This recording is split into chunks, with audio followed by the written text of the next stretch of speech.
Der mächtige Wirtschaftsflügel der Union will das Recht auf Teilzeit abschaffen und sogar Sozialleistungen bei Lifestyle-Teilzeit massiv kürzen. Warum das über 14 Millionen Menschen in diesem Land schlechter stellt, eine bodenlose Unverschämtheit ist und was man noch alles darüber wissen muss, jetzt hier im Video. Uns stört das Recht auf Teilzeit ohne Dialog mit dem Arbeitgeber in den Fällen, in denen es keinen Grund gibt, wie Familienarbeit, Care-Arbeit oder berufliche Fort- und Weiterbildung.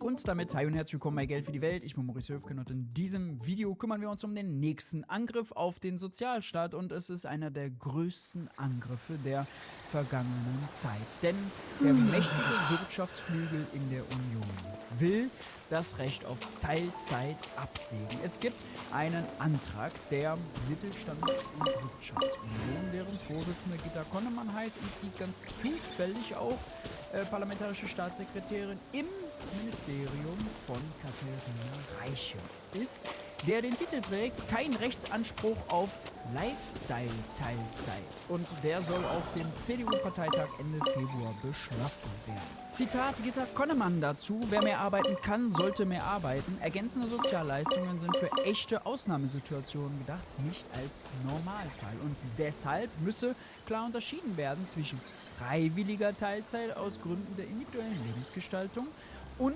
eben notwendiger Teilzeit. Konkret bezogen auf den Vorschlag heißt das Recht auf Teilzeit soll nur noch für diejenigen gelten, die Kinder erziehen, Angehörige pflegen oder gerade Weiterbildungen machen. Für alle anderen eben nicht mehr. Eingeführt wurde das Recht auf Teilzeit übrigens im Jahr 2001 unter, richtig, Gerhard Schröder. Der ist für vieles zu kritisieren. Das Recht auf Teilzeit einzuführen war allerdings eine gute Sache, weil es vielen Frauen, vor allem statistisch gesehen, überhaupt erst ermöglicht hat, vernünftigen Zugang zum Arbeitsmarkt zu bekommen und auch trotz Care-Arbeit, vor allem Pflege von Angehörigen und Erziehen von Kindern, Karriere zu machen, beziehungsweise die Karriere nicht komplett unterbrechen zu müssen. Also, bei aller Kritik, die ich an Gerhard Schröder wegen Agenda 2010 und seiner Russland-Psychose habe, das war mal eine vernünftige Idee. Die soll jetzt rückabgewickelt werden, wenn es nach Gitta Konnemann und der Mittelstands- und Wirtschaftsunion geht. Bisher hat jeder Arbeitnehmer grundsätzlich das Recht auf Teilzeit, wenn an einem Betrieb schon 6 Monate beschäftigt ist und der Betrieb mehr als 15 Mitarbeiter hat und keine betrieblichen Gründe dagegen sprechen. Und ja, es gibt immer mehr Teilzeit. Rund 20 Millionen Teilzeitstellen gibt es in Deutschland. Damit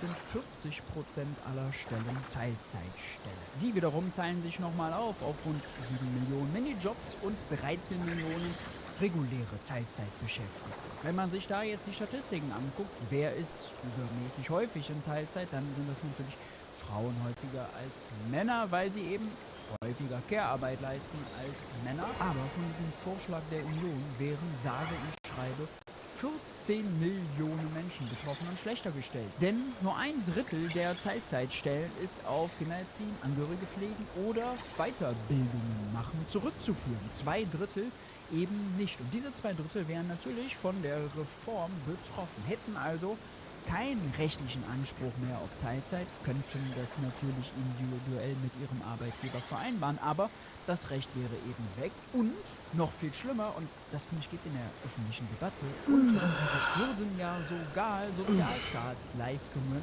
gestrichen bekommen, hätten also keinen Anspruch dann mehr auf Wohngeld, keinen Anspruch mehr auf Kinderzuschlag oder auf aufstockendes Bürgergeld. Heißt natürlich auch, Leidtragende unter dieser Reform wären eben auch Kinder, die das Pech hatten, in arme Familien geboren zu werden, wo das Einkommen eben nicht ausreicht, um die Existenz zu sichern. Und damit wären die Anzahl an Betroffenen, die durch diesen Vorschlag schlechter gestellt würde, natürlich noch viel größer als diese 14 Millionen, wenn dahinter Kinder oder andere Familienangehörige hängen. Überhaupt ignoriert dieser Reformvorschlag aus der Union die Lebensrealität von ganz vielen Familien, wo Teilzeit zum Beispiel nur geht, weil man weiter Anreisen zum Betrieb hat, wo Teilzeit nur geht, weil die psychische oder physische Belastung in einem Job mehr Stunden nicht zulässt, wo Teilzeit eben nur geht, weil es keine Vollzeitstellen gibt, weil keine Vollzeitstellen angeboten werden, dazu gleich noch eine krasse Zahl, wo Teilzeit eben nur geht, weil man, selbst wenn die Kinder in der Kita sind und die Eltern noch nicht pflegebedürftig,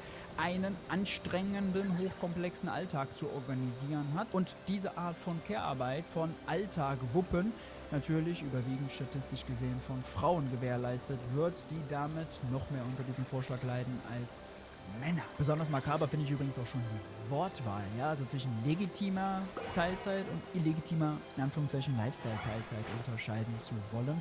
Das spaltet wieder nur, das spielt Menschen gegeneinander aus und ist außerdem, finde ich, auch sehr übergriffig. Ja? Die Union, die sonst immer groß tönt, oh Gott, man müsste ja die Unternehmen bloß in Ruhe lassen, ja, und da dürfte es keine Markteingriffe geben, hat also kein Problem damit, ja, Arbeitnehmerrechte zu beschränken und übergriffig in Familienkonstellationen hineinzuregieren. Abseits dessen ist der Vorschlag auch meilenweit an der wirtschaftlichen Realität in diesem Land vorbei, denn wir haben Wirtschaftskrise, wir haben steigende Arbeitslosigkeit. Heute sind 600.000 Menschen mehr offiziell arbeitslos als 2022. Ja.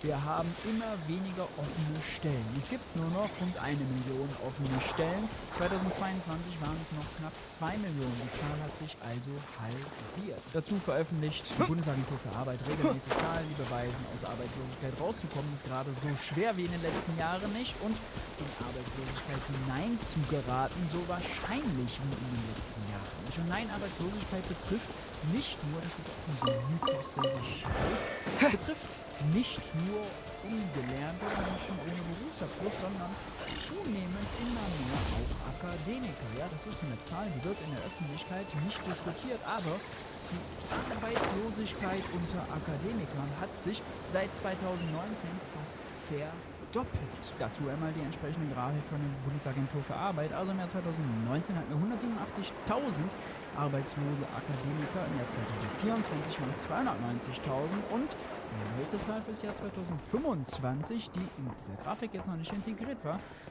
legt nahe, dass wir 335.000 arbeitslose Akademiker hatten. 335.000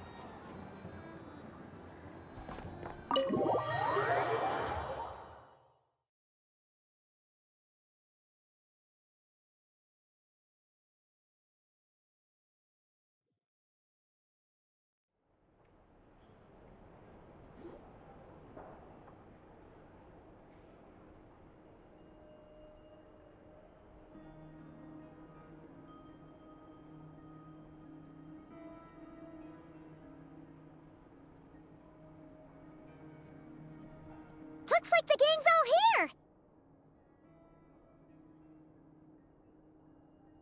here! Yep, all ready. How about you two? Green and good to go? Paimon's ready!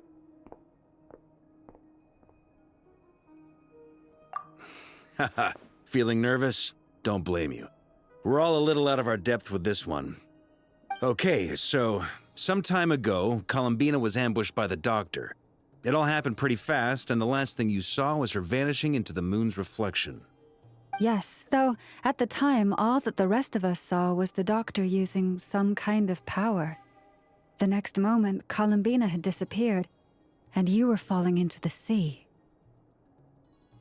We have to get Columbina back. And whatever the Doctor's plan is in seizing the Three Moons Authority, we have to stop him before he succeeds. The Frost Moon Scions consider it our duty to rescue the Moon Goddess. I wasn't expecting so many others to come to our aid. So I want you to know that you have our utmost gratitude. Great. Well, first things first. Wait. Someone's here. We heard your footsteps. Although... You've been here for a while now. I take it you followed the Traveler, but I don't sense any ill intent in you. Come on.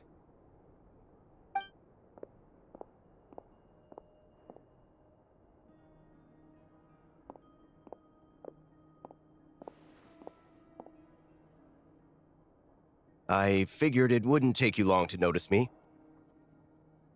I come bearing news from my lady, the Knave. Dottore went through the motions of returning to Snezhnaya, but it was obviously a facade. However, he has not returned to the Kuvaki Experimental Design Bureau, nor has he made an appearance in Nasha Town. Well, in that case, he'll be in his lab way up north. I always wondered why he applied for his own private pad. He was planning this all along. Tell them that Sandrone and I will go on ahead. If they still intend to pursue this matter, they should meet us at the research center in the northern tip of Nodcry. Nice of Columbina's two best friends to think of us. We appreciate the heads up. Our sincere thanks to the Fatui for your aid. Lady Damselette may have left our organization, but at least some of her colleagues remain genuinely concerned for her well-being. Not to mention that the Doctor's increasingly cryptic conduct gives us great cause for alarm. We have crossed swords many times before, but it's not personal. We're just on different sides. We don't lack humanity. And so, as fellow friends of Lady Damselette, it's only right that you should be in the know about this. Arlecchino's situational awareness has saved us a lot of trouble. I'll leave the map here with you. If you do decide to head to the research center, please proceed with caution. And remember, at least while you're in Nodcry, Lady Arlecchino's subordinates are your comrades if you want them to be. This is very accommodating of you. We can't thank you enough. Just doing my duty. I shall take my leave now. If you need us, you'll find us at the Experimental Design Bureau.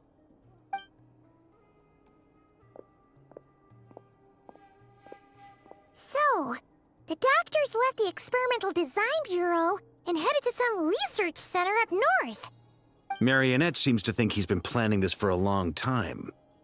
But when did it start? Before he even arrived in Nodcry? It seems his loyalty to the Tsaritsa is lip service at most. Behind the scenes, he may even be working against her. Whatever his motives, we know that he's decisive and incredibly ruthless. Facing him unprepared would be a recipe for disaster. At this stage, it's difficult to predict his next steps. I suggest we split into two groups. We need some people to stay behind and guard Nasha Town. Well, as much as I'd love to help, infiltrating research labs isn't really my area of expertise. But at least take Cool Your Jet's Ducky with you. It should be some help during the battle. And as for Miss Inefa, I suppose you will stay to protect Miss Aino? Detecting operational logic. Protect Aino. Priority. High. Just in case, Servarka, I think it would be best if you stayed behind as well. You can leave the research center to us. I mean, I would have said the Knight of Berea should probably be out on the front line, but okay, fine. Leave Nasha Town to me. Be careful out there, okay? If things get out of hand, fall back right away. Yehodo will be on hand to assist you. In my absence, she can handle any intel gathering work. You got it, boss. You guys make sure to get back here in one piece, all right? We will. Things are moving fast. We'd better head off soon if we hope to keep pace. So, it's infiltrate a secret research facility, or... Yeah, all right. Paimon will help out here instead. Sounds like it's gonna be a pretty intense fight. We all have to bring our A game here. So, anything you need to wrap up before we leave?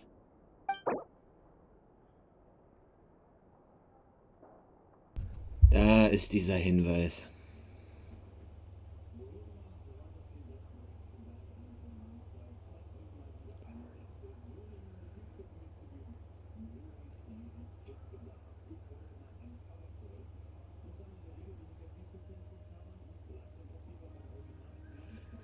riesiger Text. Dieser Punkt in der Geschichte kann einen riesen Zeitanspruch beanspruchen. Bitte starte erst die Quest, wenn du genügend Zeit hast. Ja, ich hatte diesen Text erwartet, wenn die nächste Hauptquest über 6 Stunden geht.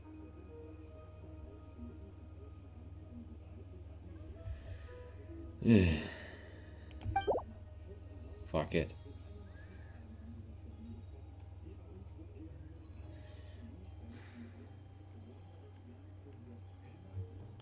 Then you'd better get going.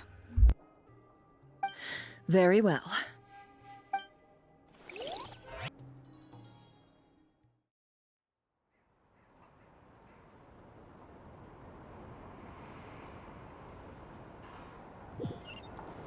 All these broken machines on the ground. Someone got here before us. Could it be Arlecchino and Sandrone?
Let's fly.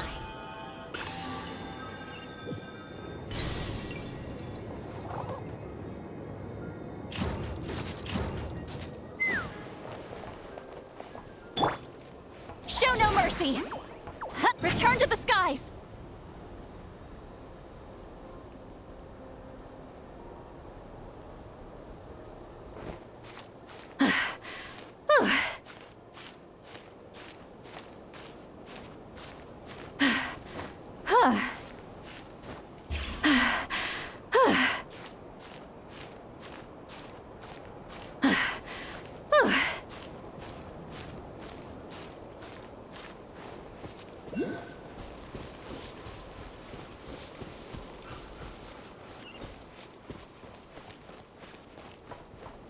Please present your identification.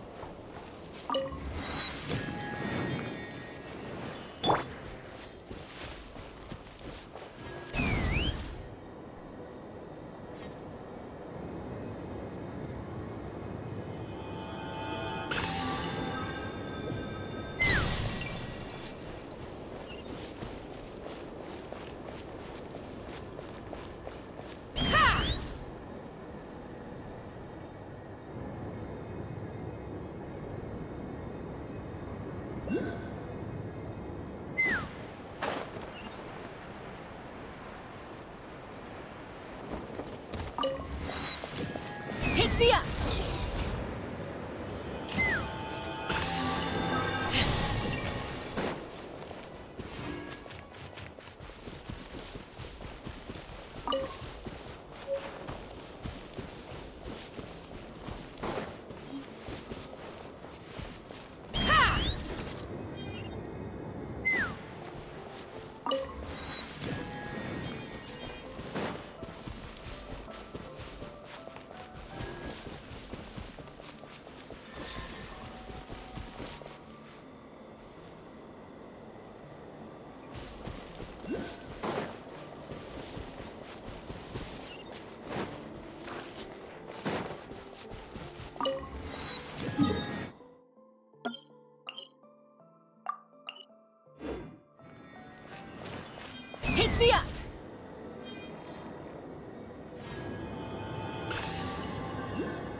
fly!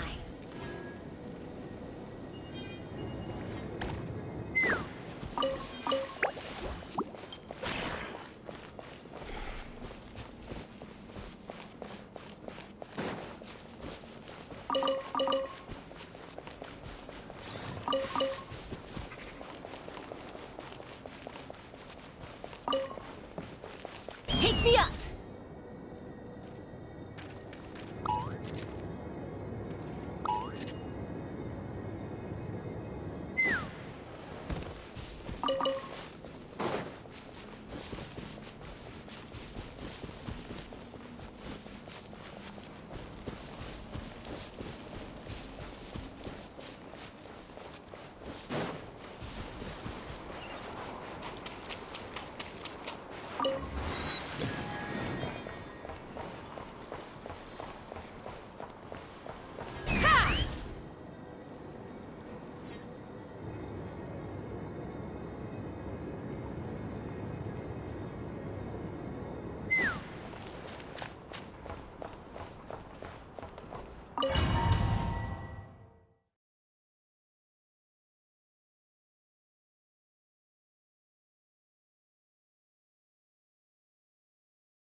Ich dachte mir schon.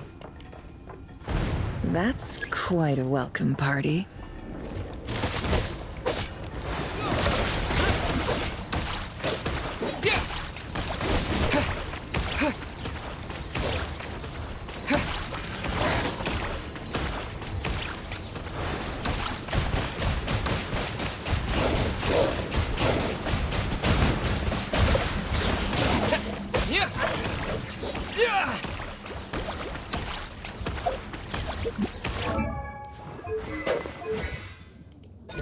Yep. Yep. Yep. Yep. Yep. Yep. Yep. Yep. Yep. Yep. Yep. Yep. Yep. Meine Wasserfähigkeiten sind Arsch. Ich hab die null gelevelt.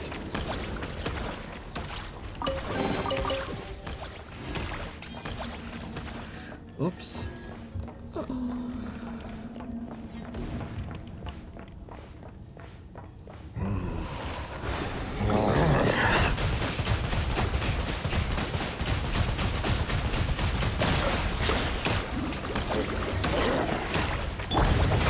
Observe.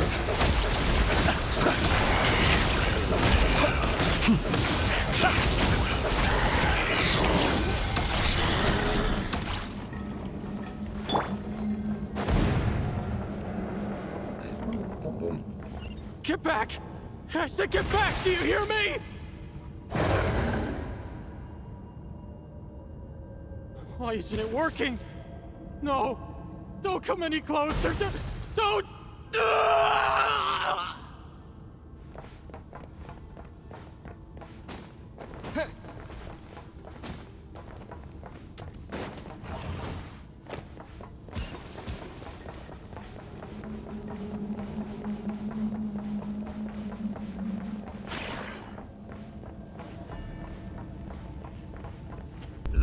Hier hab ich keinen Bock.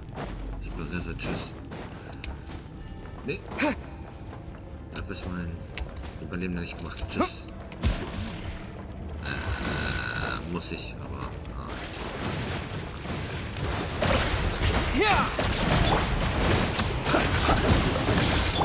Boris? Can't hide the truth.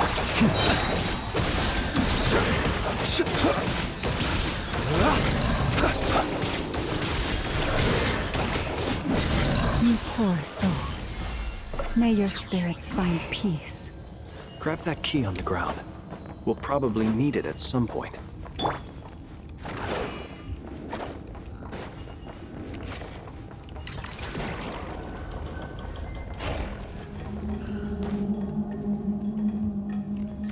Watch out! Ugh, there's no way through. Let's go around.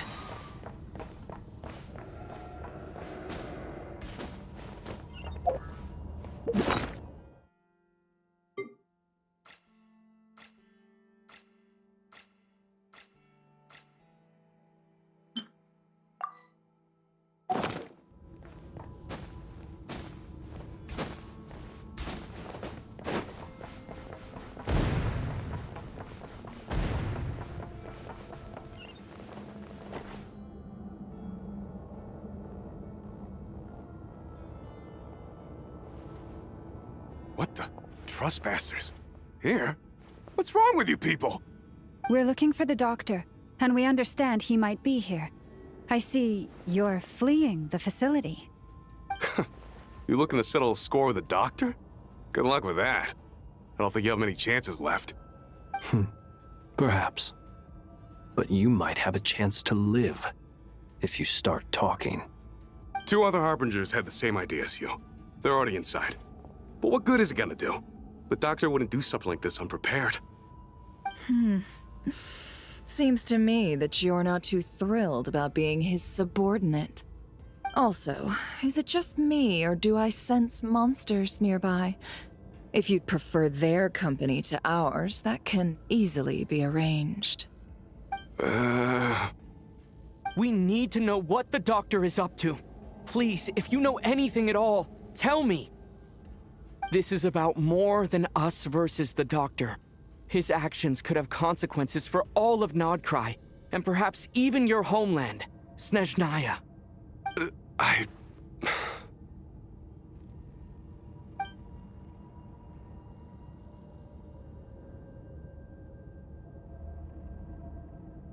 He's building something. Ambitious doesn't even begin to describe it. Feels like this could be the big one. God knows how long he's been planning it. A while back, he told us he'd be returning to Snezhnaya. We weren't expecting him back so soon. This time he brought some gemstones with him, or something. 2 of them. The moon marrow spheres. He stole them from their rightful owner, Columbina. Oh, Lady Damselat? Last I heard, she left the Fatui. Before she went, she told us she'd finish what Her Majesty asked of her, and wished to focus on some personal matters. I remember thinking that leaving us might not be the best choice. I mean, I always looked up to the captain the most, and...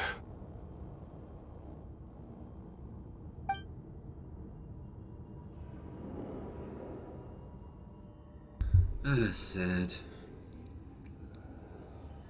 Nachdem Capitano in den ewigen Schlaf gegangen ist, hatte Doktor seine freie Bühne, sein Chaos auszurichten. Back when this all started, the higher-ups dispatched 3 units to Nodcry to execute their plan. They were led by the Doctor, Marionette, and the Damselet, respectively. I was a part of the Damselet's unit to begin with. She never really interacted with us much. In fact, she seemed sort of detached from everything. Not because she was distracted, just felt like she was indifferent to the world around her. Like she had no stake in anything that happened. She always seemed like she was staring off into the distance. Almost as if she didn't see anything worth living for in the present, so she had to look further afield. That's right. She always used to stare up at the sky.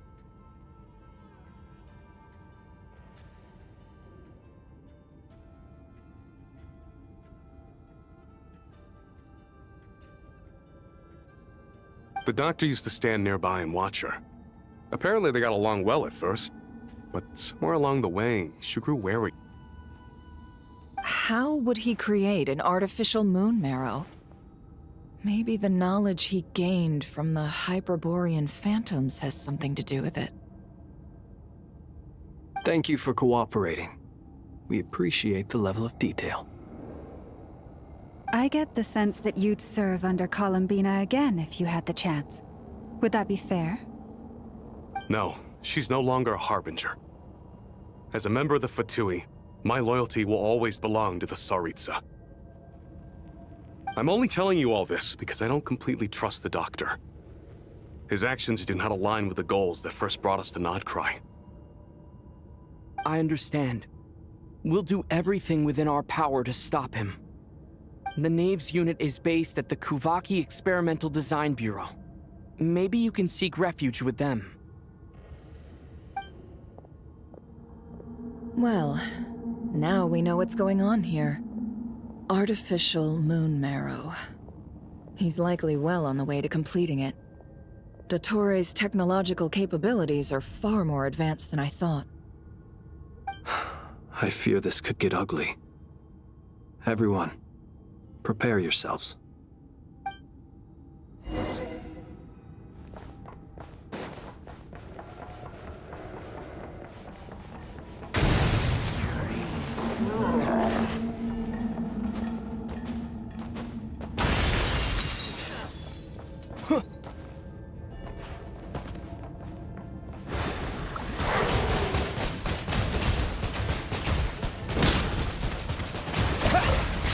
Wipe out!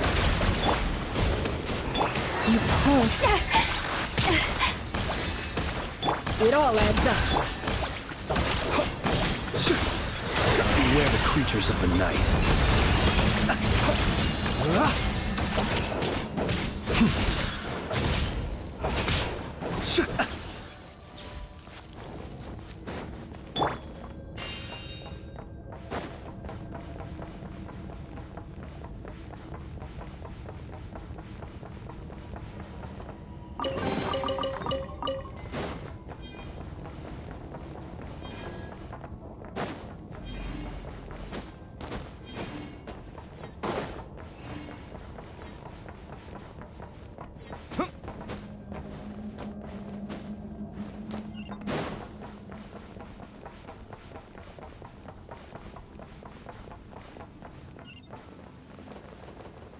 Maybe I wasn't meant for this world.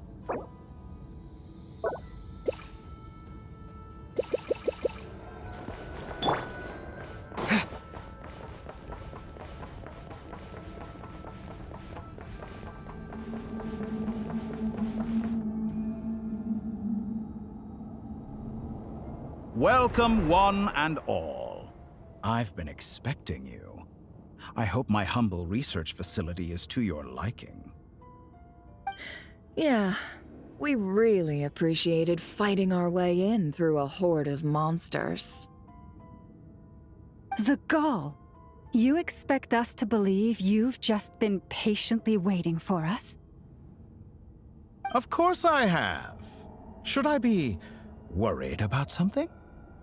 Everything seems to be going quite smoothly so far, and you've shown up right on schedule. First Sandrone and Arlecchino, now you. Ah, quite a surfeit of guests I've had today.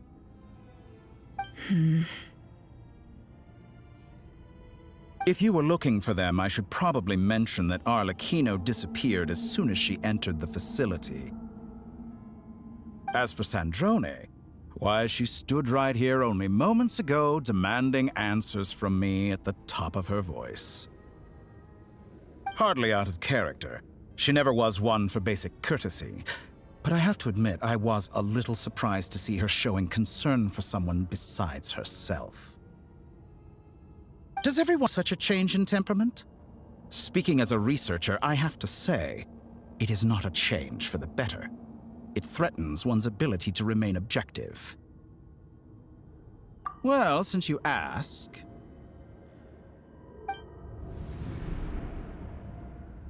So you've got your hands on the moon marrow, and now you're claiming godhood. Don't you think that's a bit of a stretch, Dottore? I must protest what you are insinuating with that phrase, claiming godhood.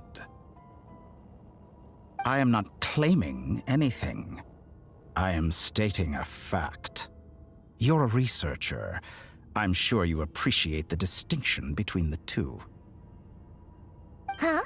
Wait, you really think you're all that? You'll excuse me if I'm not being a polite little lady for you. We're colleagues. We both know what kind of person you are. By the same token, I knew you'd respond along those lines. You and I both understand that facts speak louder than words. To that end, I've had my people send you a small gift. It should go some way toward helping you understand my present position. What gift?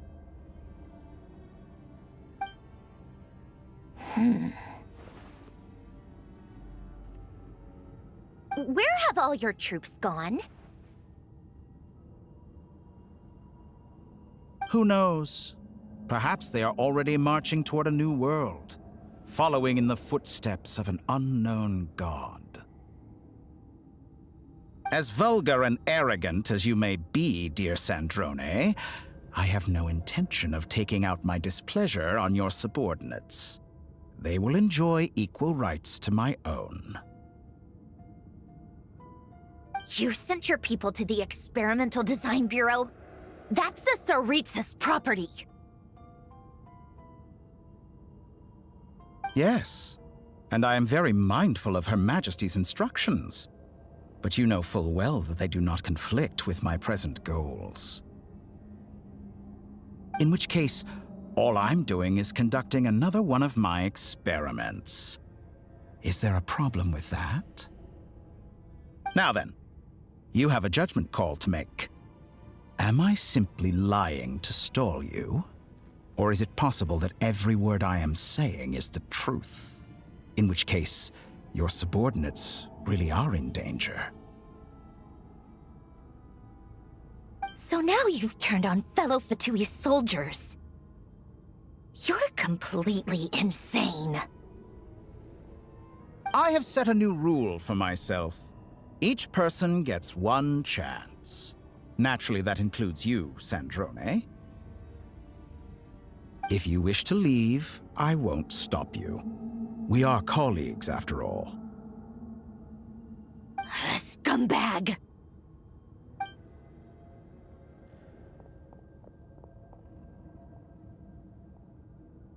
Still, I hadn't counted on Sandrone sparing any thought for the people of this world. Shame. I always found her self-centeredness to be one of her few better qualities. How can she ever hope to achieve greatness when she's so obsessed with protecting her little design bureau? It's more than a little disingenuous to speak of achieving greatness while taking hostages. Or does honor no longer mean anything to you? Honor? I have the marrow of 2 moons in my possession and will soon complete the construction of a 3rd. I will be the god of a new world. And you speak to me of honor? How charmingly naive. Those are sacred relics. You do not deserve them. In my view, many in this world do not deserve to be alive. And yet, I mercifully permit them to go on living, do I not? You'll come to regret your actions. Will I now? Let's see if you can make me.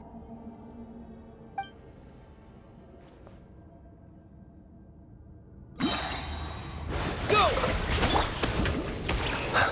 Leave this place. An exact practice. Can't hide the truth. The mystery unravels. Bombs away! The night cometh. Won't feel a thing.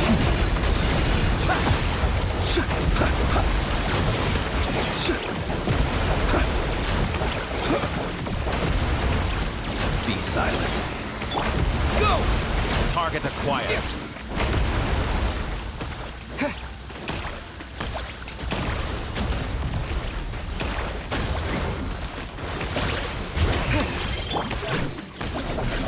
Close your eyes. Be silent. That poor lost lamb.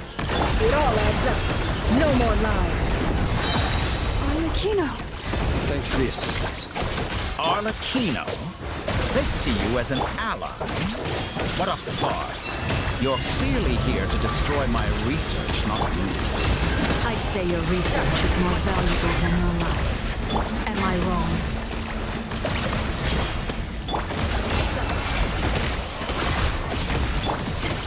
Your actions betray your fear of me.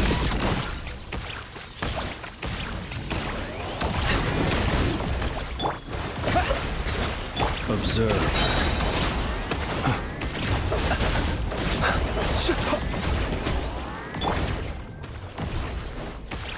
Yeah! Water jet! Is that Beware the the best you creatures can of the do? night.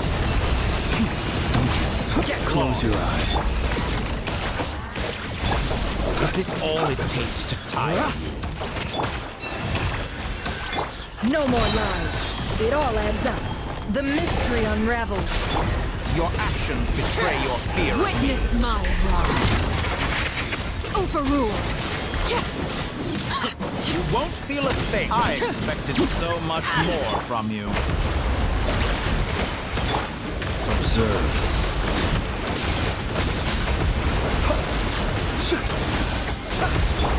Forest, protect us with one heart.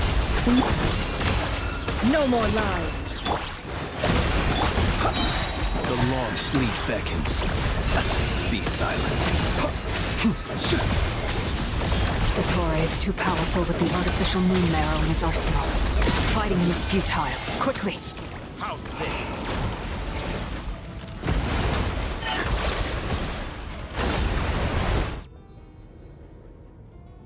Let's go.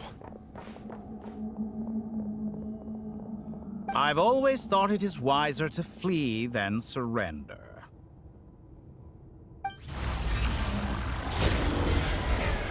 Watch out! What the? Forget about me! You should... Where's the traveler?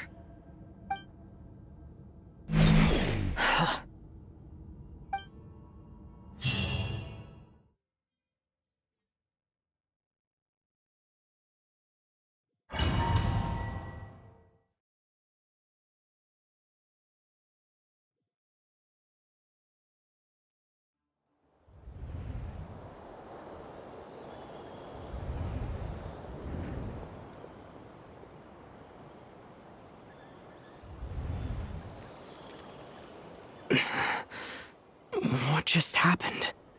Nasha Town? How did I get here? Strange. I remember being trapped by Dottore during the battle. And now all of a sudden, I'm here. Something weird is going on. I guess I'll start... Huh? Traveler? What brings you here at this hour? Huh? What are you in the mood for today? A hot dog? Or something else? We've got some special discounts at the moment. Want to see the menu? Sorry, I'm not hungry right now. Ah. Well, feel free to take a seat for now. Let me know if you change your mind. Everyone seems to be acting normal. Am I just overthinking? Boah, sei doch nicht so dumm. Oh, darling, look who it is. One of our regular customers. Get the traveler something to eat, would you, dear? Es ist nicht echt. Du steckst in einer scheiß Gehirnwäschmaschine, du volle dummer Bastard. Wait, why is he talking like that? Well, I'd love to, but can't serve a customer unless they order something. Anyway, I take it your business is wrapped up? Yes, thankfully. It was a long trip, and it's left me feeling pretty exhausted. But the upshot is, I won't have to leave again for a good while. We can have some quality time to ourselves. Wait, these two are a couple? I see some kids around too. I didn't know they had a family. Hey there! I haven't seen you in ages! What's keeping you so busy? I've been looking... You forgot already? You're silly. Daddy brought you over to our house recently. We had some snacks together. What is she talking about? We've had a lot of customers over the last few days, so we've been real busy. And like my mom always says, some people are more than just customers. They're friends. Oh, another customer's arrived. I better go see what they want. This is all wrong. I never once heard the owner of this restaurant talk about their family. It certainly isn't a family-run business. And that child? I don't recognize her at all. Could this be a false memory? Very good. I knew you had it in you. Aren't you going to try the house special? When did he show up? No. None of this is real. You don't seem to like it here. That's fine. We can change venues.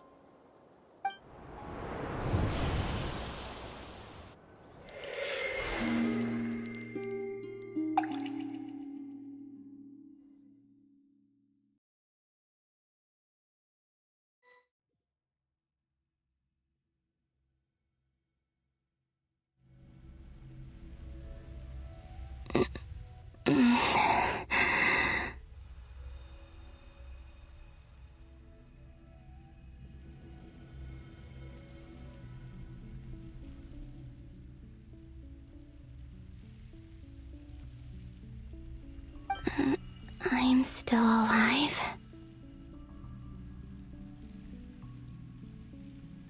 Where is this place? It took all my strength to open the moon gate, and then I leapt into it. So this is the moon's reflection? The mysterious...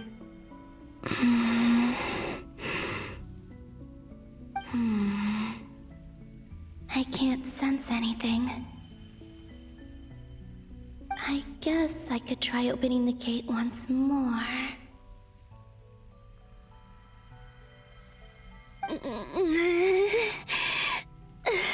No response. Maybe this space can't be opened from inside. If this was the space that killed both Revier and his lover, then why am I unscathed? Or... no, I'm not unscathed. Even the air here feels... frozen in place. There is nothing here with which I can restore my power. I should conserve my strength and proceed with caution. I don't believe Dotori's scheming will stop just because I escaped. If there is any chance that I can get back to the others, any chance at all, I must return.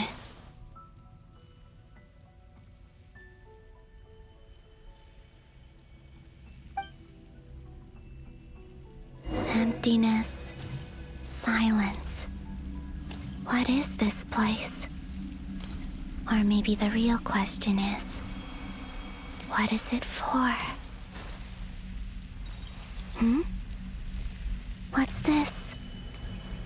Looks like it responds to my power. Golden. Like Kuvaki. Is it some sort of guide? And why does it feel so familiar? I might as well follow it. Aufhören, Gottverdammt. Ich hasse diese Scheiße. Where does this lead? Could it be the exit?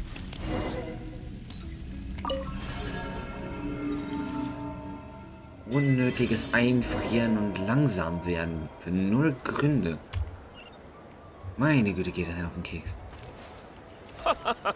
Welcome home, Moon Goddess.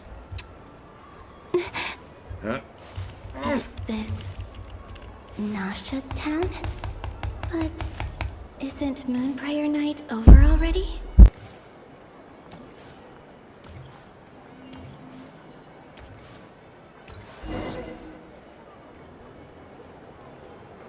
Goodbye for now, Columbina.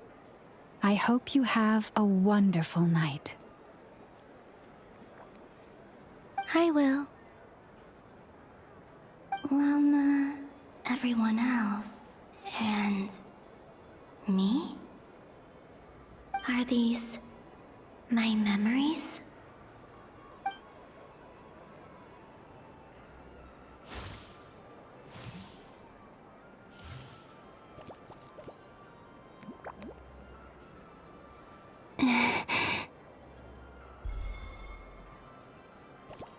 I can't touch them.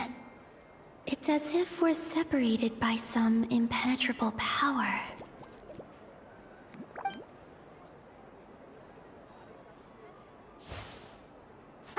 Over here! Over here!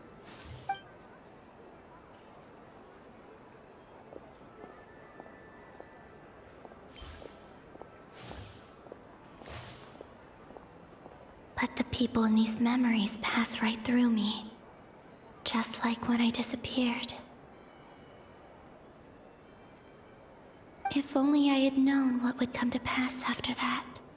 Even so, I should still take a look around. Just being back here. It gives me the strength to keep going.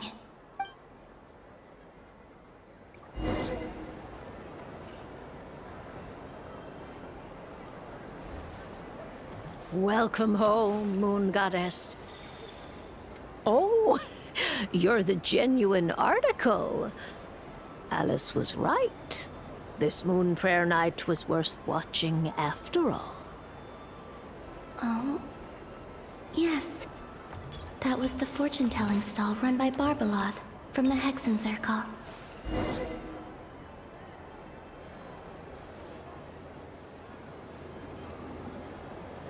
Die Please, Tarotkarte draw the umgedreht. first lunar arcana. Ah, this represents destiny and is the foundation for the divination as a whole.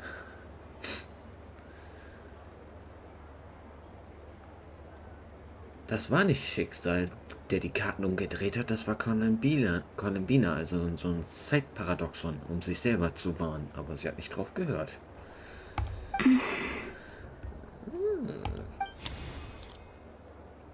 My destiny. I believe the card I drew was the moon.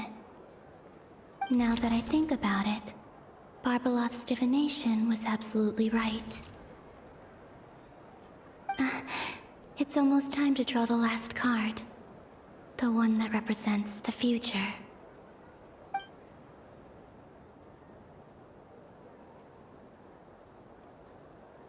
That was the card that popped out on its own. From here, I think.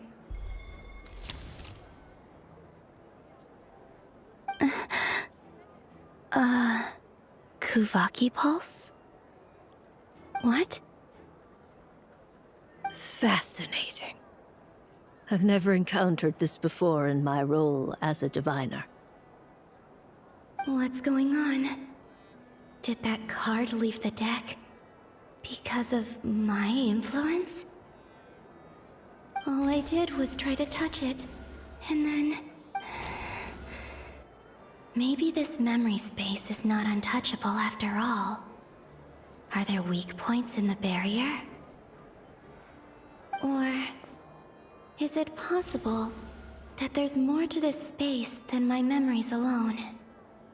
This card is death.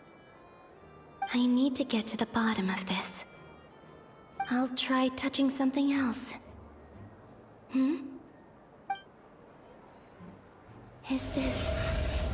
the wind? No, it's gravity. It's pulling me outwards. No, Traveler!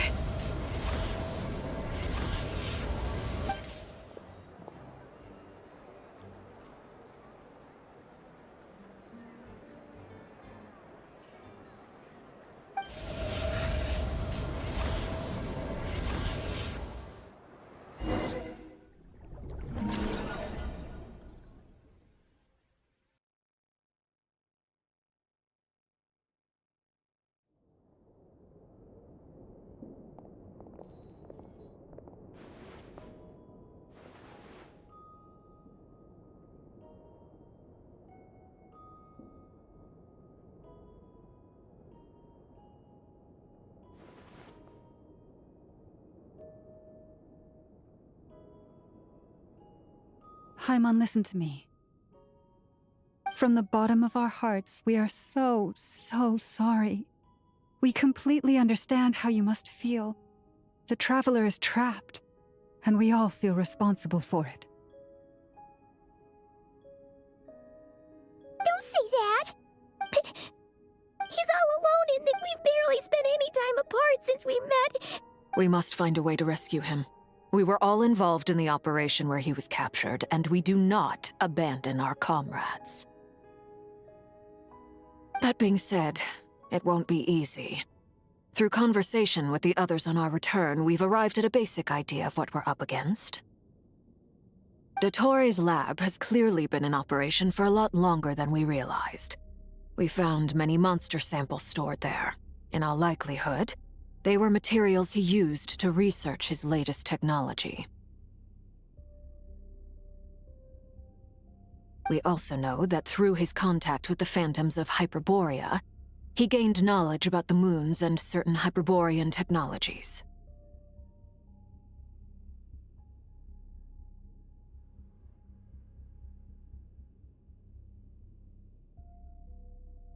Using this knowledge, he then fashioned an artificial moon marrow to serve as a replacement for the frost moon beyond the sky. Unlike Columbina, Dottore is not being rejected by Teyvat. And even with 2 of the 3 moon marrows, his power far exceeds all of ours combined. Once his 3rd moon marrow is complete, Dottore will have completely seized the authority of the 3 moons. Teyvat's most primordial powers will then be in his grasp. I'm afraid so. No one could have predicted this level of insanity, not even from Dottore. And unfortunately, his insanity is coupled with an intellect and ambition that not even his peers in the Fatui can match. This is dire. Sounds like the world is done for. The 3 moons' authority can influence the very fabric of time and space. I dare not imagine what a monster like him would do with that kind of power. The trouble's already begun, I'm afraid.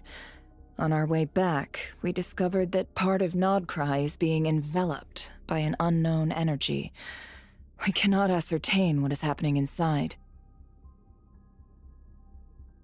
I'm convinced this is Dottore's doing. Not that there's any way to prove it. The issue is, we have no idea what his intentions are. The only thing more frustrating than facing down evil is knowing that it will surely come, but not knowing when. The Doctor is guilty of numerous crimes in Mondstadt as well. One of our knights, well, former knights. His father was murdered by Dottore. His ideology and methodology are a danger to everything in his path, from individuals to entire nations. He does not feel guilt, even when he acts against his own people. He doesn't see them as his own people, that's why. People like him see everyone else as beneath them. Right. He views other people only in terms of how they can benefit him. That's the basis of all his social connections. Granted, he's hardly the only harbinger to pursue their own interests. We all do. And Her Majesty is gracious enough to permit it. Still, her mercy has its limits. Dottore's actions have gone beyond even what the Fatui could have imagined. Usurping divine authority to become a god. For a servant of the Tsaritsa, that goes beyond being disloyal. It's treason of the highest order. We can't expect him to heed the Tsaritsa's will once he gains the 3 moons' authority. Even we harbingers consider him the most self-interested among us. Poor Traveler. Of all the people they get— Paimon, I promise you, we are with you all the way. I get how you feel. I do. But it's gonna take more than strong emotions to take down an enemy like Dottore. What we need now is more information. Right. We can't even guarantee he's still at his research center. Before we can think about mounting a rescue operation, we need to confirm the Traveler's location. I'll find a way. Paimon knows, but he might be the strongest person Paimon knows, but he's still here. Then think things through before you stick your neck out. Unless you want to lose your head. Sandrone. Miss Sandrone, you're okay? Put the stuff over there, and be gentle with it. Am I okay? As you can see, I've had to move my whole livelihood out of the Experimental Design Bureau. It's been swallowed up by Dottores' energy field. If I'd left it any longer, I probably would have gotten stuck there. Ugh, Dottore always goes a little loco when he finds a shiny new toy. Not that he'd ever admit that. But this time, he's gone full psycho. Just go ahead and cry already. Sorry. Paimon's not trying to make it seem. It's just... Oh, Paimon. Let it all out. There's no shame in it. When you're overwhelmed by fear and despair, crying can help get it out of your system. You'll feel better for it. Okay then, while the baby of the group is having a moment, how about the grown-ups get to work? Give me your hand. You've made a discovery? Polonia, scan.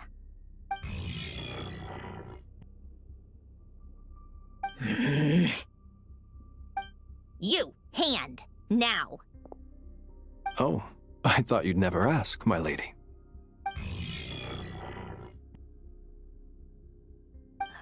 Curses! You're next, then you.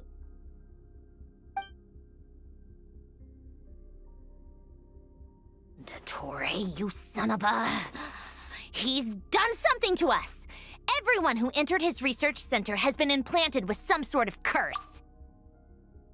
I don't feel anything unusual at the moment. Does that mean it hasn't activated yet? Is there a way to figure out its purpose and what might trigger it? My best guess is Dottore created it using the Moon Goddess's powers. 1 second, analyzing. Ugh! That friggin' maniac! So, what twisted game is he playing this time? The moment I analyzed the energy composition, some encrypted text appeared in my mind's eye. And when I deciphered it according to the Fatui standard encryption protocol, I got the following message. Feel free to run, or you will perish in nod cry. He's mocking us. Yep, he loves to toy with people. Only in this case, there might be more to it. But I didn't detect any murderous intent or malice either in the message or the curse's energy. As if this is him at his least malicious. Or perhaps all people are cowards in his eyes. Maybe he thinks the threat alone will be effective. What a despicable person. And he has the Traveler in his grasp. If I may, as unhinged as Dottore may be, he has always exercised great patience with the object's interest. I remember a comment he made when we first arrived in Nodcry.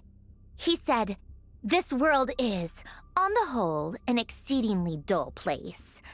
But at least there are a few intriguing features, such as the gods, or the Traveler." Presumably, they interest him because they're unknown quantities. He wants to understand as much as he can about them. Agreed. The Traveler is Tevat's 4th descender. All Harbingers are aware of this. Since Dottore took such pains to capture the Traveler, he is unlikely to kill him right away. Okay. Of course. I also think we need to read between the lines with Dottore's message. If he's encouraging us to run, that means we mustn't leave Nodcry under any circumstances. My guess is, his curse will only trigger if we leave.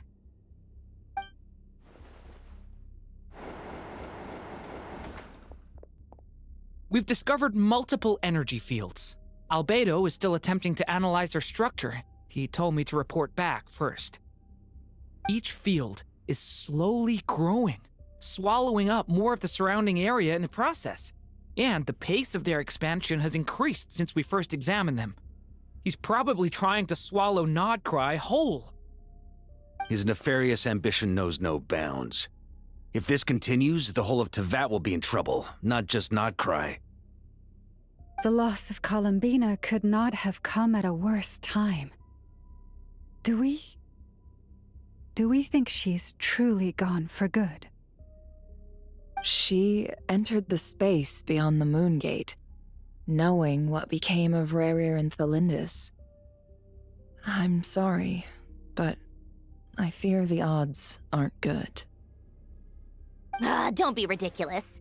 If I know her, she's busy finding a way back as we speak just so she can annoy me. She isn't dead. Whatever has become of her, the fact remains that we are two comrades short on the eve of a decisive battle. We need to find out the Traveler's location. But there is also other work to be done. Agreed. Whatever Dottore planning, we have to get the local populace somewhere safe. So, as well as a rescue mission, we have to organize a mass evacuation at the same time. It would be best if someone could approach leaders of neighboring nations and negotiate emergency asylum for Nodcry's inhabitants. Can anyone handle that? Snezhnaya is one option. I'll see what I can do. This would be so much easier if the Traveler was here. No! Stop thinking like that, Paimon. Paimon will join you. She's pretty well connected, then either way. That's what the Traveler would do if...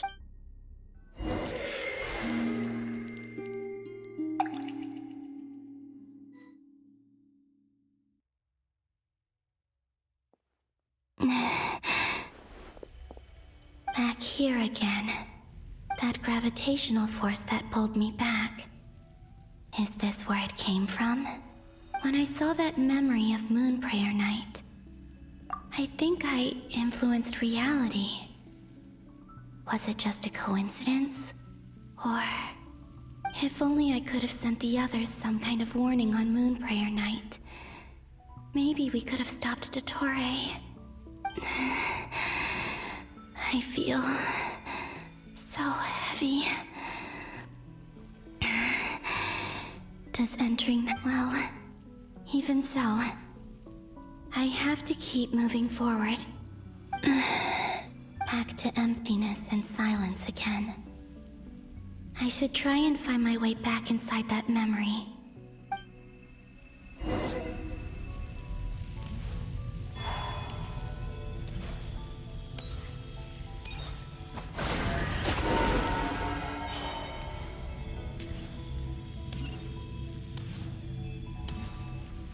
The entrance from last time isn't showing up. What am I missing? Looks like I need to gather these scattered fragments.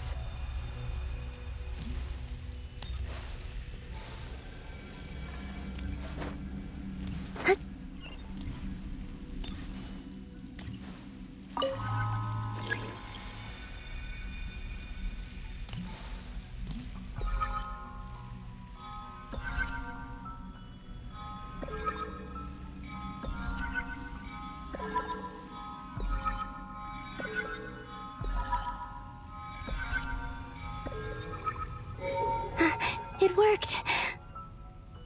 Hopefully I can stay inside for a bit longer this time.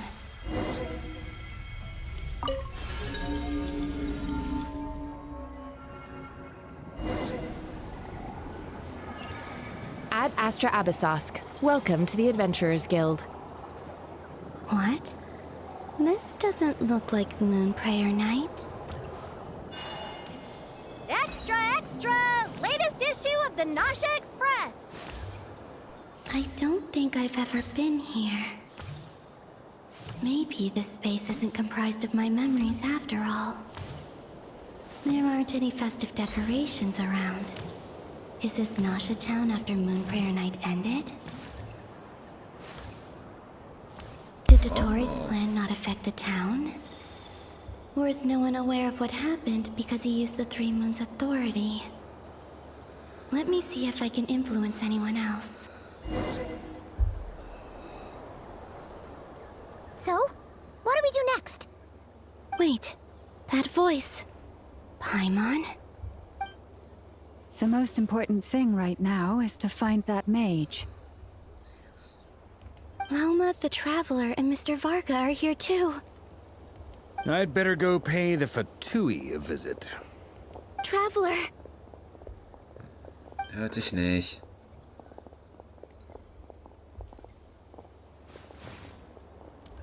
Nein.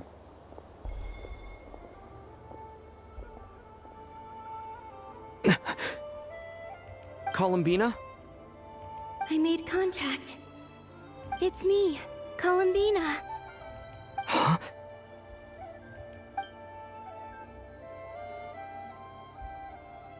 Traveler? Let's go! This is no time to be spacing out!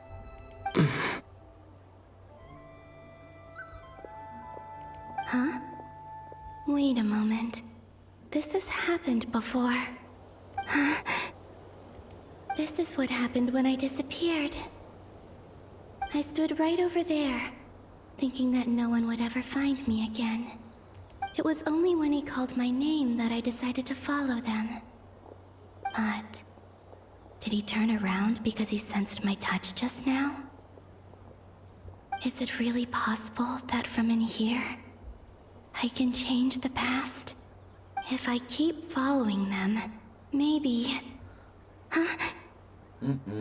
It's that gravity again.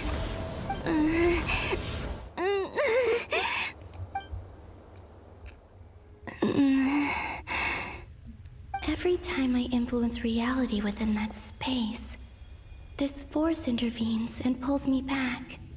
It's as if it's trying to stop me from leaving. I'm getting weaker and weaker. I'll just have to try another approach next time. Come on, Columbina. Keep going. You have to tell everyone what happened.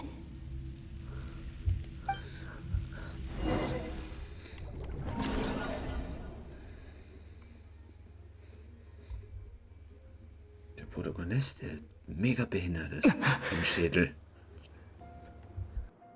Suddenly, I've been plunged into darkness.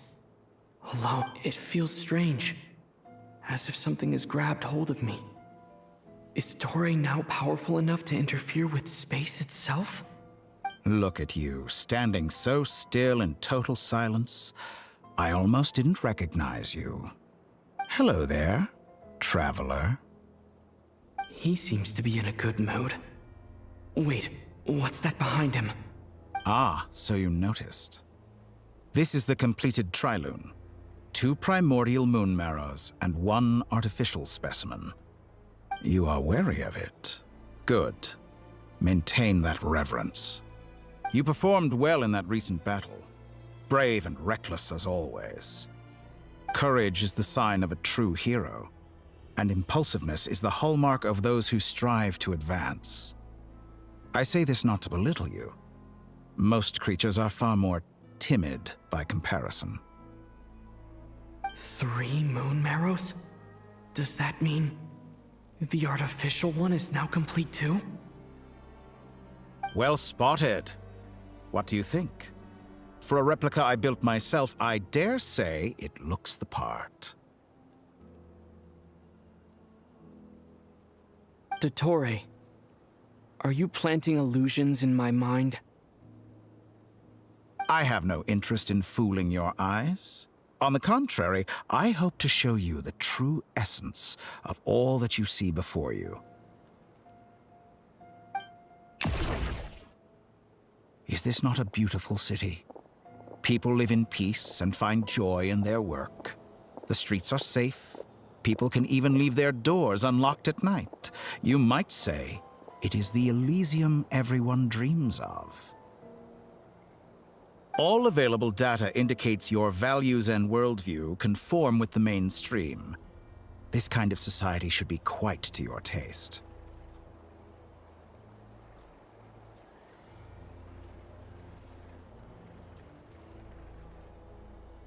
False beauty is deceitful. Lies are to no one's taste. I wonder, is it your moral standards that are too high, or your expectations of reality? Answer me this. If someone existed in a sweet dream from the moment they were born, a dream in which they never once felt pain, which do you think they would consider superior? The dream or the reality? That's pure sophistry. It has nothing to do with your actions. As I suspected.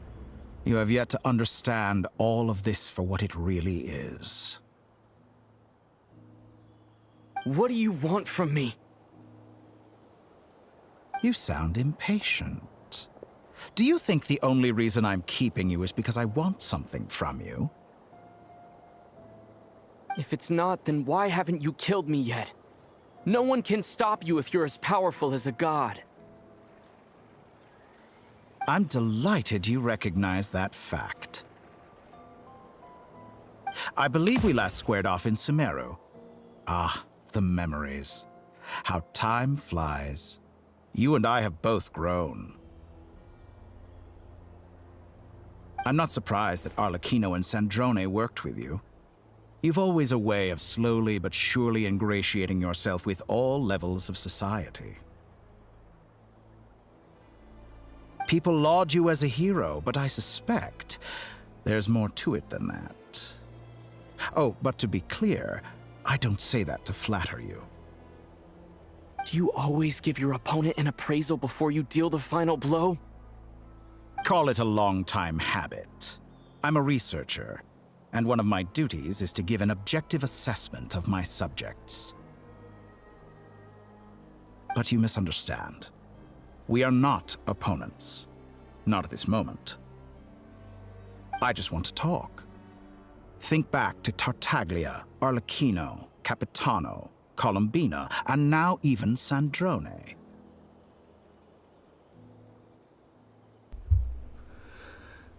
Capitano. Einer der besten für Dream. You've worked with each of them in the past. I believe you can work with me as well. Oh, hell no. Warum sollte ich mit dir zusammenarbeiten? Weißt du was? Gib mir das Schwert. Ich bring mich selber um, bevor ich mit dem da zusammenarbeite. Nee. What makes you so sure? Well, why not? Should the good associate only with the good and the bad befriend only the bad? I like to think we could have a more mature relationship than that. Surely you don't think all your relationships are grounded in friendship or shared ideals? People come together because it benefits them to do so. If you think of the people you admire, you must surely admit that they have provided some benefit to you. Nicht alle. Morality, ambition, dreams. People have plenty of words to embellish the nature of their relationships. But once you break free from those ethical frameworks, you will see that the only thing connecting the two of you is mutual benefit.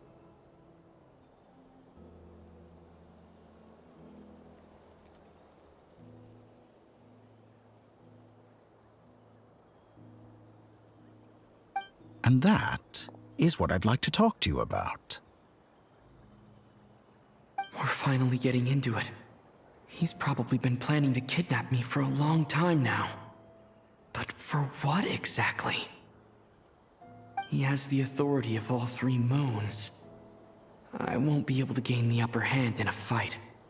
Best if I pretend that I'm willing to... You say you're a god, but you also speak of mutual benefit.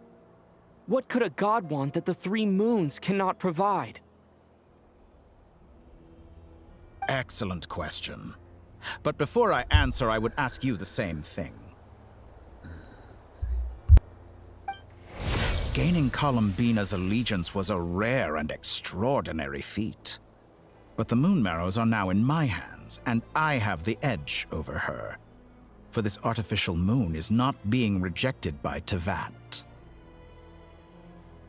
Her identity and lineage may have been a thing of glory in the old world, but they were also shackles that prevented her from ever integrating into Tevat. I, on the other hand, you may view me as a thief, but I have overcome that limitation. So what is it that the Three Moons cannot grant you? What stops you from negotiating with me to get what you want? Ernsthaft, ich hab Moral. Ich hab noch ein Gewissen.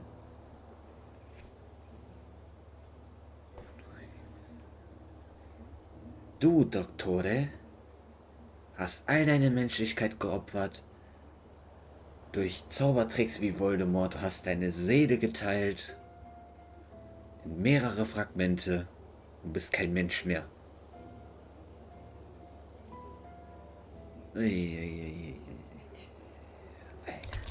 I don't make deals with lying psychopaths. Ouch. That's quite an accusation. Are you expecting me to get angry with you? Well, this is one aspect in which my personal growth has served me well.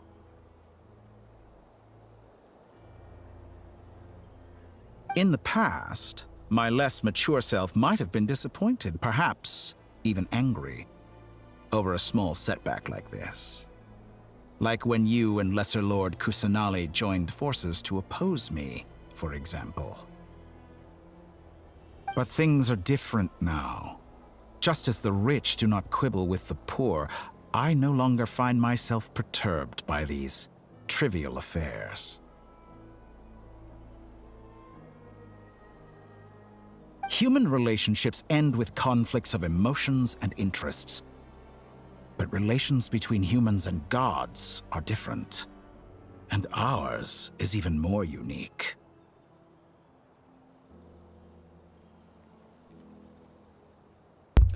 Also Capitano will, Doktor will ein Gott werden, möchte wahrscheinlich am liebsten, dass der Protagonist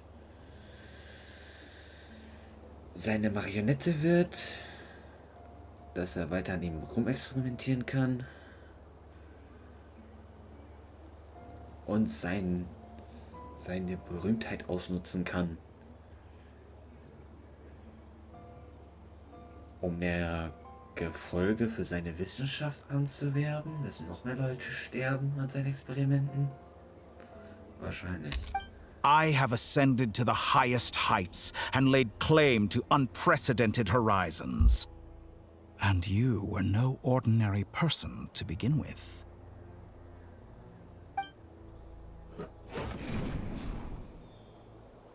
Allow me to show you the world, Descender.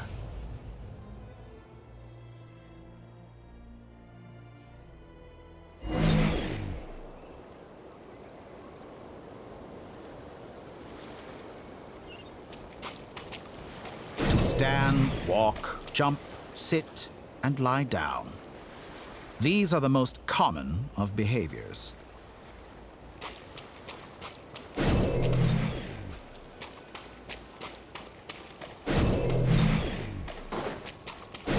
Have you ever wondered why we were born following such laws? Who stipulated that we could not fly instead of walk?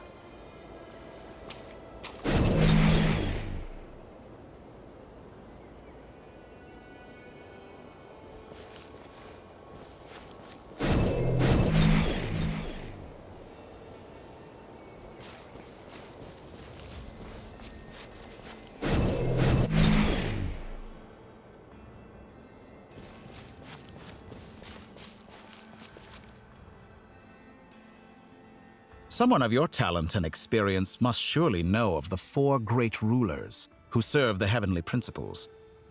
They govern life, death, time, and space.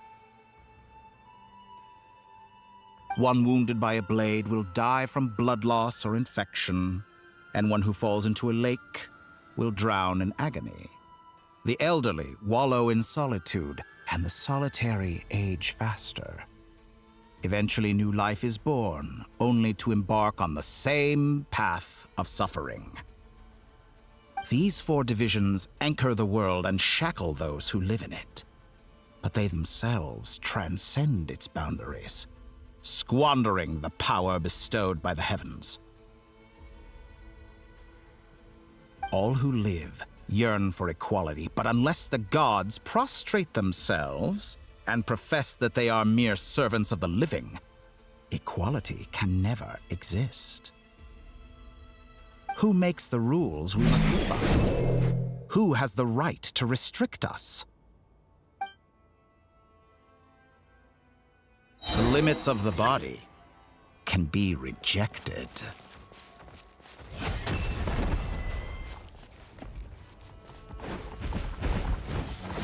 Following thunder!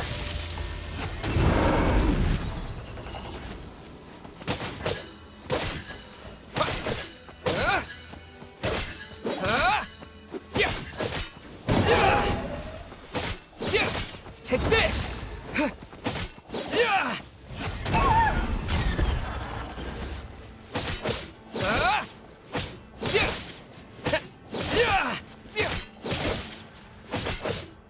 Lightning flash!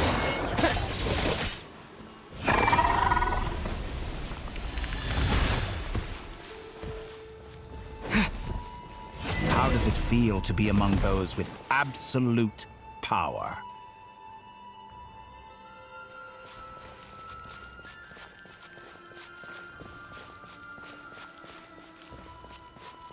You cannot conceive the extent to which your flesh hinders your mind and spirit.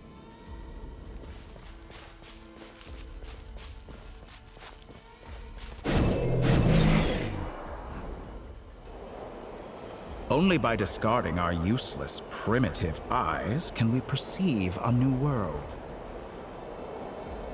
How narrow-minded we all were in the past. Why should the final answer of the world not be the power that predates those of life, death, time, and space? The power of the Trilune. Through it, I have glimpsed new experimental possibilities. Nature suppressed, authority exiled, souls controlled.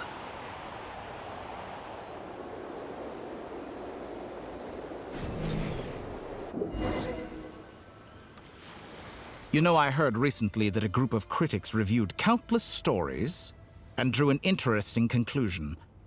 They found that it is more often than not the villains who strive tirelessly to push the boundaries of progress. In fact, long before this, someone voiced a similar idea in an academia editorial. I felt a great affinity with this perspective. Fanatics are trampled down for their transgressions, and those who transcend are rebuked for their audacity. And so, the majority of creatures are too timid to follow my lead. But all sacrifices made during my experiments have been worthwhile, as you can now see. I can offer you something new, something unique, precisely because I am a villain.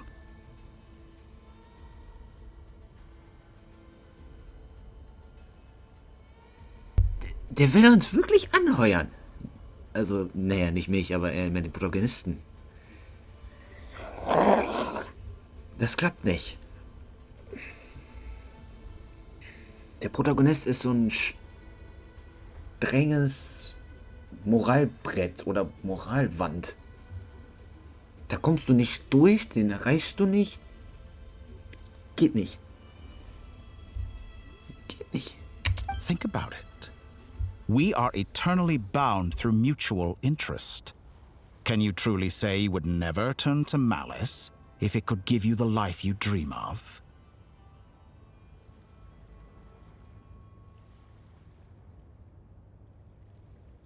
After all, what value do perfection and purity really have? They are fragile and feeble things, utterly tedious. I say, better to be governed by a flawed humanity than a gnosis. The true seeker of knowledge is the villain who undergoes countless tribulations in pursuit of their goal. I'm sure many people have told you that you're different. Because I'm a descender? Exactly. Very clever. But what does that got to do with you? I do not conceal my wicked deeds, my selfish desires, or my greed. A true researcher must act as I do if they are to understand and speak of the truth. And yet, a knowledge seeker like myself will inevitably grow tired of studying Tevat beyond a point. You have traveled to all corners of the world and met many people. Along the way, there have been moments when you were misunderstood or even became a wanted criminal. And all the while, you have spent your days doing some of the most mundane jobs in the world. You fight and toil, claim minuscule rewards from my friend Pantalone, then you fight some more, winning some battles and losing others as your search goes on. And this cycle continues, with no end in sight. Surely you must sometimes grow weary of being stuck in this same loop day after day. We're completely different. I embrace everything that life throws at me. I am engaged in every step of my journey. How does that make us different? I too embrace what life brings, researching everything that interests me.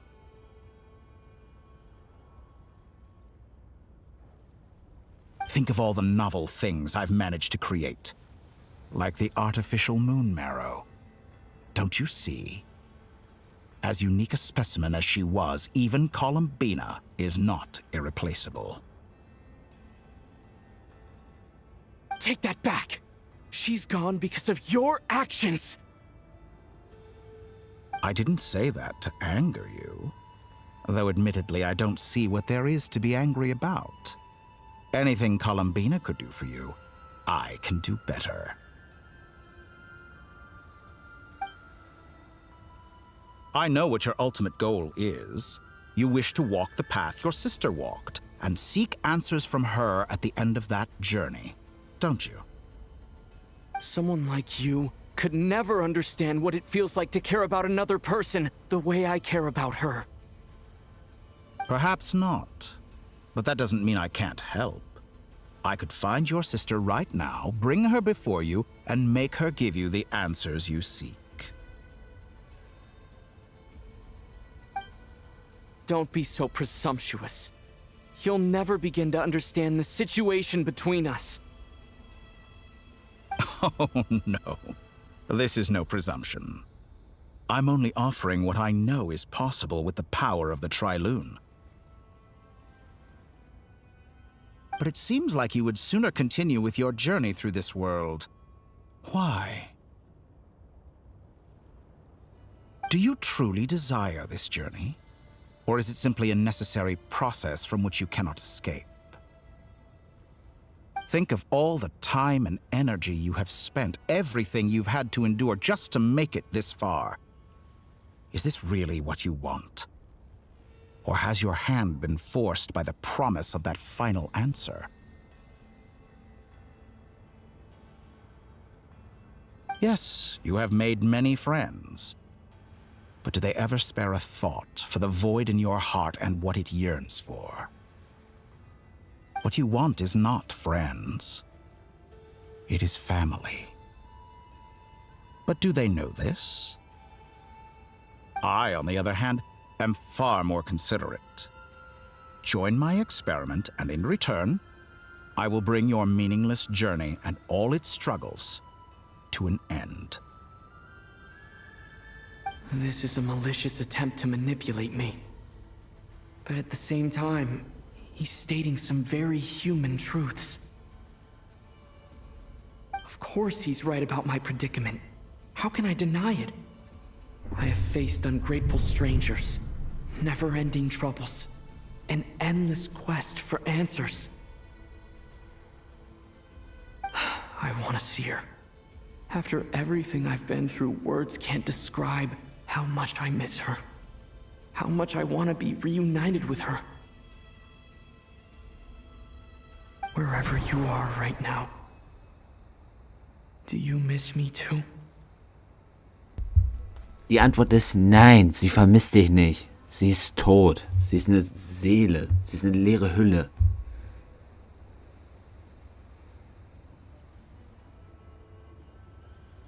Deine Schwester ist nur noch eine leere Hülle von dem bösen Abgrund, der die unschuldige Menschen umbringt.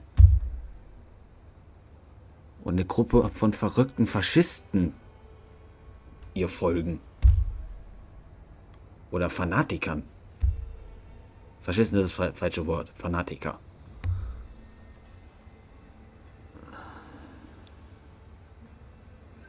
Die sich nichts mehr wünschen, als getötet zu werden und ein Teil des ewigen Abgrundes zu werden.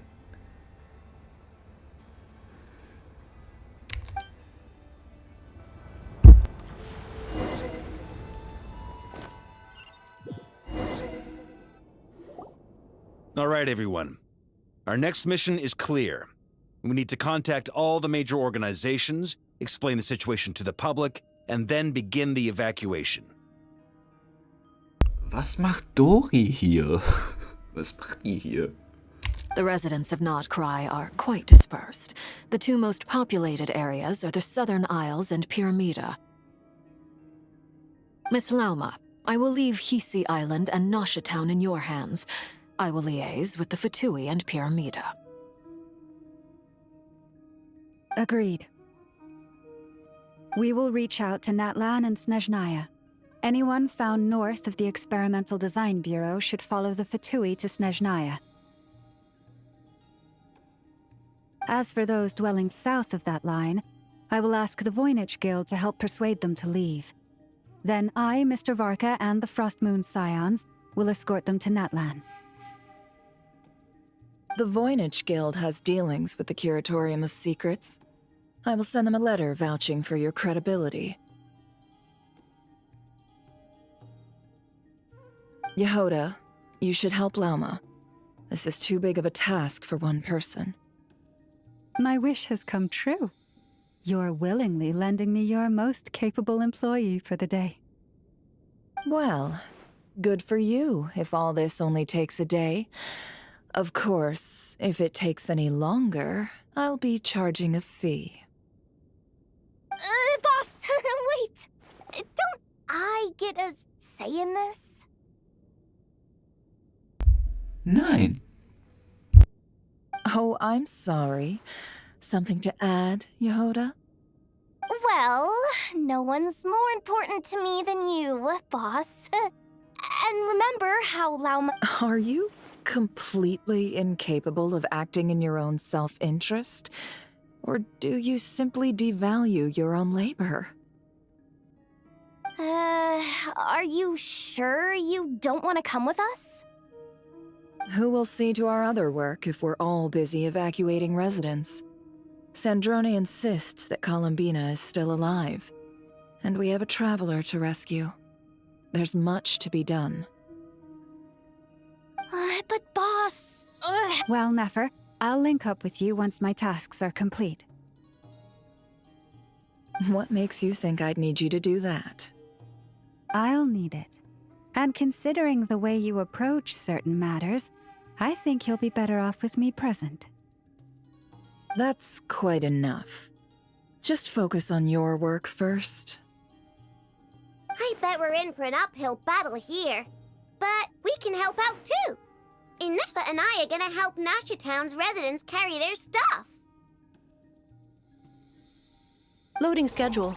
Store essential local research data and technology samples, then escort the people to Natlan. Understood. I will execute this to the best of my abilities. Great stuff. Thank you, ladies. I've contacted the Lightkeepers. A colleague of mine will join us shortly. I will persuade them to conduct a thorough search of the region to ensure that no civilians get left behind. As for me, I guess I'll be making an early return to Sumeru.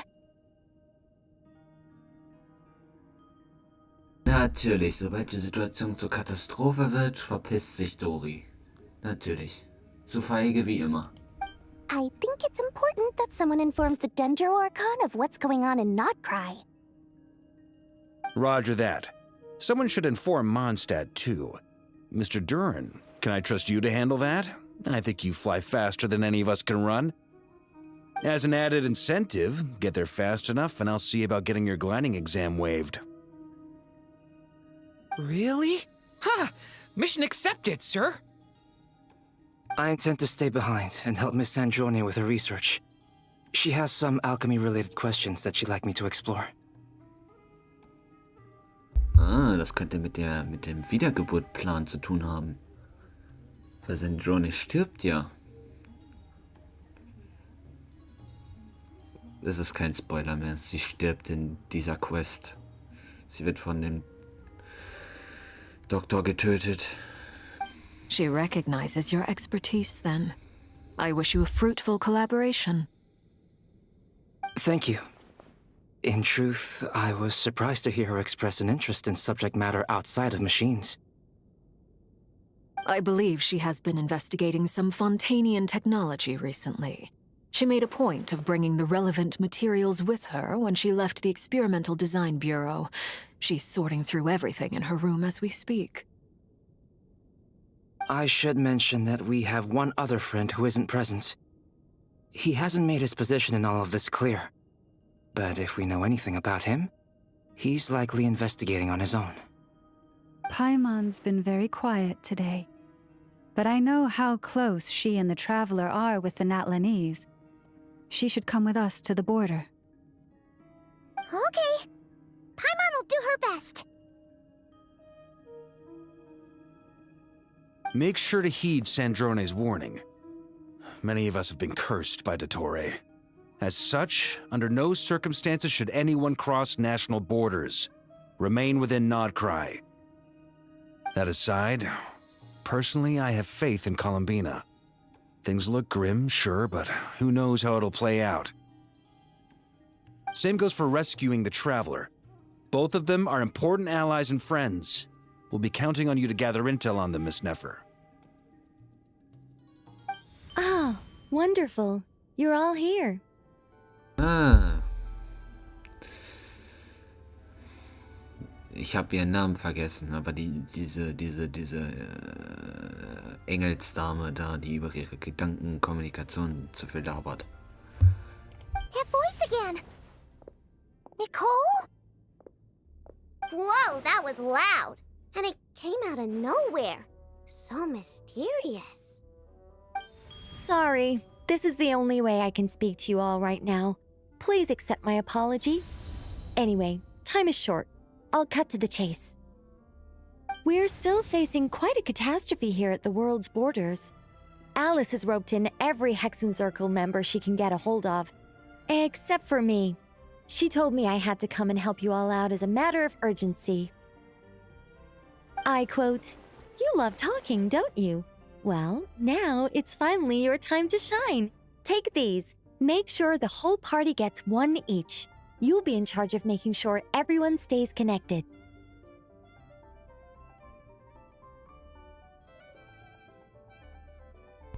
Ah, jeder kriegt ein Dodoko. Schön, schön, schön, schön. A Dodo communication device? Nice. Scanning. Unknown device. Analyzing. Unknown device. Conclusion. Cute. Affirmative. It is cute and good. I believe that I quite like it. This is no ordinary Dodo communication device. It's my very own special modified version, specifically... sorry. I almost went off on another tangent there. Anyway, help yourselves. It will allow us to communicate over long distances within Nodcry. No more worrying about shuttling messages back and forth. What astounding technology. Am I right in assuming that it relies on your personal abilities to function, Miss Nicole?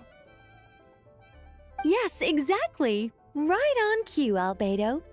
Ah, I'd love to brag to you all about how it all works. But no, next time. Anyway, I'll be right with you all, serving as a communication hub. That's all from me. Head off as soon as you're ready. I'll be staying here to keep watch, and I'll be sending you my blessings.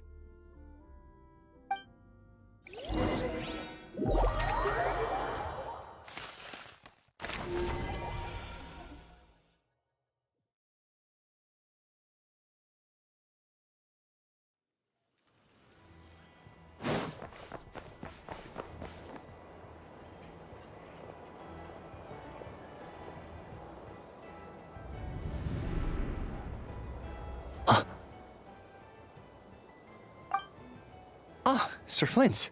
Perfect timing. I just arrived myself. You are most considerate, Master Ilua. But in fact, I know you have been sitting here for quite some time. If you saw me, why didn't you say something?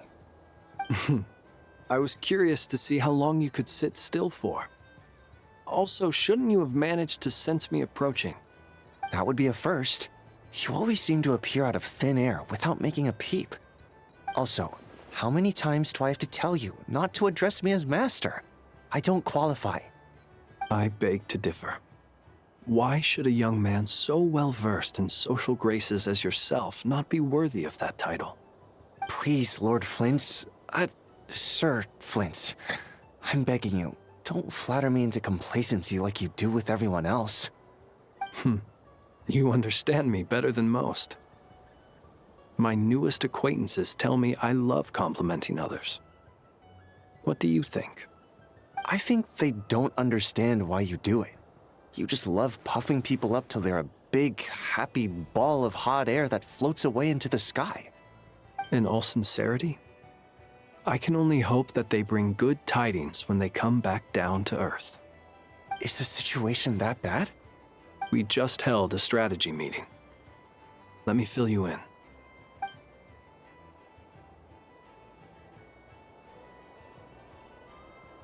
In short, we need everyone gone from Pyramida. We also need a team of Lightkeepers to scour the more remote regions of Nodcry for civilians to evacuate. I only hope we have enough personnel. We do. Old Man Nikita will definitely help, and we can recall anyone out on patrol to focus on this instead. Good. I'm sure you and the others will make short work of this. Now, don't forget, once you've completed this task, make sure you and the rest of the team evacuate to either Snezhnaya or Natlan as well. Flint? If you've got something to say, Master Ilua, why not guess what I'm thinking right now? You mentioned that you have something else to deal with later. How difficult is it going to be? I doubt it will be easy.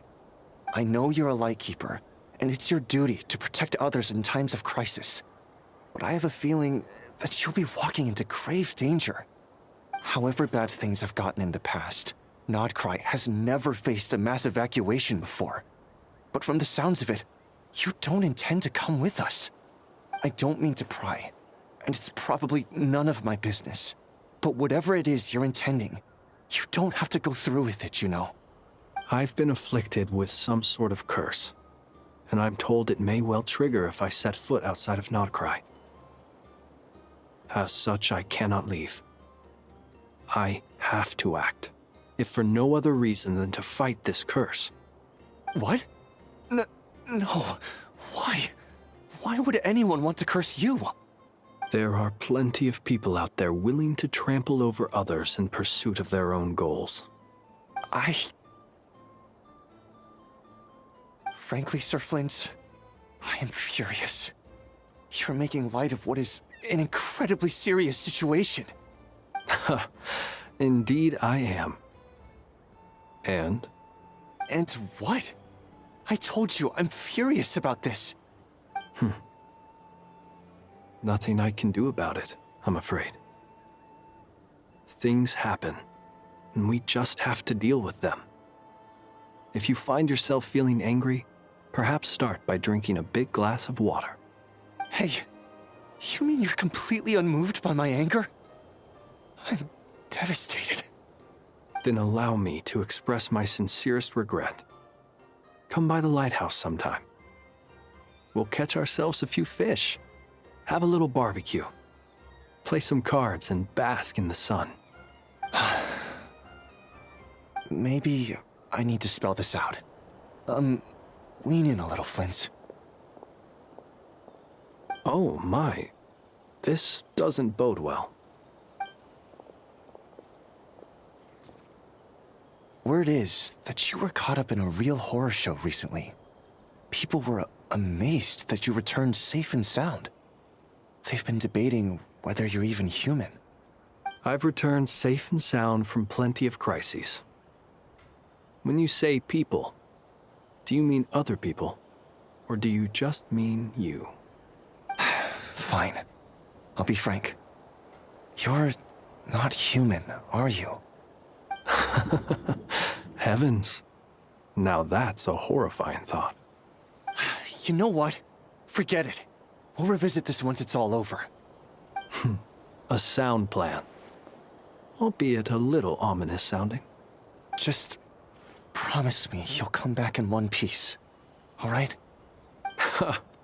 For you, Master Ilua. How could I refuse? Also, please pass my regards on to our colleagues.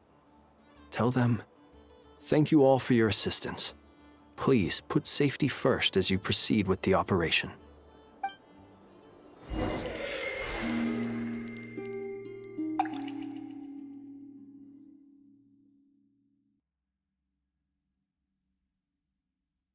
I have to keep searching for a path toward reality.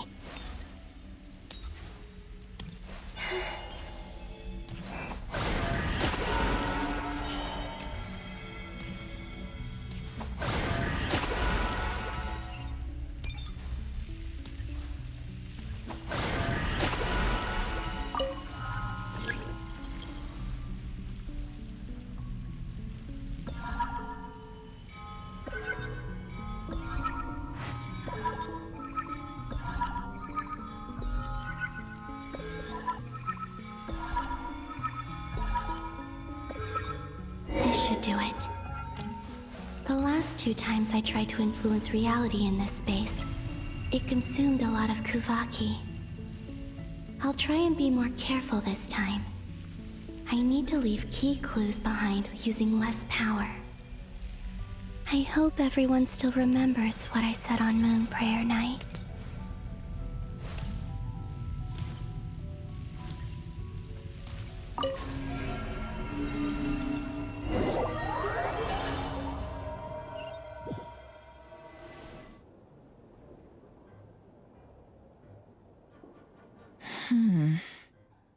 Nothing here either.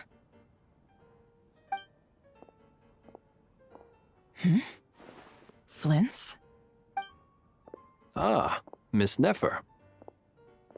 What are you doing here? Unless... I just spoke with Ilua about arrangements for the search and came for a walk nearby. As for you, why would... It appears we think along similar lines. And neither of us likes to accept things at face value. As well as figuring out how to gather intel on the Traveler, I wanted to confirm some of my own suspicions.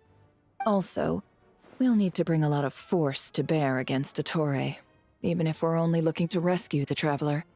We can't leave anything to chance. You don't think Columbina perished either, do you? I'm merely considering the possibility that she survived, just as you are. How much can we really know about a deity like her anyway? Do you remember what she said on Moon Prayer Night? About using moonlight to send messages to us? Of course. I think that's why we're both here. Where have you checked so far? I've been focusing on the outdoors. Anywhere the moonlight shines.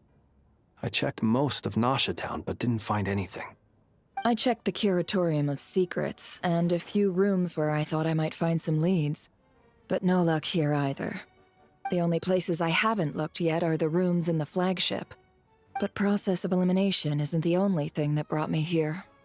Oh, really? What's your other reason? After all that build-up, our mystery ally never showed up even once!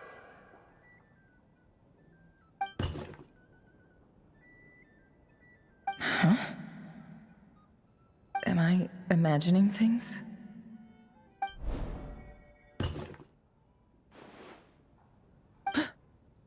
Come on, let's see what's going on.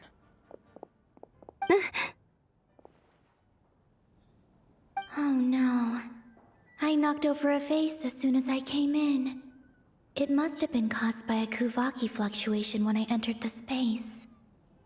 Although, it seems like I'm not about to be pulled away this time. It looks like as long as I'm careful with my actions, it doesn't count as influencing reality. Anyway, is this the flagship? The Traveler mentioned that's where he was staying. I only went into the lobby last time, so I've never actually been here before. How does this space work? If nothing else, I can now be sure that it is not simply memory. He mentioned where his room was. I think it's this one.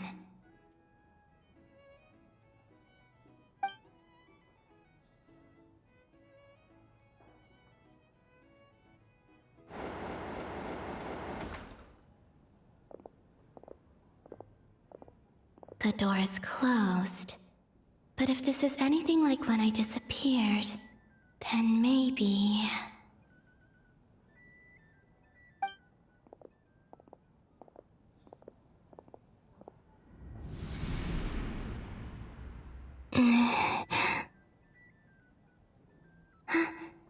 I'm in. He and Paimon aren't here at the moment. I hope he's okay. I wonder what happened to him after that battle with Dottore. Best not to dwell on that for now. I need to try and leave them some clues.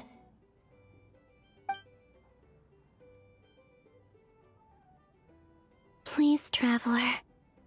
I really hope you find this.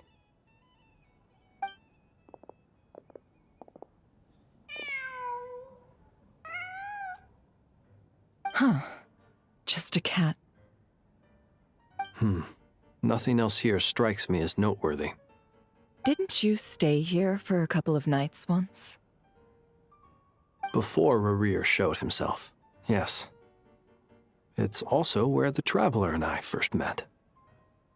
Did you notice anything unusual during your stay? I remember thinking how much noisier the flagship is at night compared to the graveyard. Other than that, no. The Traveler and Paimon were most congenial neighbors. This is where they've been staying, yes? Over here? That's right. I wouldn't usually condone breaking and entering, but we can make it up to them later. Focus now. I have to write a message on the wall using Kuvaki, just like I said on Moonprayer Night. Simply open your windows on nights when the moon shines bright, and the moonlight will naturally flow towards the words I have written. Here goes. I'll need to carefully control my strength.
Hmm? There's a noise outside the door. Is he back?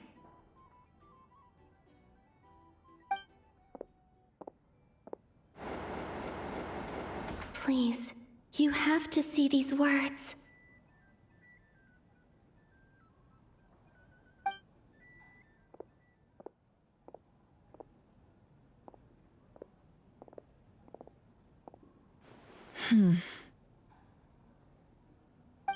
Well, do you sense anything? Unfortunately, no. And this place was our last chance. Not necessarily. We've only looked in Nasha Town so far. Miss Columbina said she would leave messages at her friends' dwellings. It's still worth checking where Miss Lauma lives and where I live. Let's try and make some time to look into those then.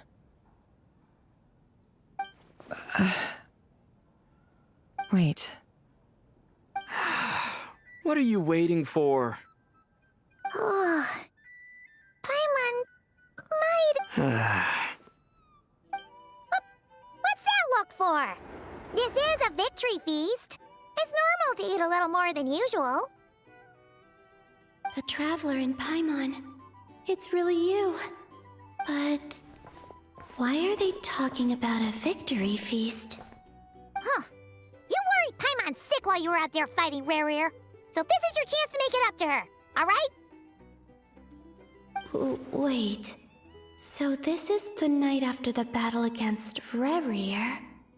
How did I end up here? That's quite a long time ago now. Wait. Time. That's it. Every time I've entered reality within this space, it's been at an earlier point in time.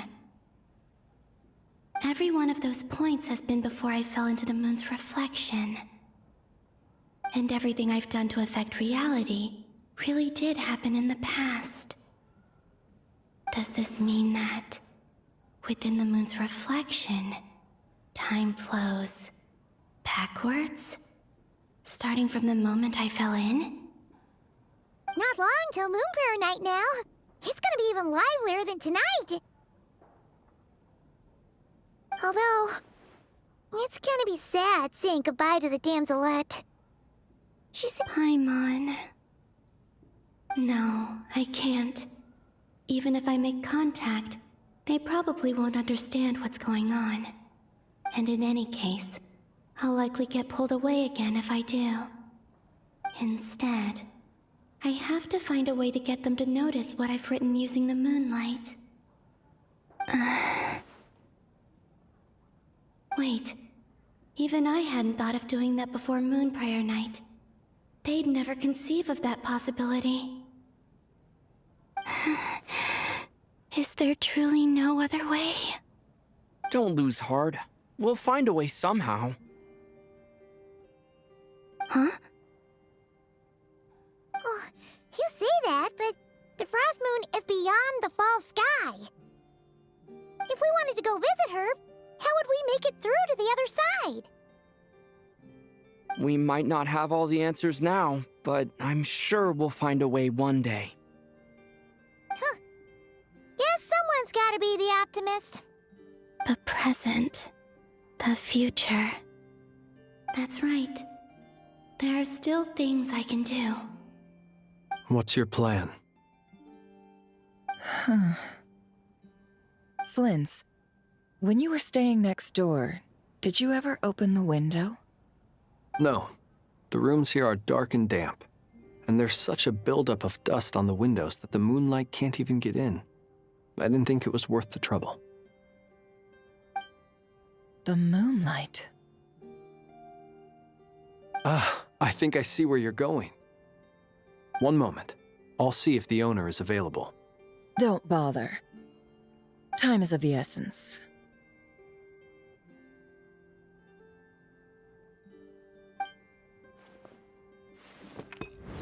Time. Even if no one sees what I've written at this moment, maybe someone will remember what I said after Moonprayer night. I need to write down as much information as I can. And maybe one day... Huh? What's up with you? You can't even hold your cup steady. Are you getting tired?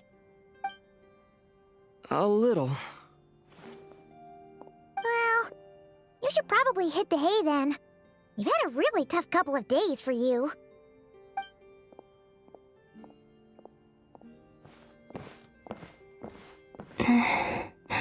You truly have. You helped defeat Rerir, helped me reclaim my name, and you helped the others organize Moon Prayer Night.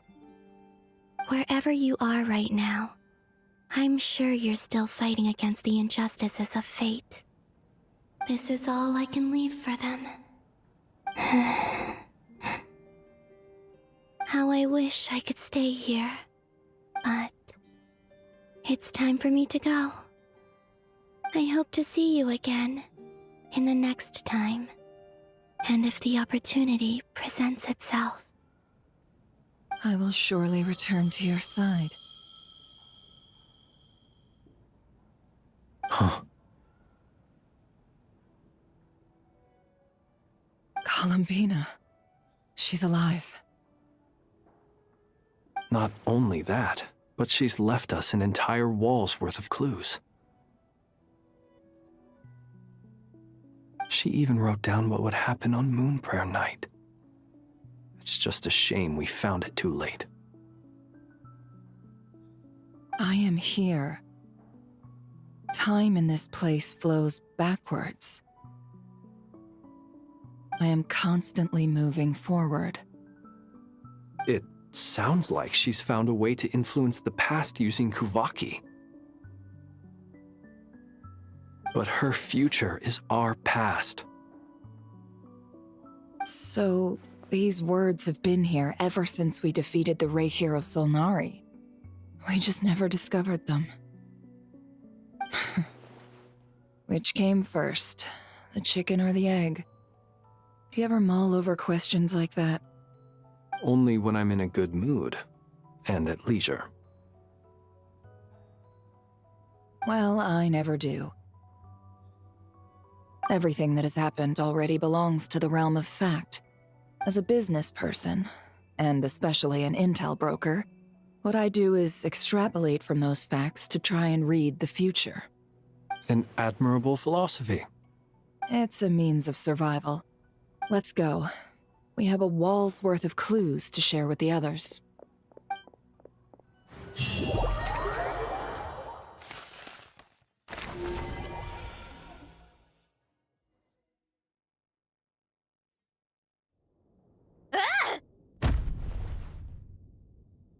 It appears that the doctor's energy signature has changed to something similar to Kuvaki, but not like the Kuvaki we're used to. Nodcry's Kuvaki devices will only have a limited effect on it. I can see why you've chosen to place your hopes in alchemy instead. Also, I must say these books are rather profound. My subordinates just shipped them in from Fontaine. Some of them are from the Narcissenkreuz Ordo. Some are incident reports from Petrichor, and then there's a few test reports for these junk machines. Additionally, after some further scanning, I've discovered something extremely annoying. What's that? Tevat's skies contain multiple moons. A long time ago, when I did my first scan, I detected 3, just as the legends say. But when I checked again just now, I detected 4 moons. So there's one extra? Yeah. Originally, I thought that if I could still find 3 moons, that would at least mean Columbina's still alive. But then it occurred to me that apart from the frost moon, Tevat's moons are just husks. And husks surely shouldn't show up in the scan, since they're not alive. It's weird, isn't it? If we can't even distinguish between a dead and a living moon, how are we supposed to know whether a moon goddess is still alive? Or does this mean that the moon marrows are equivalent to the moons themselves? It's certainly possible. In which case, the fourth moon you detected may be Dottore artificial creation. So he wasn't bluffing. He really built his own moon marrow. Ugh! I'm so mad right now! It's easy to get overwhelmed when you have too much on your plate. Maybe you need to relax. Perhaps try going for a walk. Or simply take a few deep breaths. Nothing can calm me down at a time like this. I need more time, and I need progress.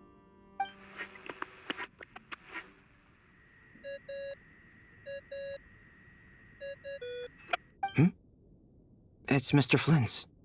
I really hate that ringing tone. Ugh. First the 4 orthants of the Narcissenkreuz, then moon marrows. Now what? Oh, sorry if we're disturbing you. Might I ask what's troubling you? What do you want? We're busy. Are you still at the Curatorium of Secrets? Yeah. Look, everyone else is still out, so there's no hurry. Plus, I'm busy, so I would appreciate if you gave me some space. Even though we have crucial intel to share? Fine. I'm listening. Do you intend to share it via the Dodo communication device? Ordinarily, I would, but this is a unique situation. I think it's best that we discuss it in person. See you at the Curatorium.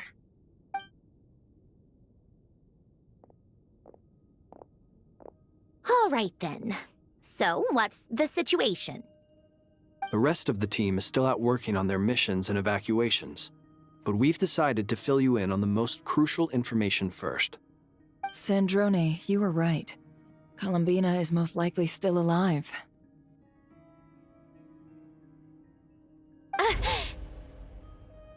That's the best news we've received in a while. By a long way.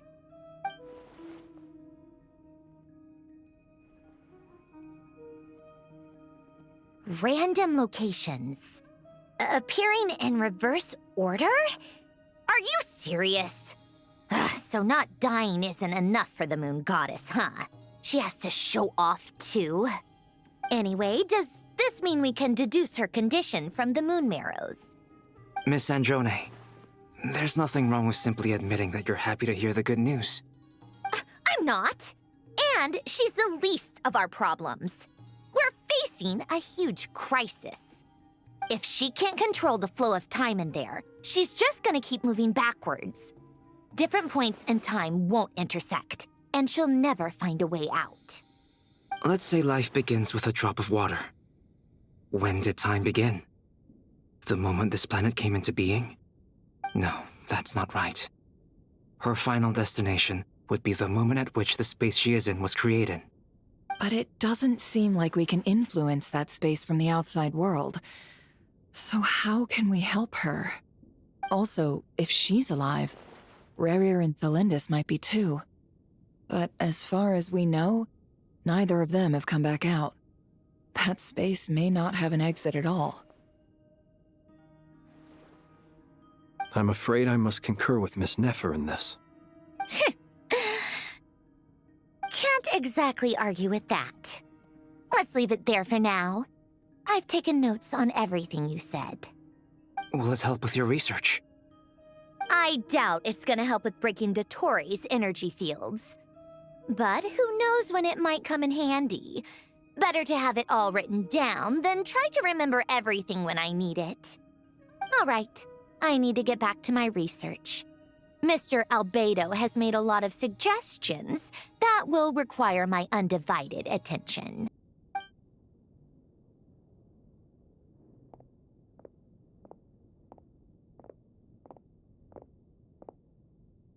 Paimon, are you there?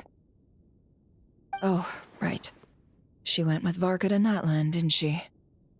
Good thing we've moved her and the Traveler's luggage in here.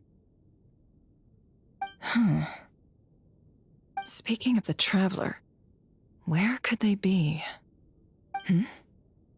There's a note from Paimon. Paimon here.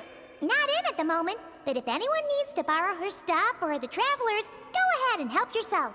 Paimon won't be mad. Also, Traveler, if you get back before Paimon, make sure to get some rest. Paimon misses you a lot, but put your health first, alright? How sweet. Well, since you offered, Paimon, don't mind if I do. This is the Traveler and Paimon's luggage. All the items they use day to day are here. It's well organized.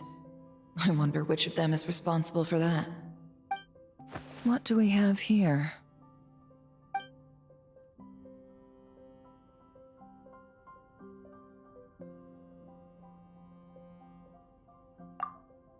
The camera captured a special moment that can only occur between people who are close to one another. You can really sense how the photographer feels about their subject. I wonder why this picture was placed outside. Is it because Paimon recently looked at it?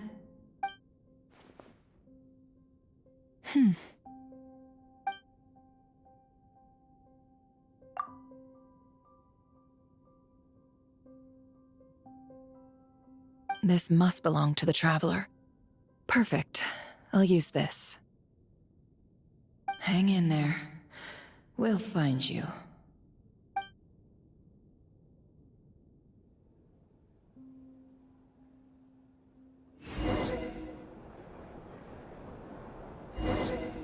Polonia. Search keyword world formula and bring me all relevant books.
Let's see.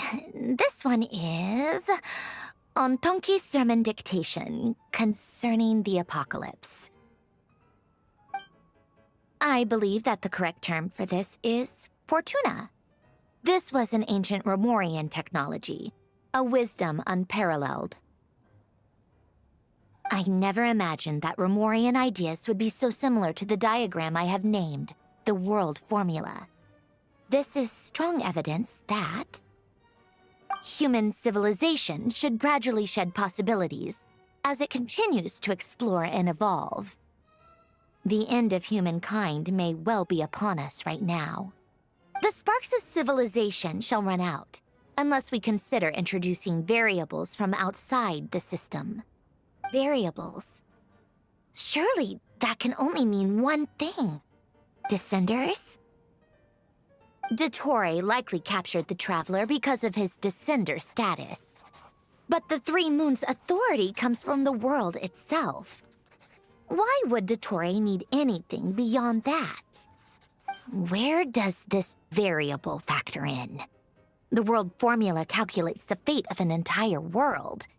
Introducing a variable would therefore give us...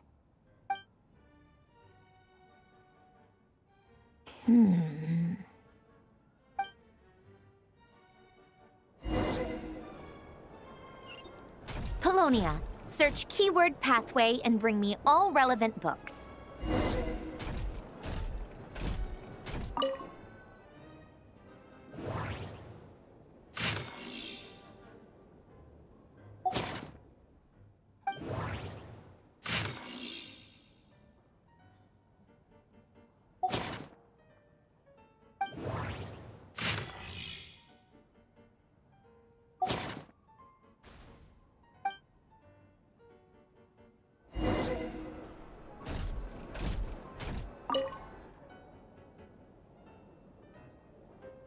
Otonki Sermon Dictation.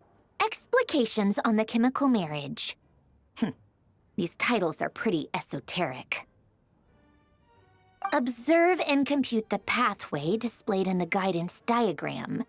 Deconstructing and reversing its effects could generate potential ideas.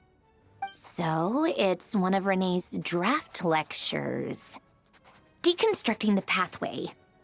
I suppose that could lead to a breakthrough.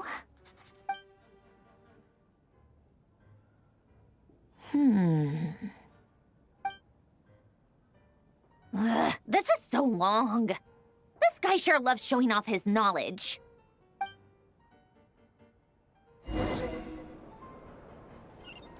Polonia. Search keyword tree model and bring me all relevant books.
Most of the experimental devices proposed by the Lilia Crucis Ordo are built based on the simple and basic logical structure of a tree model.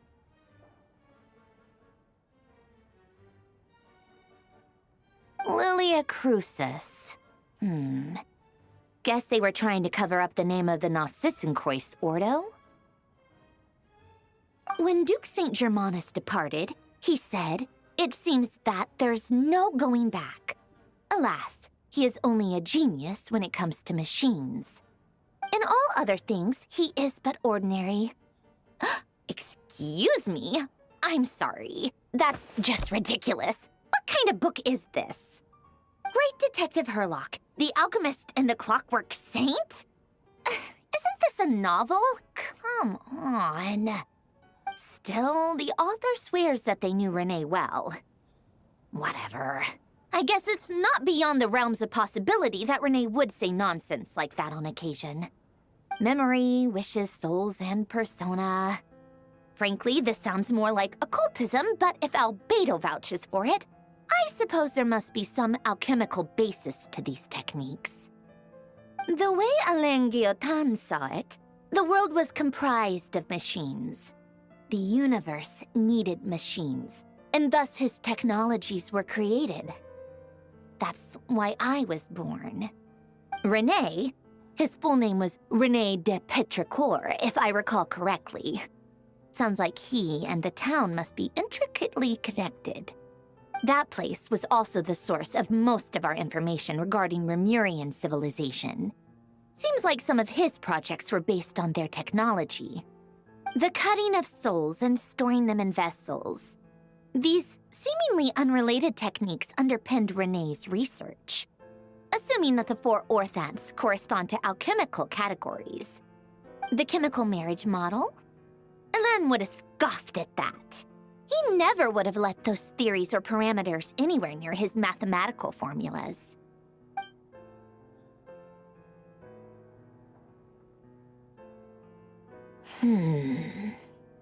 What was Alain's view on René? I know he mentioned the name, albeit very rarely. Oh, now I remember. Alain's old notes are here too. They mentioned René once. René seemed most out of sorts when he spoke to me. A lack of sweet foods has dulled his mind, I should think. Either way, his words are not to be believed. Yep, that sounds like Alain. My subordinates actually did a half-decent job digging out all these materials. Makes a change. Good for them. Some of Alain's old files are completely consistent with these records. He must have gotten them from the Tower of Gestalt. I never knew he got his hands on Renee's records that early. Heh, he may have kept them, but he never even attempted to use them. Didn't believe a word they said. Come to think of it, Renee's world formula was filled with calculations of constants. That shows he believed that the fate of the world to be predetermined. As for Alain... it's been too long. I forget what he said. What would he have said? A guy like him, fervent believer in machines, but not headstrong enough. The world can be changed. It is worth persevering. Yes, that's how he used to think at least. He created that procedure to save this world. Yet the scale of the world's fate proved too enormous. The result was beyond his ability to calculate. He died having never seen the outcome. And there I was, left behind in the ashes of his dreams. Did you really never take a close look at Renee's research? Or did you read it but deem his philosophy incompatible with your model? The very thought of trying to incorporate his ideas probably made you feel sick to the stomach. Well, don't worry, because there's a whole new category of lunatic in town. Next to Dottore, every other madman looks sane. You once asked me what I wished for. Should have asked him instead. He's the one pining for things you'd sooner die than witness.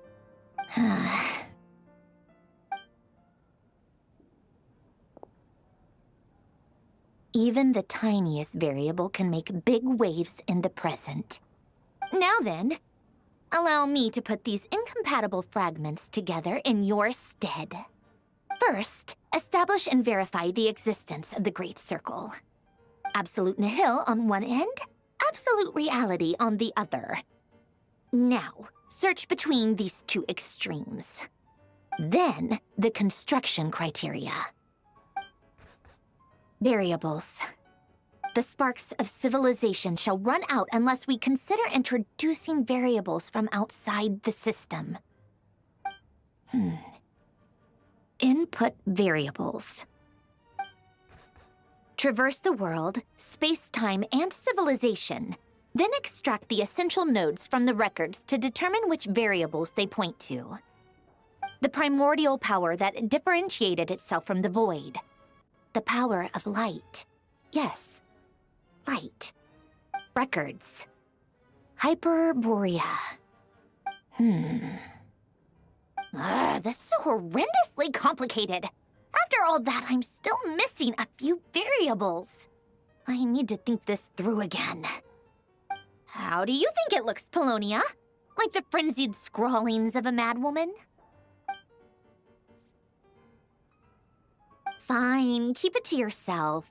It's not like you can talk anyway. I'll assume you gave it a passing grade. I jest. But true madness does often start with trying to save the world.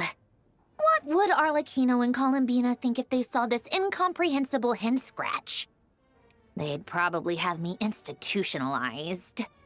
So would Rosaline. She's been dead for a while now.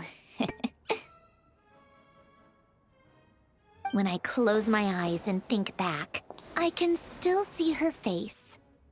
And that enormous dress she used to wear. Such a bizarre choice. What possessed her? Oh, and the clack-clack of those heels used to drive me insane.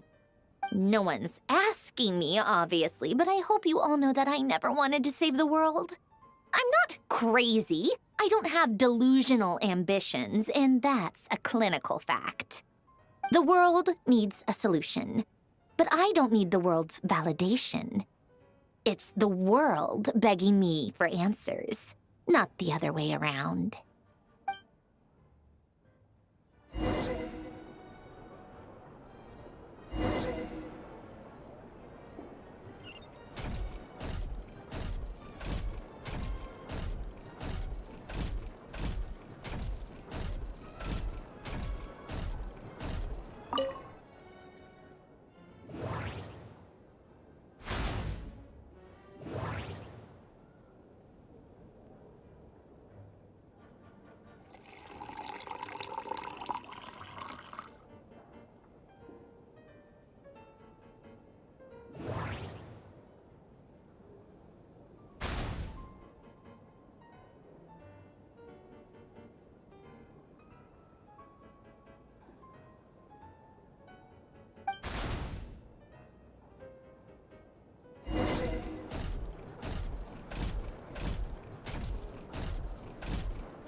Oh, cookies to go with the tea.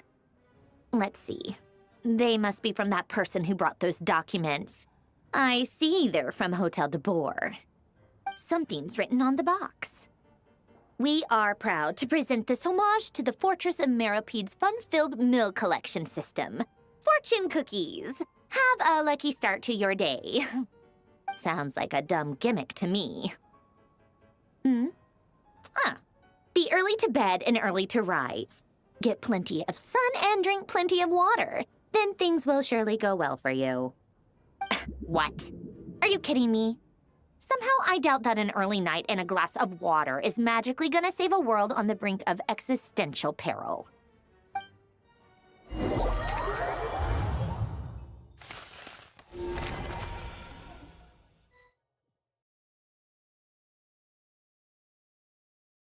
Lady Arlecchino, word has reached us that Lady Marionette's troops are all in position. They are ready to act as soon as the order is given. Excellent. The only thing is, they are fewer in number than we expected. It looks like many of them must have lost their lives at the hand of the monsters released by the Doctor.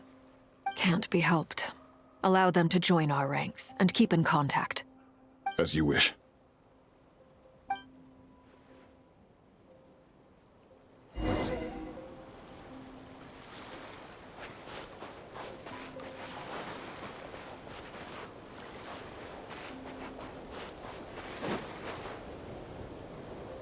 It's been a while, Arlecchino. You look well.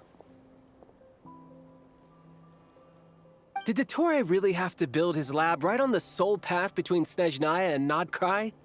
Had to go on a huge detour to stay out of its line of sight. Sounds like an arduous journey. I assume you've brought word from Her Majesty? Of course, all part of the job. Firstly, the Tsaritsa has authorized Fatui Internal Affairs to review Dottore's case. They will reach a formal verdict on whether he has turned traitor and whether he poses a threat to Snezhnaya. While they're working on that, I've been ordered to come and receive the refugees from Nodcry. They are nearby. My team will escort you to them shortly. Great. Aside from that, Her Majesty has a message for you and Sandrone personally. Huh? Where is Sandrone? She stayed behind to work since I was making the trip anyway. It seemed sensible to have one person on standby at base while the other came out to meet you. All right, guess that's just how she rolls. In that case, tell her that the Tsaritsa's decree this time is pretty awesome sounding. I think she'll like this one. Still, I wonder what... Wait, what's that? Did one of our troops turn into a monster? Take him out.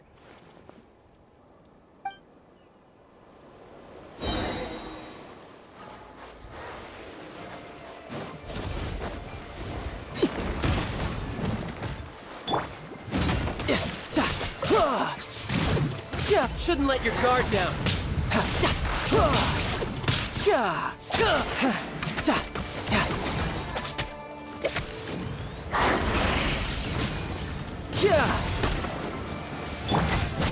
Transfixed! You've gotten stronger, Arlecchino. Nice. Stop that right now. I appreciate the praise, but I'm not fighting you today. I knew it.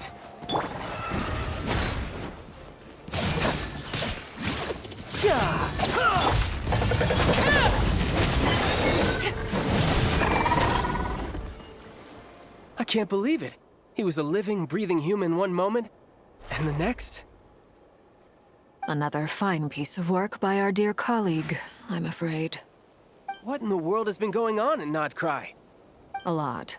But long story short, Dottore stole 2 moon marrows that should have belonged to Columbina, then built a 3rd moon marrow of his own to concentrate the Trilunar Authority in his hands.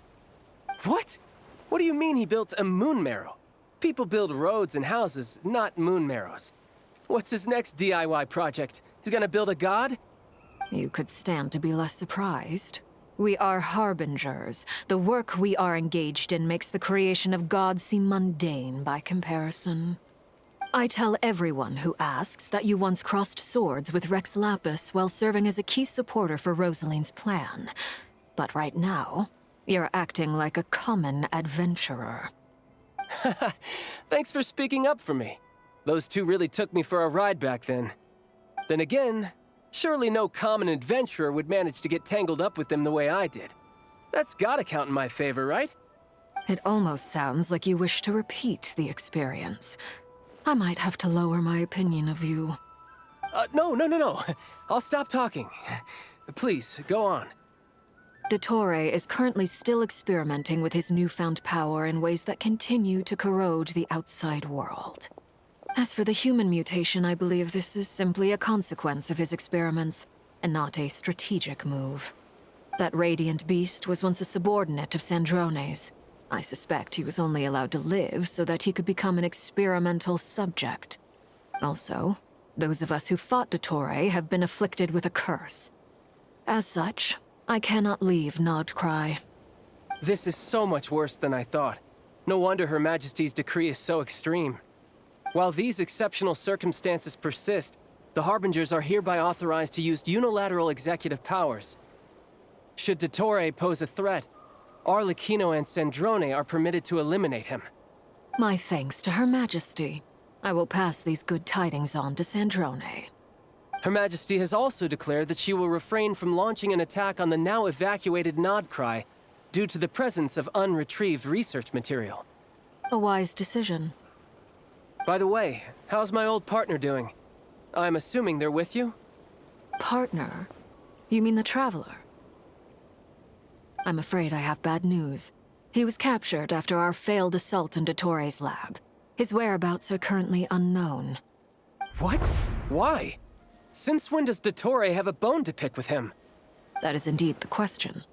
I'm not sure he does. He must have some other goal in mind. This won't do. I have to rescue him. You can't. We have no idea where the Traveler is. What am I supposed to do then? Stand here twiddling my thumbs? Sandrone is working on it. The best thing you can do right now is complete your mission. Fine.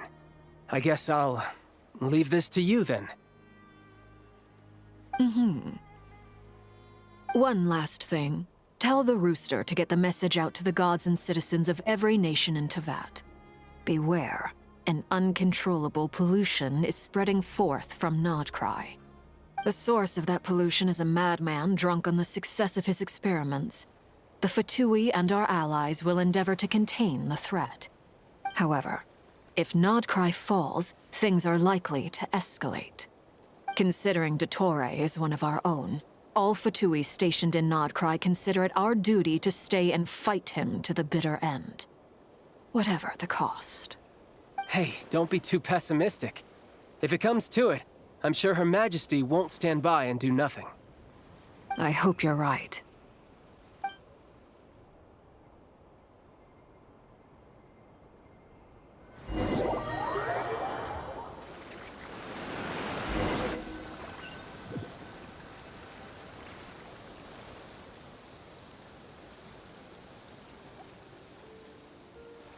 You're right on time.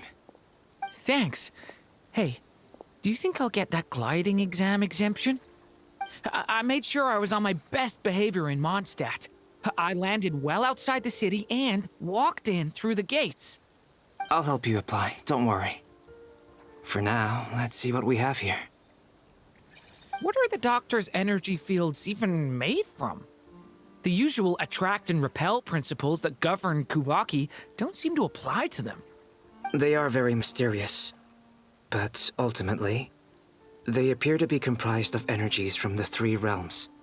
Thanks to research by Master in the Hexen Circle, we know that Teyvat's 7 elements are derived from the more primordial power of the Light Realm, which is antagonistic with the power of the Void Realm. Since you have the power of the Dragon Durin within you, I'm sure you can already tell that this energy field contains no abyssal energy. That's true.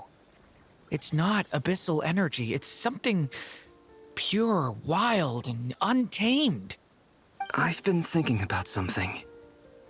Do you still remember the device that Dory supplied from the Academia when you and Miss Columbina fought Raria? That was one of the most marvelous feats of ingenuity I've ever seen. The design, the craftsmanship, the material selection. I couldn't fault any of it. Not to mention the operating principles. Surely the most ingenious feature of all. Dory didn't go into detail on how it functions, but I have a working theory. The clue was that Miss Columbina was somehow able to use the pyro energy that you provided, despite the fact that, as a moon goddess, she should only be able to use light realm energy in principle. Now, all elemental energy is, of course, derived from light realm energy to begin with. Hence, I suspect that the device works by restoring elemental energy to its original state. This presumes a theoretical model of the 7 elements akin to that of light refracted through a prism. Perhaps it is no mere analogy. Maybe there is indeed a prism in this model. I almost wonder if the idea for the device was conceived based on direct observations of said prism. It would explain how such an ironclad design concept was achieved. It is at once a masterwork of engineering and a groundbreaking application of the Academia's latest elemental theories. I suspect only Lesser Lord Kusanali herself could have devised such an ambitious technology. But back to the energy field before us. If this is pure light realm energy, its relation to elemental energy is one of integration versus division. Or you could say that the former contains the latter. Could this mean that elemental energy can dilute the power of the light realm? Should we give it a try? We should.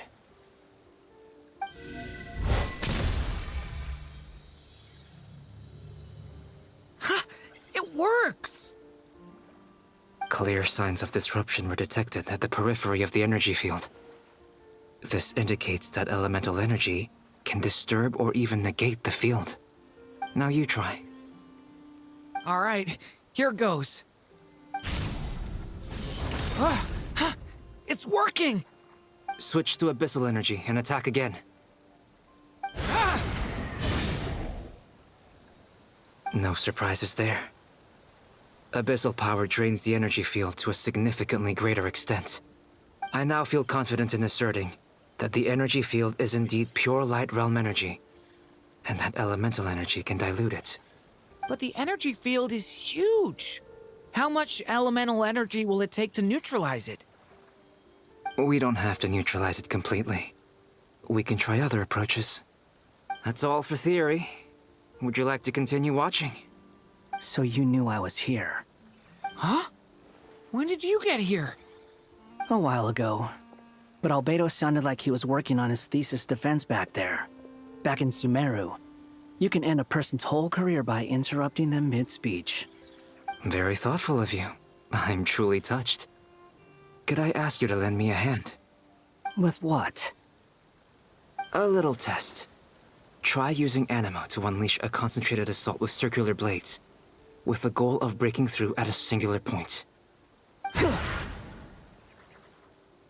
Nice! This time it tore through the field. Tremendous. This is a major breakthrough. Should we go through? We probably shouldn't risk having mutually antagonistic energies in such close proximity.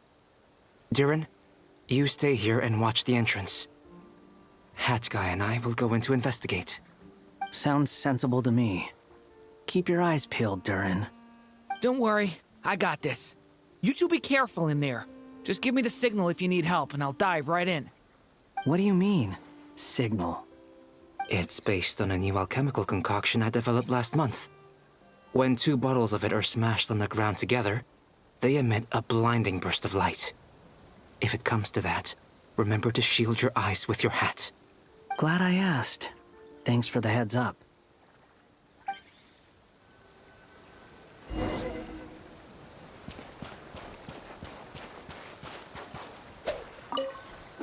Like I thought.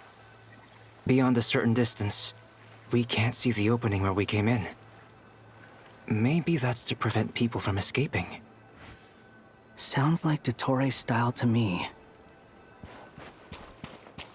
Not much has changed. Things are basically the same here as they were before the energy field appeared.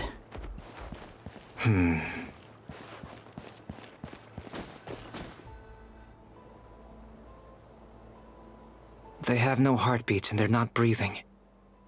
We can only assume they're dead. But there are no visible wounds. Also, there's an animal squatting next to each body. It's watching us. That's not an animal's gaze. What are you trying to tell us? Doesn't seem eager to talk. I guess maybe it's just an animal after all. Let's keep looking around.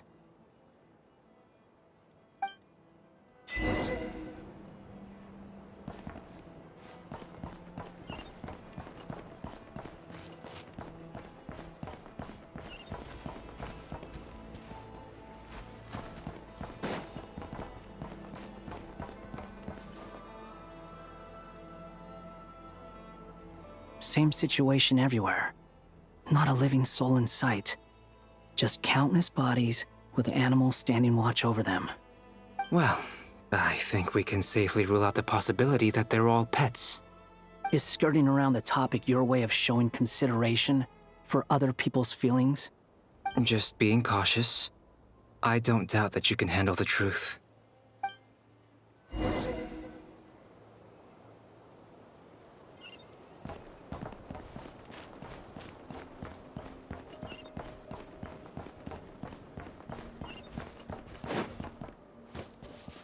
Careful. Please. Help us. Please. Over there. I hear a voice.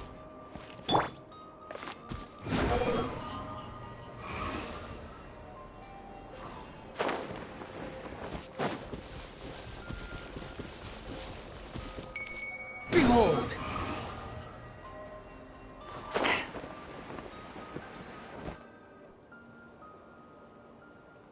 Please. Help us. Please. What happened here? I don't know. Suddenly, everyone collapsed. Then my line of sight got lower. I still have some of my senses left. I gotta get out of here.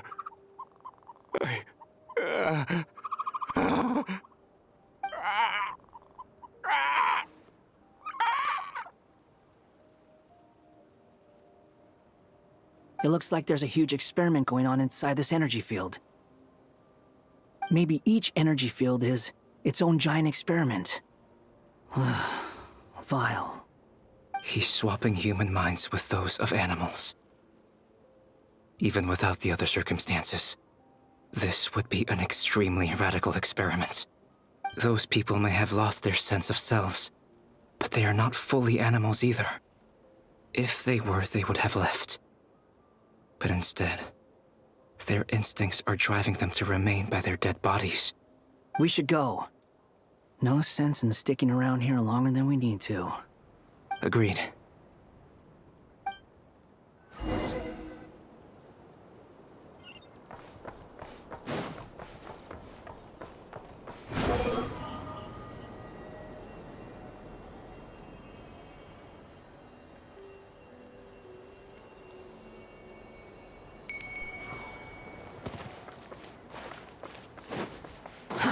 Too slow.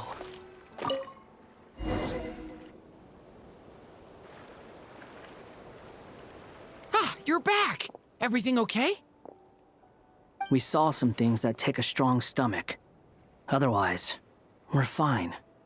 We should share our findings with the others.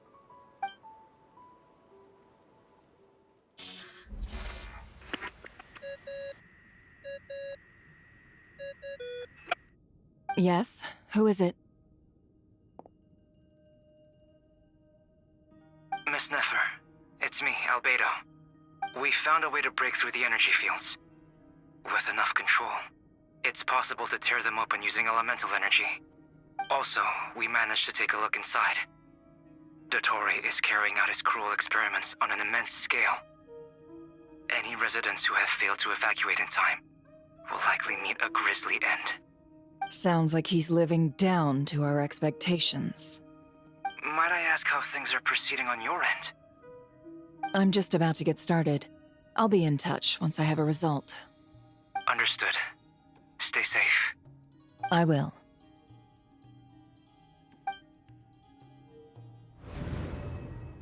Well, Nefer, I'll link up with you once my tasks are complete. What makes you think I'd need you to do that? I'll need it. And considering the way you approach certain matters, I think you'll be better off with me present.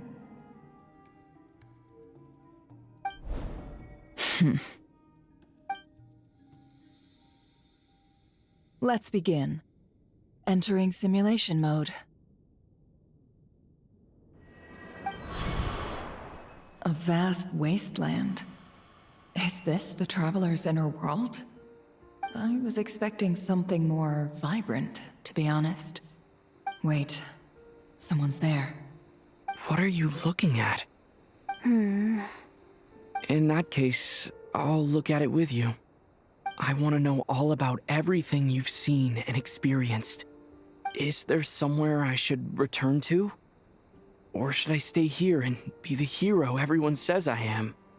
I don't dislike my current life. Roaming the land, fighting battles, accomplishing missions, earning a living, looking after Paimon. It's not so bad. I guess the only thing that's missing is that you're not here with me. This is the conscious layer, which contains a person's true feelings. It is filled with both longing and kindness. I suppose anyone who lives long enough ends up wishing for someone who can't be there.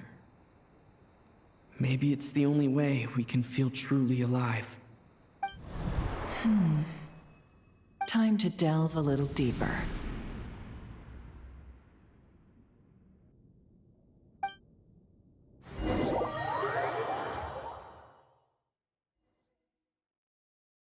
Nasha Town is hardly the optimal choice for a place to live, but it has character and a reasonable population density. What are you trying to say? Oh, don't be nervous. I was just thinking where might make a good starting point for your journey.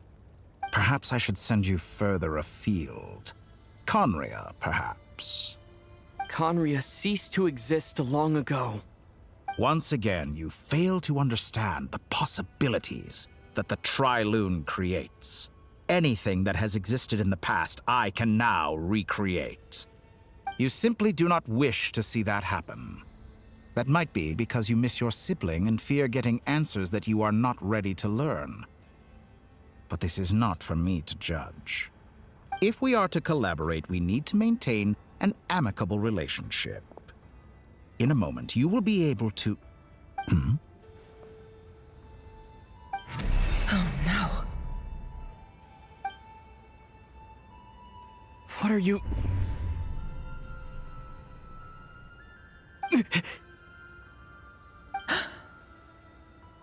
What are you gonna do? Don't move. Something unwanted has crept into... Oh? Gone as quickly as it came.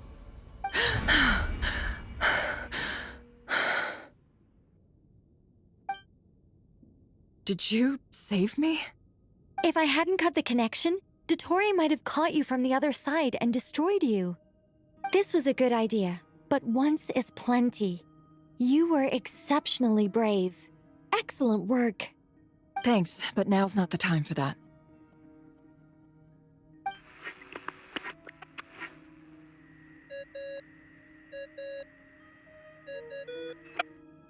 Albedo speaking. I think I know where he is. What is this endless darkness? I can't see anything, even though my eyes are wide open. But why? What happened? Ah, sorry about that. I take it you didn't notice. Just now, a friend of yours took a little peek into your mind. Could it be Nefer? How did she do it? Did she use something as a medium to connect to me? Do you think she's aware of your current circumstances? Oh dear. Have I stunned you into silence? I only wanted to slow down your time a little so I could stop your intruder in her tracks. It would have been nice to capture the spy. I must say, I'm finding the ability to adjust the flow of time rather intriguing. The moment you closed your eyes, time seemed to grow impossibly viscous, didn't it? A whole month passed before you opened your eyes again, but only for you. No one else was affected. I dare say this is something only a god can achieve. Point taken. You've proven once again that you have god-tier powers. Oh, you misunderstand. This wasn't about proving a point. I was testing things out. I find I learn best by doing, and I have to admit, time is not the easiest dimension to control.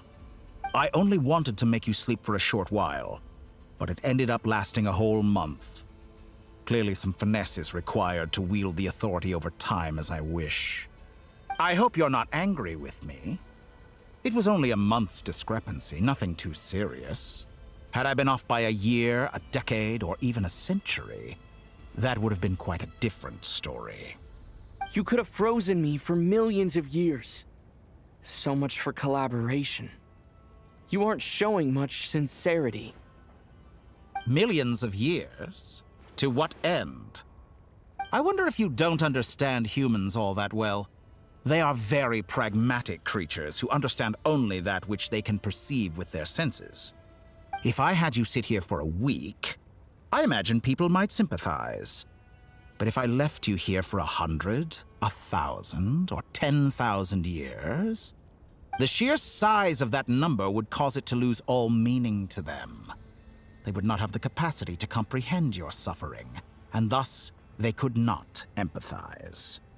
Unfortunately, while gods do exist in Tevat, it is ordinary humans that account for most of the population. Their lifespans are so limited, their bodies so fragile. Did you ever really hope that they could begin to understand someone like you? Stopp! Halt! Es gibt mehrere Menschen, die unendlich lange leben. Er ist nicht der Einzige, der unendlich lange lebt. Moment. Stopp. Es gibt Menschen, die leben in magischen, genähten Zauberschriftrollen. Es gibt eine Magierin, die hat sich für immer jung gezaubert, also die altert nicht und kann nicht sterben. Es gibt jemanden, der lebt unendlich in einem Märchenbuch, auch gefangen. Also es gibt viele, die mit ihm sympathieren können. Your long life and unique origins make you fundamentally different from them. How long will it be before they start to treat you like the alien you are? Before you are ostracized, outcast? Alien? Even I feel bad for you sometimes. This world has made you into a slave.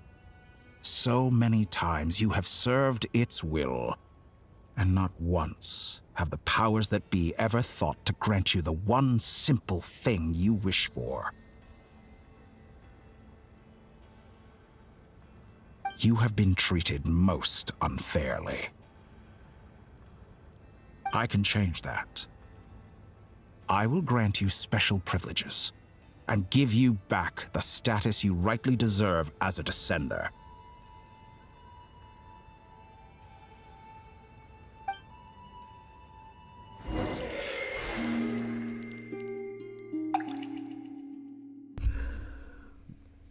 Wenn das Angebot annimmt, ne, dann ist er ein Komplettversager. I've entered the past 3 times at this point, but I still have so many questions.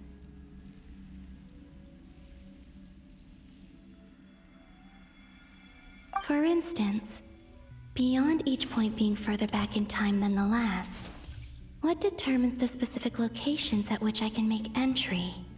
So far, the common thread linking all 3 scenarios is that the traveler has been present. But it's more than that. I know I sensed something familiar around him. What was it? I'll keep this question in mind as I carry on.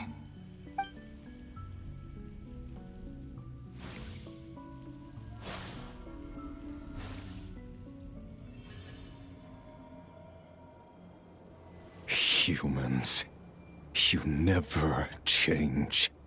Always trying to use powers you neither comprehend nor control.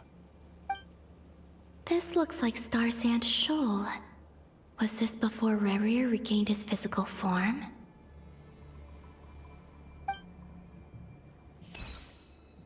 You've messed with the cannon again, huh?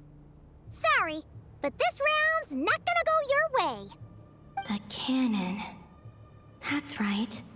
I was at Silver Moon Hall and I sensed an abnormal Kuvaki fluctuation coming from Nasha Town.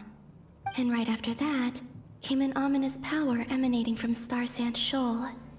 My body was once torn into countless pieces and hurled into the swirling chaos of time itself. But even so, my life and will were not extinguished. I wonder if I could try to prevent his resurrection. But how would I do it? What can I do, here and now? Traveler! Behind you! Look at that light!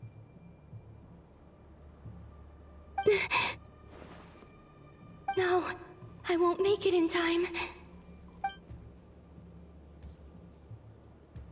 He's using the Kuvaki shield, like I taught him. Is he going to use it to block the cannon's beam? He's strong. I'm sure he can manage. But the force released when the beam impacts the shield might lead to collateral damage. Easy Island. The Frost Moon Scions will be exposed to lethal levels of Kuvaki. A question, if I may. Kind Miss Columbina. When the cannon's Kuvaki beam was deflected earlier, I saw several bolts of energy streak toward Hisi Island, only to be blocked. Did you also have a hand in that? Maybe that really was me after all. Well, future me. But I don't know if I have enough power left. Sigi sato pasa sais, niti ipotoftos. There's no time. Osestikos paratin tiram to risuiku, to pirto aithion feraton. I have to make it. Oh, Frost Moon. Oh, great land. Oh, slumbering moonlight of Nodcry. If you can hear me, if you can sense my call, then please, heed me once more!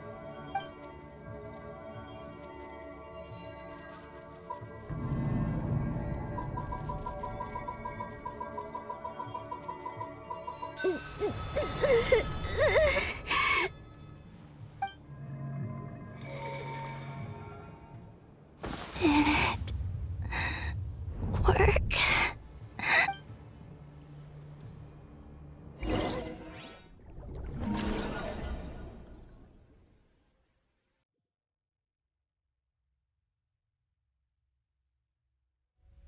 Hey, wake up.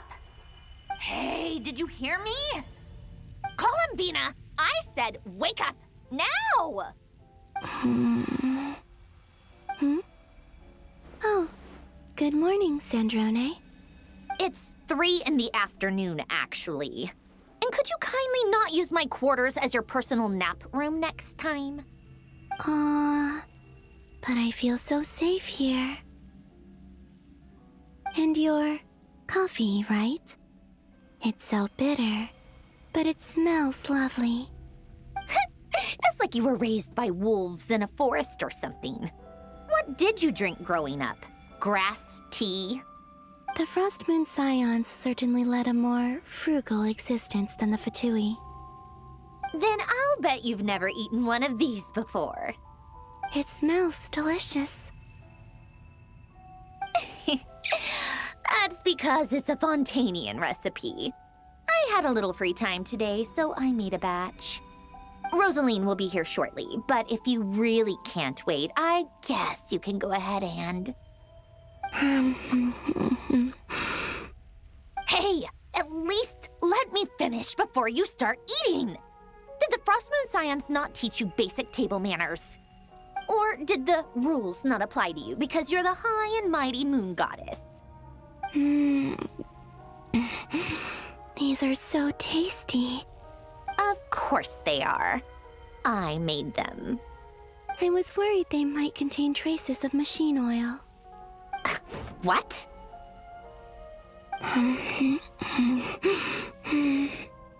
You know, there's something I've always wanted to ask you.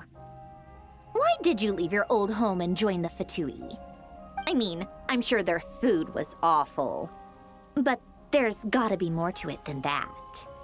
Well, life there didn't go quite how I imagined. What were you expecting? You're a god. Your followers are gonna make some demands of you, right? Surely you can just answer a few prayers here and there in return for the free food and drink. How bad can it be? Well, would you help other people just for free food and drink? The doctor told me that you were created by a great mechanic, Lord something Fisher. The Lord Artificer. Ugh, some people can't keep their mouths shut. Oh, Lord Artificer. And didn't he have something to do with the, narcissist? Narcissenkreuz Ordo. Yes, that was it. Narcissenkreuz Ordo. So, would you try to fulfill their wishes? You must be joking. I wouldn't go even if they paid me. I don't even know them. Exactly. Well, I felt the same way. I did not know the people who made demands of me. What do you know? We're on the same page for once. In his later years, Elen did ask me if there was anything I wanted to do. If I had any wishes of my own. Well, I don't. And I'm not in any mood to fulfill someone else's either. Who's Alain? He was the... You know what? Never mind. You're not gonna remember. Anyway, the point I'm trying to make is, neither of us is the self-sacrificing type. Let me ask you this. What sort of place would you like to live in, if you could choose? A place where people don't ask me for things I cannot give them. Where they don't worship me, or fear me, but just want to chat with me like a normal person. I'd also like the freedom to come and go as I please. And ideally, it would be somewhere with the smell of coffee and snacks. Not to burst your bubble, but no such place exists in the world. Now, take your snacks and scram.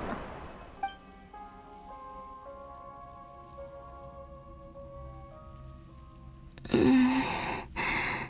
I? Of course. I'm back here again. I dreamed of events from my past. Sandrone. Traveler. I miss you all so much. Back there. I guess I managed to harness all the Kuvaki energy on Hisi Island. But how did I do it? Time is flowing backwards here, and I can use that familiar power to enter the world of the past. That mystery ally everyone talked about. It was me all along. I can sense that there isn't much more power remaining up ahead. What lies at the end of all of this? Will time keep flowing into the past? And will I ever find my way back?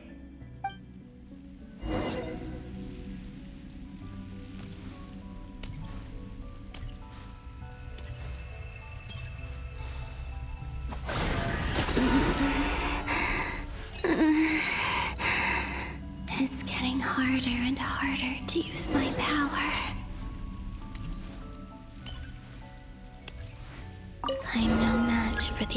in this state. I need to avoid the contaminated fragments.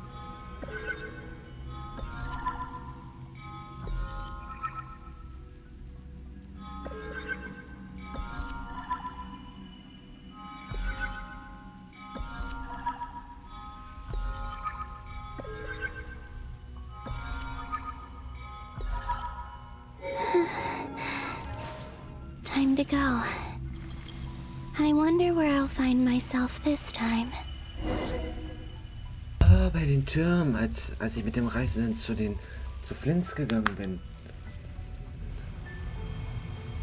Um die Toten zu ehren, die gefallen sind im Krieg. Ja, das ist eine interessante Stelle.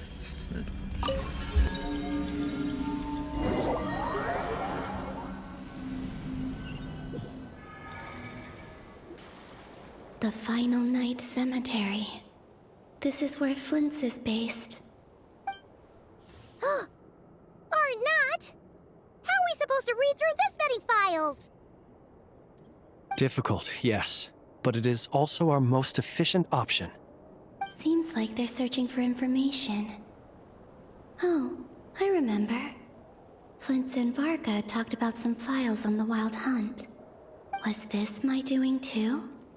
To expose the true intentions of this Rerir, we need to dive into Notcry's history. Are my actions changing the past? Or are they simply completing a process? Is all of this inevitable? Or am I the one making these decisions? If I choose not to help them now, will it change how things turn out? Hope we don't land on our heads then. They're my friends. I can't not help them.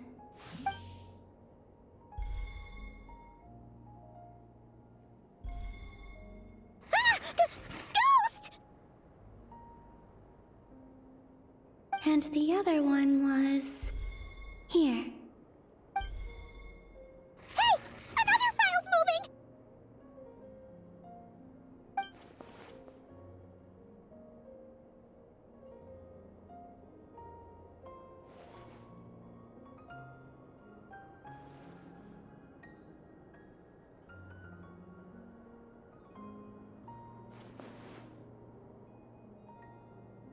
That should do it.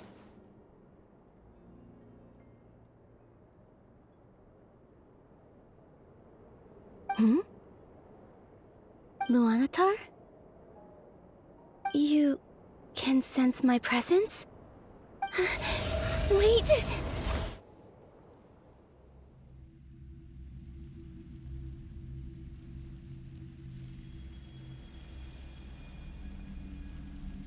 Luanatar. So she's that familiar presence I've been sensing all along. She's always been by the Traveler's side. That explains why the Traveler has been there each time I've entered the past. But why Luanatar? Is it because she has a connection to me as the Moon Goddess's familiar? If so, why not any other Kuhenki? That's...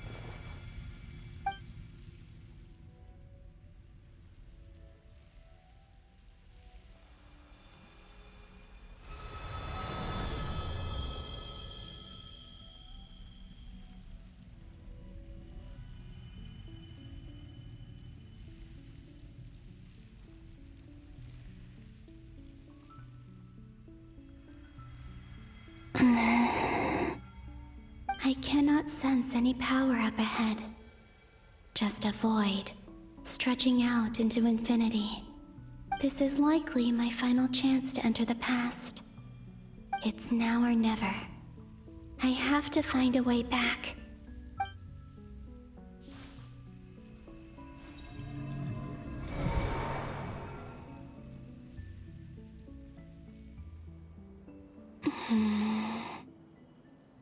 Hisi Island? How far back in time is this? Where's Luanatar? I can't sense her presence this time.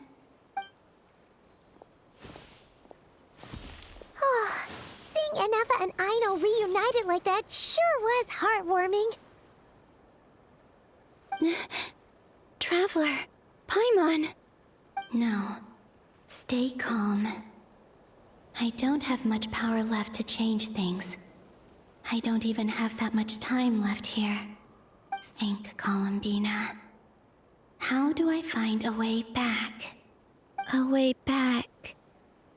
to where? Do I go back to Moonprayer Night? Or to the future that followed? And if I return in my current state, what will become of me then? Dottoro's actions that day proved that he'd been planning that for a long time. He had already seized the power of 2 moon marrows before capturing me. Even if I managed to get back, how can I fight against him when he wields the Tri-Lune Authority? I can't. If I go back like this, I'll be playing right into his hands. I have to find some way of rivaling the power he has usurped. Wait. Time flowing backwards. The Tri-Lune Authority. Does that mean... I think I know what the final destination of this lunar reflection might be. I know what I must do. Speaking of homes, we must already be close to where the Frost Moon Scions live. The vibe here feels different, just like the scenery. But how do I communicate my plan to my friends? Should I write it down here? No. Someone else will see it. I need something with a close connection to me. Something I can use as a medium to tell them what's happened to me in here. Now it makes sense.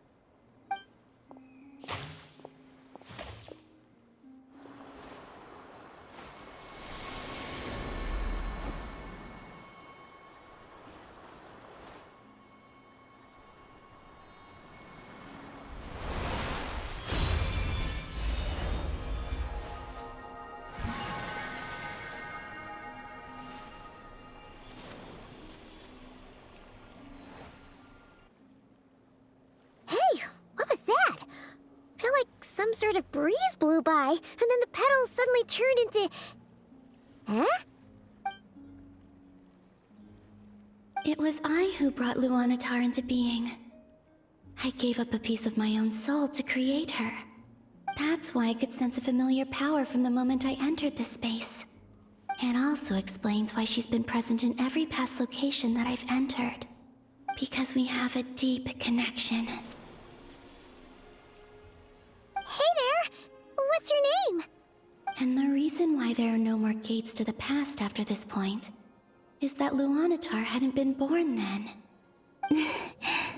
No wonder I sensed the trace of a blessing when we first met. But I still didn't recognize the soul hidden within you. Back then, I was just a little lost dove. I had yet to become Columbina Hyposelenia. Go on now. We've got stuff to do. Best you find someone else to hang out with. Hey, you scared it off. I'll be counting on you. Remember to stay by the traveler's side, guide him, and help him in my stead.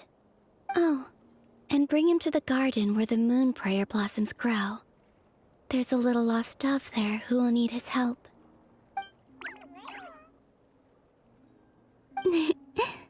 Go on.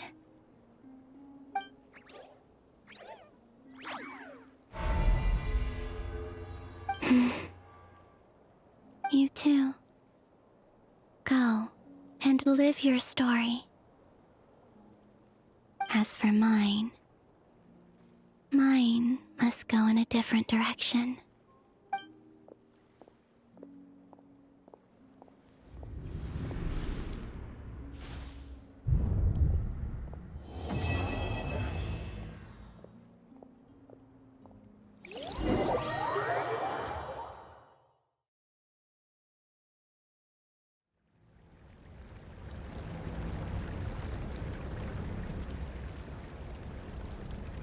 How would you like to experience the thrill of never being held accountable for your actions? You could crush people like ants without consequence, or tear off their heads or limbs as you please. Believe me, such a life is but one small step away. What point is he trying to make? Freedom? But the freedom to kill? To do evil and get away with it? Why would you offer me that? The creation of a world is the ultimate scientific experiment. I have taken my research to the highest level, where I shall be not just a god, but also a servant to many sacred spirits.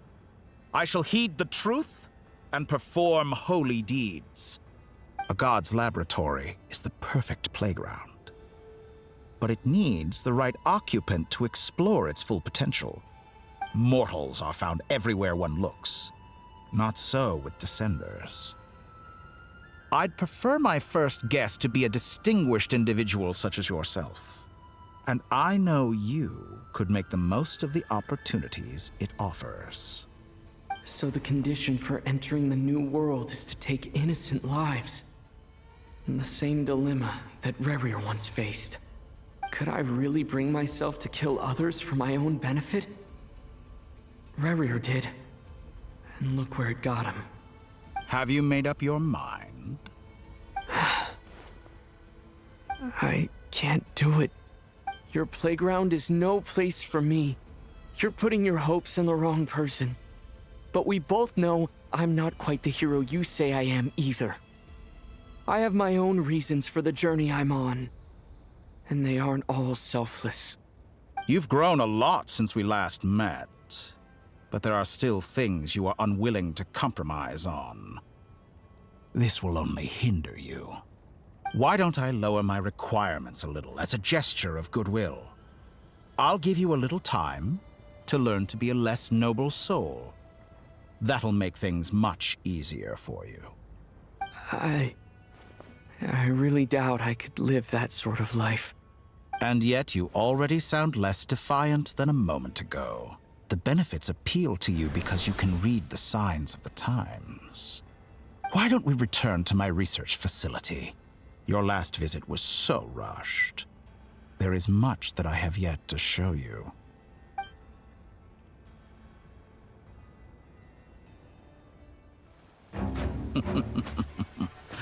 Now to that question,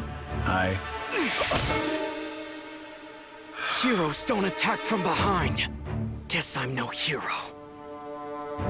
This is most disappointing.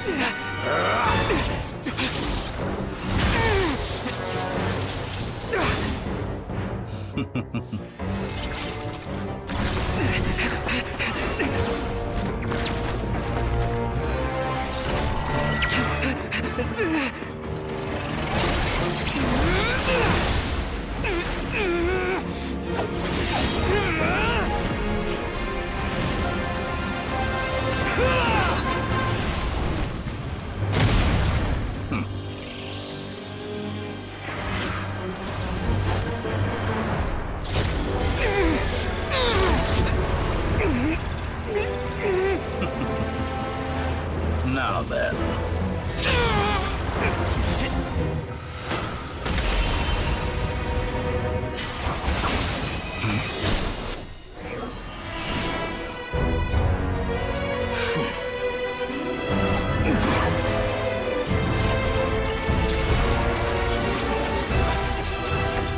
A new face.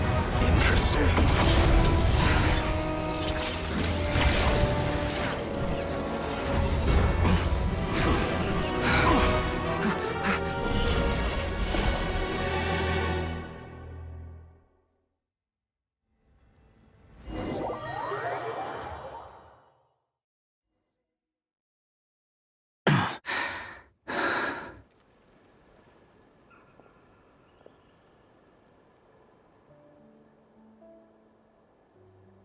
You're still gonna call me Hack Guy after that, huh? I didn't see anyone else in there who needed saving.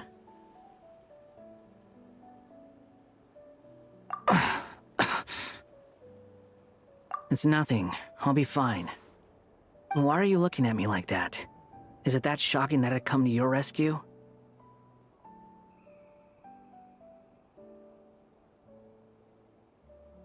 I owed you a favor back in Sumeru. Now we're even. Distracting Dottore was tough. I won't lie.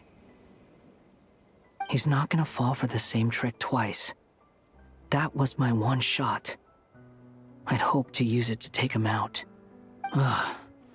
I never wanted to obliterate someone more than I do right now. Dottore doesn't recognize me, but his segments were originally made based on an analysis of my operational principles. I expect it's only a matter of time before he figures out what I am. So Dottore doesn't recognize Wanderer because he deleted himself from Irminsul. Did he really miss his only chance for revenge by saving me? Why the long face? Hey, I'm not blaming you, okay? And I'm not complaining either. Rescuing you and killing Dottore are equally important goals. Everyone would be pretty stuck without you. It's best you live to fight another day. How are you holding up? Are you all right? Hat Guy said to put safety first, so we agreed to run as far away as we could after leaving the energy field, and only meet up once it was safe. You don't look injured. It seems that Dottore didn't do anything to you. All right. Rescue operation complete. Let's head back. There's a lot more work to be done before this is over.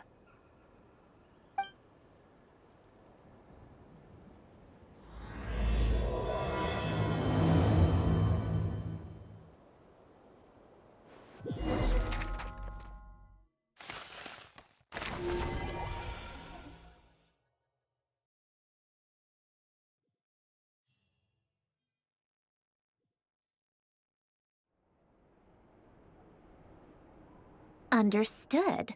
I will bear the Tsaritsa's decree in mind.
I don't see what's so awesome about it, though.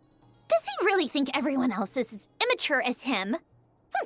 I'm not stooping to Tartaglia's level. I thought you might say that. Quite promising, actually. That alchemist Albedo gave me a few ideas. Remember how I asked you to look up some files for me? That stuff on the Nachtschitzenkreuz Institute. René de Petrichor and Jakob Ingold.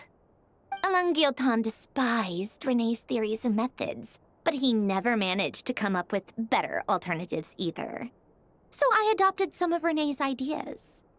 I thought Alain was like a father to you. He and René were mortal enemies, were they not?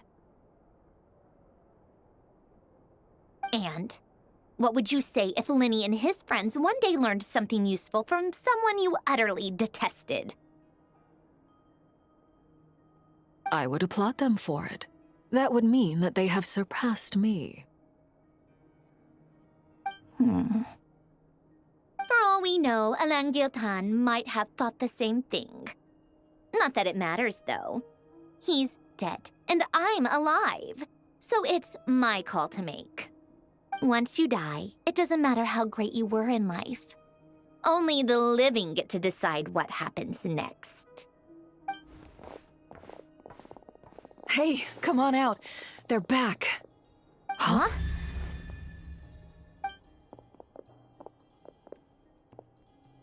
You're back? And your head's still screwed on? And you still have all your limbs? What does it look like? Way to keep your composure, madam. Excuse you. I am perfectly composed. Glad you're okay. Yes, it's a huge relief. Worry? Oh, yeah, right. You think we, the Fatui, were worried about you? We were worried sick. Hey! The Traveler and I were already friends.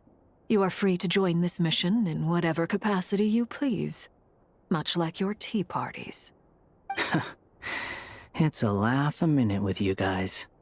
I must say, I was quite surprised when Mr. Albedo told me he would need no additional aid. We discussed this on our way back as well. I am rarely so unequivocal, but in this case, we had full confidence in Hat Guy. He said he knew what he was doing. Albedo and I pretty much had to just wait outside on standby. Meanwhile, Hat Guy broke into the energy field and rescued the Traveler solo. You didn't have to mention that. Well, I'm thoroughly impressed. You are a force to be reckoned with, Hat Guy. Is he back? Is he really back? Traveler! It's really you! Oh, you can finally breathe easy, Paimon. It's great to have you back in one piece! Oh, Paimon's been... Look at them. You know, once you reach my age, there's nothing better than watching a misty-eyed reunion between friends. It's nothing. Same goes when you get to my age, too. I bet Ino and Anefa would be tearing up as well if they were here. Varka, I'm not sure Anefa can cry. Oh, yeah, good point. Hey, your eyes are looking a little red and puffy. Come here. Let's hug it out. What? Ew, no! No, thank you. You're not my dad, okay? Knock it off! Everyone, I'm sorry for all the trouble I caused you. But the silver lining is, I didn't come away from this ordeal empty-handed.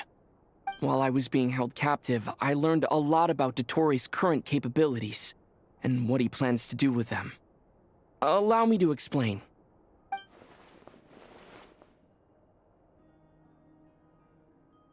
The three moon goddesses were even more powerful than we imagined.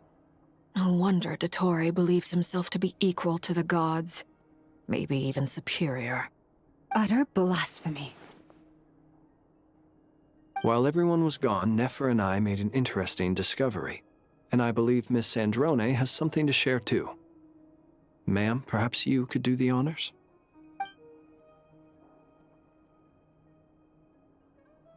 called it.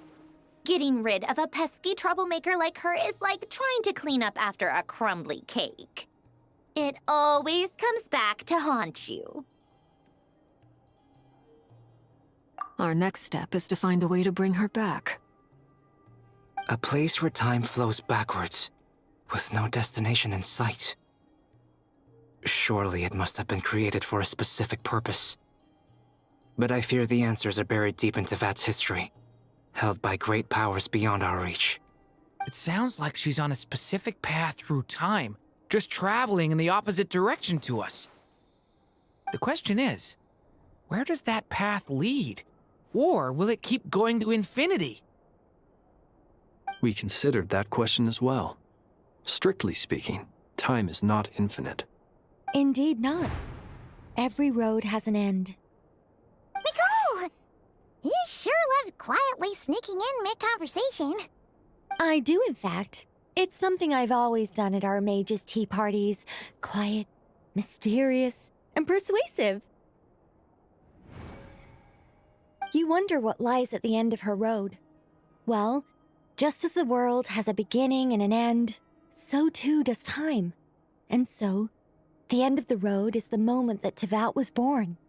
But where Miss Columbina will end up along this road, that depends on where this particular river of reverse time began. What about the original moons and the moon goddesses? Do they have a beginning too? All things do. In the beginning, no moons adorned the sky. It was the Dragon King Nibelung who raised the 3 moons into the heavens, and thus were the moon goddesses born.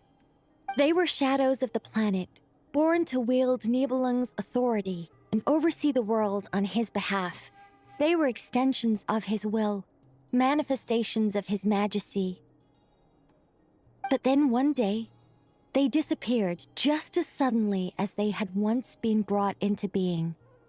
Nobody knew where they had gone.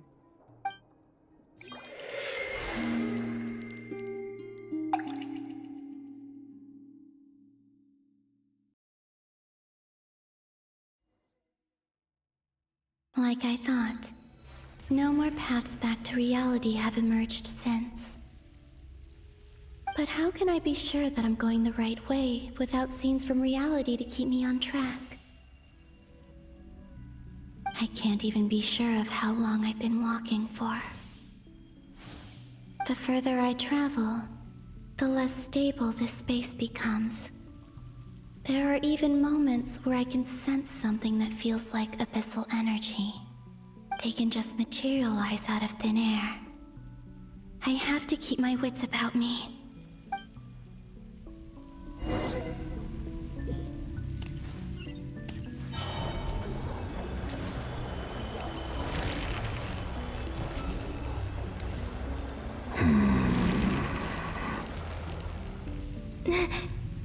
Is that the ray here of Solnari?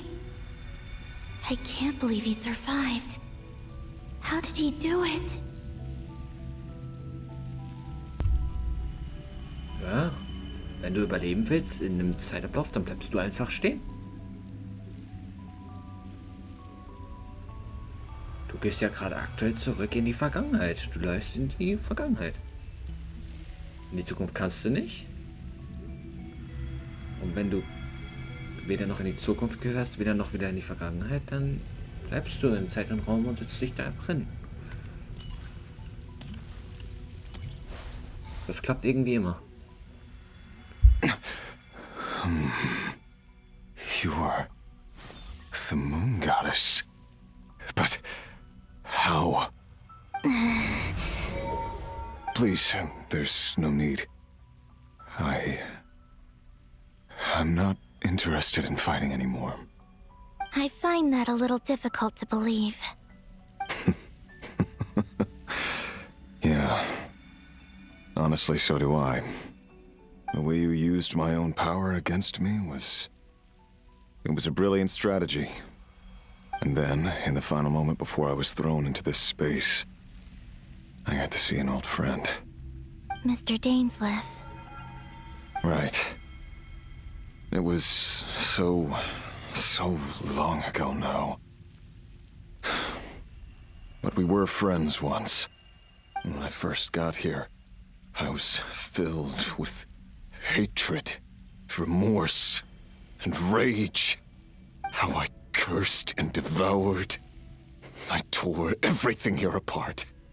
I was consumed by the desire to leave this place and have my vengeance. But to no avail. This is a place with no exit. This is the second time I've entered this space. Though I have no memory of the first. I was torn to shreds the moment I entered. But this time I survived. It must be partly because of this new body. And partly because of all the Kuvaki I absorbed in Nodcry. Are you the source of the abyssal power in here? Not all of it. Some is from when I first arrived here and tried to destroy everything. But there was already a degree of abyssal power here before I entered. And like a venomous snake baking in the merciless sun, it tried to slither into my shadow. Tried to? So, you rejected it? Yes. Because after that, the world suddenly became silent for a moment. What do you mean? The voices in my head, they were gone. And then I saw her. Her? Thalindis. My former lover. Never mentioned that she saw a memory of Thalindis leaping into the moon's reflection. More precisely, I saw her afterimage. I'm sure the real her is long gone. She was just an ordinary Conrian. She couldn't have survived here for very long. Anyway, why have you come here? Didn't you know it was a dead end? If I hadn't escaped through the moon gate, my friends would have been in far greater danger. Oh, I see. Because of your power. The power of a moon goddess. What? You'd like to know how I know, wouldn't you? The one who resurrected me said so. I could hear a deep lust for power in his voice. Do you mean... Dottore? Dottore. So that's what he's called. He'd been collecting fragments of my body for a long time. All so that he could resurrect me at the moment of his choosing. I had no interest in his research. But being as corroded by the abyss as I was, we were aligned as far as hunting the moons and recovering my strength were concerned. So that's why the Wild Hunt suddenly became so active in Nodcry. When I left the Fatui in my weakened state, Dottore must have felt that his time had come. Moon Goddess, could I ask a favor of you? What? I know this is a lot to ask, especially from someone who tried to kill you. If you refuse, I won't fight it. But this is the only thing I desire now. Nothing else matters. What do you want? I'd like you to take a message to Thalindis for me.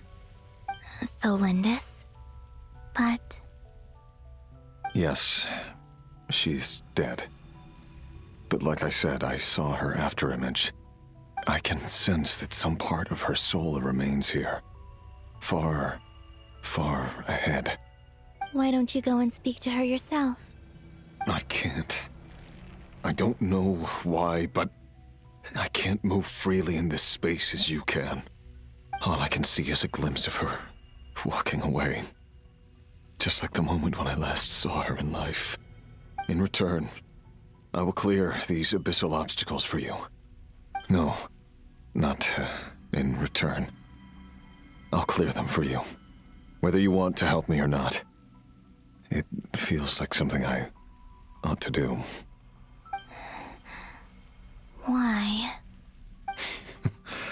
Yeah. Why, indeed. I've been asking myself that question a lot recently.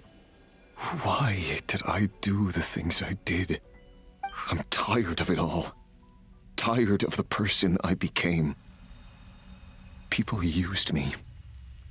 And then I turned around and started using others. I hurt a lot of people. I think I grew tired of it long ago. But I wouldn't admit it to myself. And ultimately, that's how I ended up here. What do you wish to tell her? All of it. My past. My mistakes. Everything that happened after we were separated. Is it okay if I give her the abridged version? Yeah, I'm sure there's plenty you can skip over. Just tell her the important parts. Whatever you think that means. Like the part where you relentlessly tried to kill us? It's up to you. Love demands honesty. But my relationship with Thelindis was built on lies. We hid too much from each other. But after living my whole life in the shadows, I don't want to hide anything anymore. I will do my best.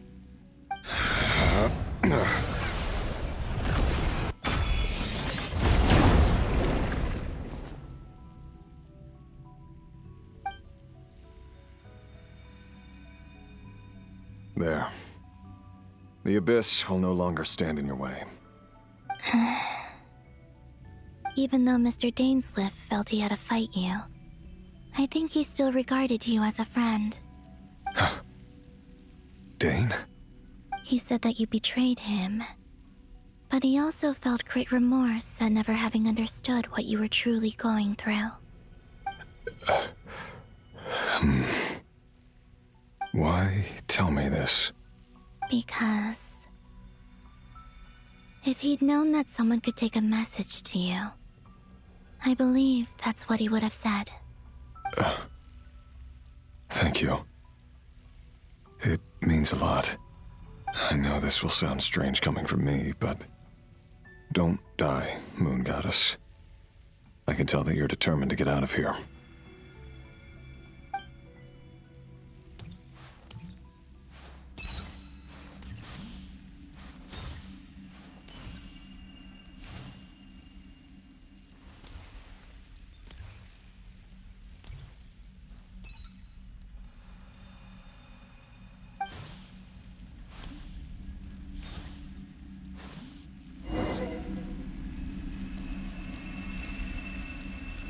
He kept his word.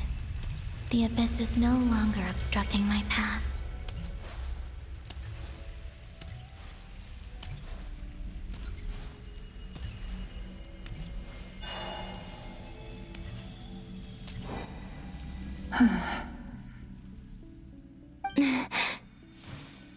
Is that Thelindis? She wasn't far off at all. And yet, they can never meet. Hello, Miss Thelindis. Who are you? How do you know my name? I've never seen anyone else here before. You can call me Columbina. I promised Rerir that I'd bring a message to you. Rerir? My Rerir? Is he well? He's doing better than he was. Better than he was, huh? Sounds like he's had a pretty rough time. Others have had a rough time on his account too. In many cases, their time ran out because of him. And I'm not just talking about the children of the Crimson Moon. So, things got worse before they got better. Could you tell me what happened, Miss Columbina? Are you sure you wish to know? Yes. This is my opportunity to learn the truth. No matter how hard it is to hear, I have to know. I admire your courage. However, Time is short. I cannot stay here for long.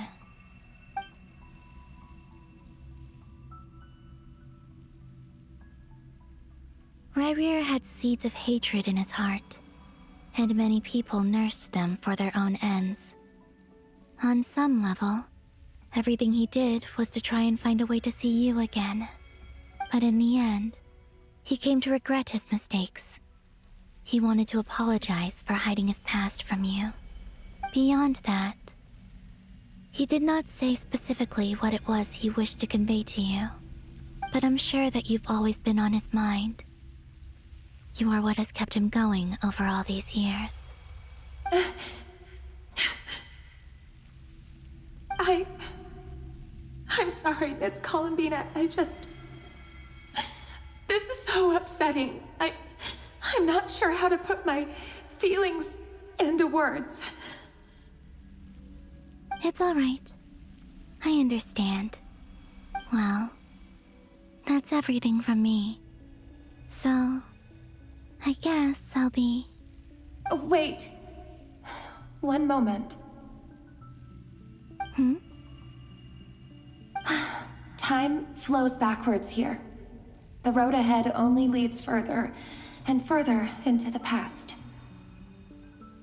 I know. I intend to reach the end of that road.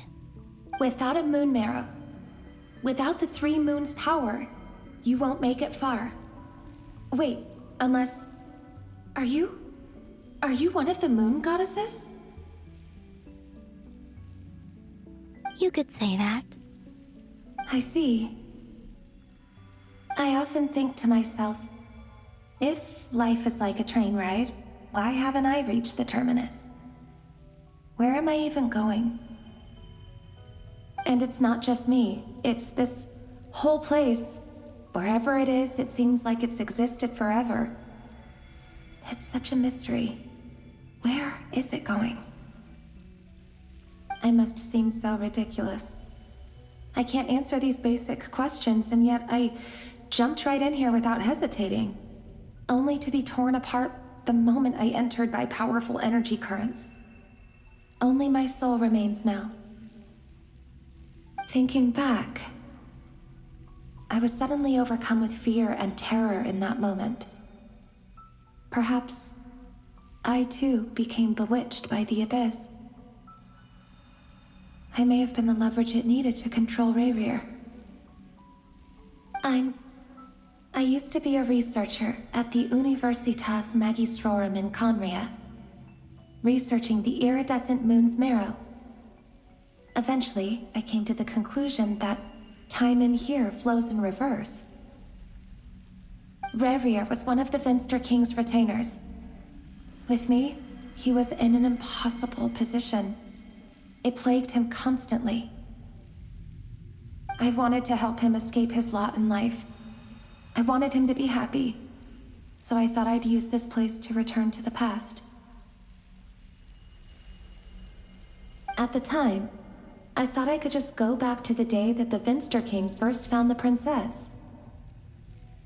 It was only after meeting the princess that the Vinster King started going too far with his research into the abyss. That was the day all of our woes began. I thought I could stop the king from ever meeting her and solve everything. I couldn't kill the Vinster King himself, so I had to find another way to save Ryrir. That's why I wanted to go back, to kill the person who had brought new possibilities to our realm. I'm sure it was a futile endeavor, but the abyss probably enhances the basest human desires. So I naively hoped I could change everything. But I was simply too weak. Like a speck of dust against the whole universe. Look at me. I didn't even survive the journey here. Not physically, at least. I know I'm never getting out of here. But you're different. You can make it, and I want to help you. I owe you that much. How do you plan to help me? Have you noticed the golden energy that exists here? Based on my past research and my observations since coming here, I believe they carry you forward faster.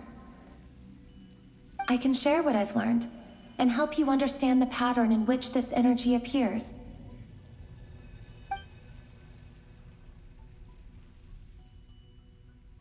I think you just might...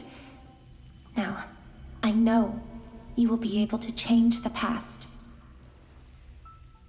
Also, I've been speculating about where this phase ends. The documentation was scanned, but from what I know of the legends about the moons, the oldest ones seem to begin with Nibelung, king of dragonkind. I have no way of verifying any of it by this point, but if it's true, you might be able to reach that era if you keep walking.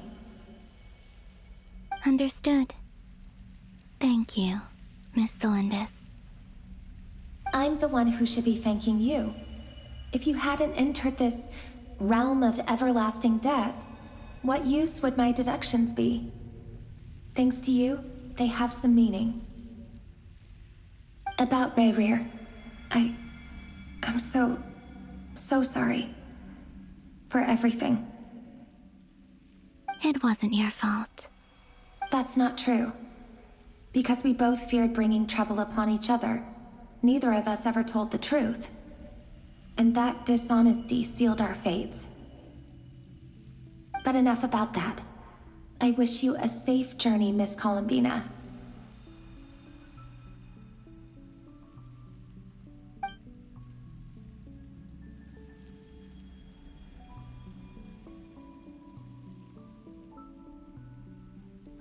And may the outside world never have to experience pain like this again.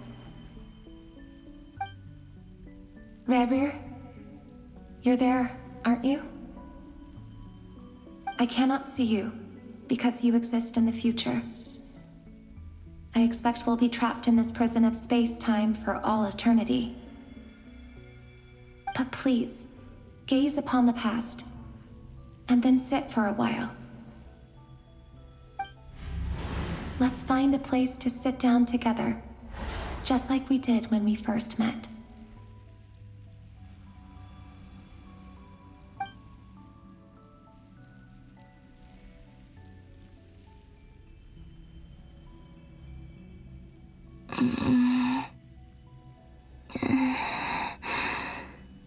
How long have I been walking? How much further till I reach the end? Is there even an end to be found? Everything's getting blurry.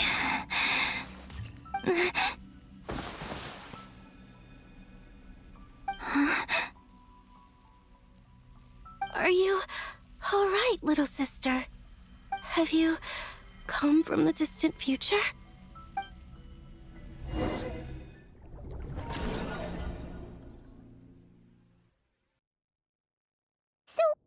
How exactly did the moons just disappear? Shouldn't it be a little harder to get rid of major creations like moons? The world is a vast and ancient place. On a certain scale, all life lasts for but a fleeting moment. Miss Nicole explained that the moon goddesses likely perished in the War of Funerary Flame. The moons themselves were also destroyed at that time, save for the Frost Moon, from which a new moon goddess was later born. Am I missing something then? 'Cause the stories say that the moon goddesses were born on the moon, but doesn't Columbina say she was born in Nodcry?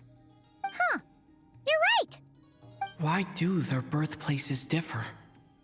What's the difference between the two generations of moon goddesses? Also, remember what Sandrone said? Her scans detected 4 moons.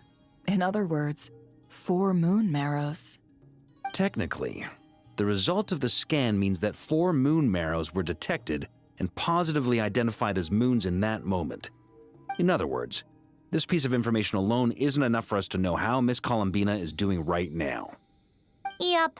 We have no way of staying up to date on whether she's dead or alive.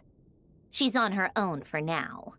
But at least she's trying her best to get back to us. Yeah. She's a tough cookie. And a sore loser, too. We have to trust that she'll find a way. Because we really need her power. As much as it pains me to say it, we've got no chance of beating Dottore in a straight-up fight. He's much too powerful. It wouldn't even be close.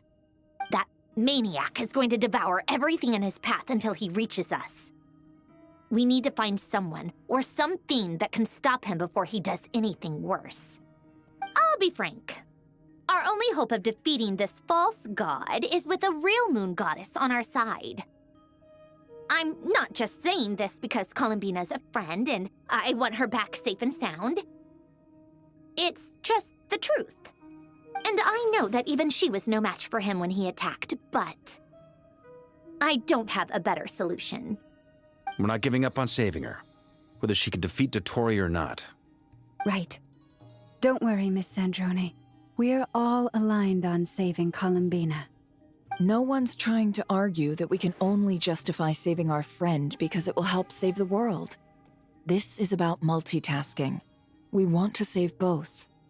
So, she's more than just a moon goddess to you guys? Absolutely. Duh! She's part of the gang! And you are too, you know. Yes, I know. You don't need to labor the point. I knew that the moment I came running over with my documents that I was part of the in-group. I mean, if Arlecchino can fit in, I certainly can.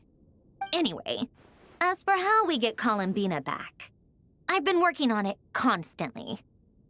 But I think I'm still lacking certain information about the moon.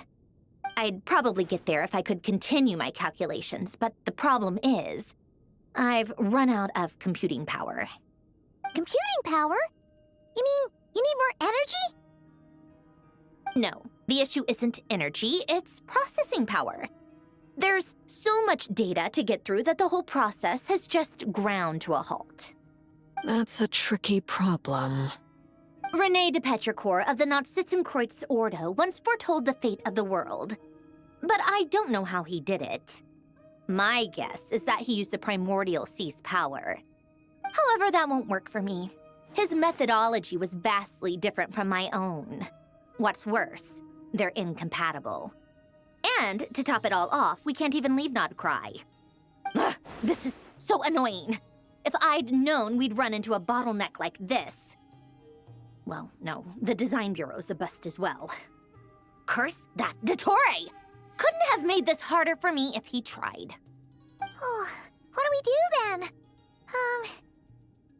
How about we grab a bite to eat and take a break? You don't get it, do you? I'm trying to calculate the fate of an entire world here. And I need accurate results, not big prophecies. Where the heck am I gonna find the computing power for that? Ahem. Anyway, time to shelve the discussion on technical difficulties. Being a killjoy isn't very ladylike, after all. Either way, we've done what we can. Rest well, everyone. Remember to let us know if anything new comes up. Hat guy? Is he hinting that we should talk outside? Let's go somewhere a little more private.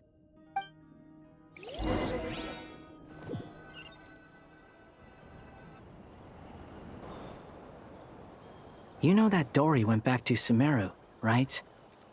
Yeah, she mentioned she was planning to head back. Things aren't looking good for Nodcry. She's gone to spread the word so that Sumeru has a chance to prepare for the worst. From what I know of Dottore, there are two possible reasons why he hasn't made a move yet. One is that he's still working through some kinks in his new powers. The other is, he wants to see how we're going to react. He'll easily devour everything eventually, so I guess he's in no rush to make it happen. The first false god he made was me. Now it's his turn. Even though my records were erased from Irminsul, Dottore's ideas haven't changed one bit. He once told me that becoming a god was like turning yourself into a hungry wolf or giant serpent to devour the moon. Clearly, he began studying the moon goddess's powers long before he even tried making a god. He's always wanted to get his greedy hands on divine authority one way or another. And in the end, he devoured the moon where I failed. In the desert of Sumeru, there is a chessboard built by King Deshret, also known as Al-Ahmar. I don't know if it was a real game, or if he was just trying to challenge his servants and citizens in some way. But creating games and setting rules, gods do that as a matter of course. That's the kind of power Dottore craves. Now he has the Trilunar Authority. His power is leagues beyond the common people. I don't think there's any point in other nations rushing to the front line. They're better off focusing on defense and hoping they can fend off any threats that spill out from Nodcry. Either way, Dori will inform Lesser Lord Kusanali, and she will contact the other gods in turn. The Seven will have some recourse available. If nothing else, their protection should keep the rest of the world from descending into chaos as quickly as Nodcry has. So on the bright side, even if Nodcry is doomed, your friends in other nations won't be in any immediate peril. That's good to know. But I'm not ready to give up on Nodcry yet. There's a word for people who refuse to let anything go. It's called being greedy. Maybe it sounds greedy to you, and probably naive too. But whatever you call it, that's what gives me the determination to keep fighting. Battles are fleeting, but the will to fight is a long-term commitment. Give up for even a moment, and your resolve will shatter. Why do you always feel the need to do the right thing? No one is born to be a savior. I mean, who's gonna criticize you if you fail or give up? Don't take this the wrong way, but Dottore said something similar to me. I guess the Fatui attracts people who don't believe in saviors. Not necessarily. It's less about belief for me. I just want to know how determined you really are. After all, I don't owe anything to anyone else here. Only you. You look kinda worried. If your arch-nemesis was about to achieve their ultimate goal, I think you might feel a little worried too. That's true. Dottore is about to become an omniscient, omnipotent deity. That's gotta be a bitter pill to swallow. Still, you're calmer than I expected. Obviously. I have to admit that my past self was a reckless fool who misunderstood not only the point of revenge, but how to achieve it. And as much as I want my vengeance, I know I'm not gonna get it by acting alone. If the world's taught me anything, it's to think before I act. Too bad it never taught me any other virtues, though. So, I am going to destroy Dottore, no matter what it takes. So, what's your plan? I'll get to that. First, tell me, what do you think of Sandrone? Just like Paimon said, she's a friend, part of the gang. How much do you trust her? This is a serious question. Think carefully before you answer. Although she's with the Fatui, she has her own values, and she's helped us a lot. If nothing else, she's clearly going the extra mile for Columbina. I see no reason not to trust her. If you say so. In that case, the three of us need to talk. I have some thoughts about her computing problem. It can be solved, but it will come with a cost. How much? If I can afford it, I'll cover it. Sometimes your heroism really backs me into a corner. You know that? Come on, let's go talk to her.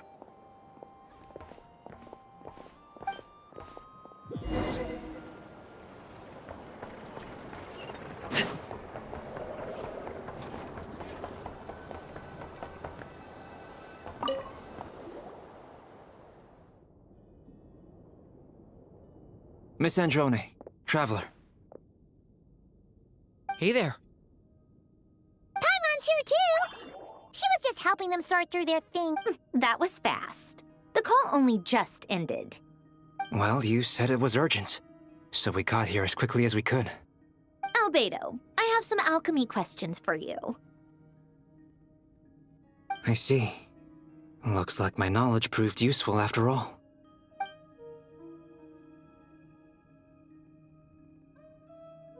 If I might ask, what is the end goal for the modified formula you'll be using?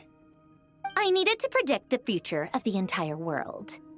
But I've run into some teething issues since trying to implement Renee's theory of the 4 Orthants. I see. I'll have a look at it.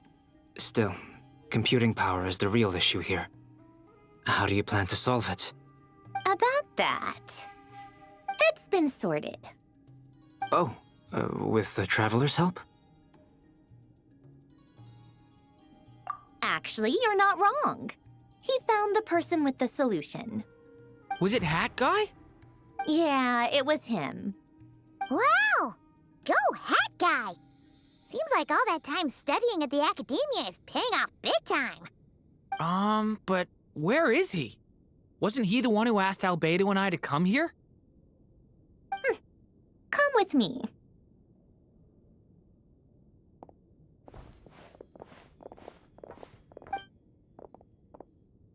Hat Guy? What's happened to him? Hat Guy! Can you hear us? No response. I guess he's in hibernation. Hat Guy mentioned that he was a puppet. It seems that his functions are currently shut down. I presume this has something to do with the solution to your computing problem. That's right. He and the Traveler came to see me. Wait, what? You have a solution? Would you calm down? Why do you always react so hysterically to everything? Excuse me? How would you know? You shouldn't be so quick to judge complete strangers. It's very bad manners. Oh, please. It doesn't take that long to figure out that you have a temper. Where does a mere student get that kind of confidence? I've actually published more papers than you. Not that status counts for much. Even Paimon's applied for academia admission.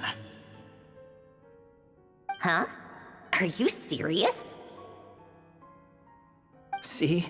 This is why I can't be bothered to explain myself. She recognizes no one's skills but her own. Okay, fine. I'll hear you out. So, tell me, how do you propose to solve my computing power problem? This world itself is constantly processing all kinds of information. If it's the world's future you're trying to calculate, you need a processing device that's designed to cope with that volume. Easier said than done. Only Irminsul can handle that kind of... Wait, is that what you're suggesting? But surely we can't just plug my formula directly into the ley lines. You should be able to tell that I'm not human, right? Yeah, I noticed. The technology, though, seems pretty ancient. Very different from Fontaine's. It's a completely different system. Conrian, to be precise. I'm what they would have called a puppet. Puppets need an energy source and processing power. The artisans who built them sought out the materials most suited for that purpose. You? Do you mean... The Traveler and I have talked it over. He's willing to vouch for you. So, I'll allow you to borrow my core for your calculations. It was built using wood from a silver white tree, which makes it a small part of Irminsul. Conrian technology and Irminsul wood. Who in the world could have built you? Are you sure about this? A puppet without its core will cease functioning completely. And if it's left in that state for too long, it might not recover. You could die if you do this. You do realize that, don't you? I can put 2 and 2 together, yes. No need to rub it in. I won't lie to you. This has never been done before. I cannot guarantee your safety. Doesn't matter. I'm prepared for the worst. Did you two actually talk this through? Is he... Are we really considering this? Yes, we discussed it. The bottom line is, he trusts me, and I trust you. Let's give it a shot, shall we? Honestly, I have no clue where this kid even came from. But for whatever reason, he lent me his core to use in my formula. I'm very close to finishing my calculations now, and the core is currently in use. So I'm sorry, but I can only show you a sketch right now. This is what the core looks like. A silver-white branch. It certainly matches the legends told about Irminsul. Is Hat Guy gonna be okay? He's not gonna die, right? Right? In theory, he should be fine. As long as we put his core back in time. Beyond that, all I can say is that I'll try my best to avoid risk and make sure the core doesn't sustain any damage. I think I know why you called us here now. Someone needs to watch over his body and make sure it's protected until the process completes. Correct. He said that the only ones he trusts here are you two, and the Traveler. And the Traveler will have other work to do. He will have our undivided attention. Aw, Hat Guy. On a more positive note, things are progressing steadily on my end. I'll call everyone in for a meeting once the results are out.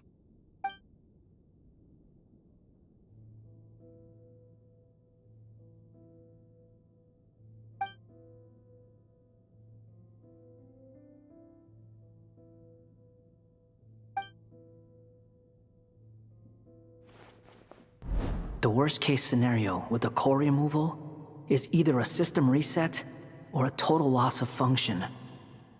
But I'm not afraid. A quiet death should have been my fate long ago. A core is completely different from a heart. It's like another vital organ entirely. I never believed it could be a true replacement for what I sought. But in the end, it turns out the core was more useful to me. Pretty funny when you think about it. It's like the punchline of my entire life. Do you think there's any difference between a puppet and a human? If not, then this would just be another samsara. I have already experienced both a past life and a next life. Part of me wonders whether I'm only capable of making this decision because I've become a real human. What's with that expression? Isn't this a good thing? Sandrone will succeed, won't she? She has to. She will.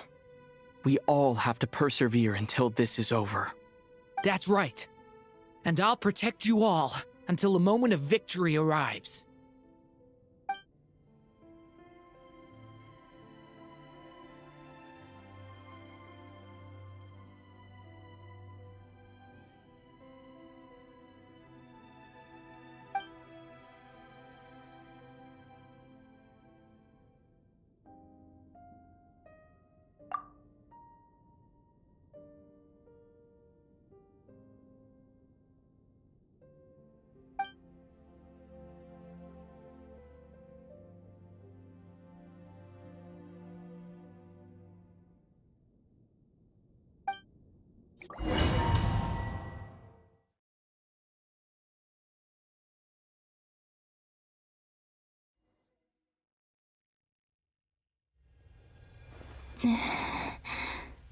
Who are you?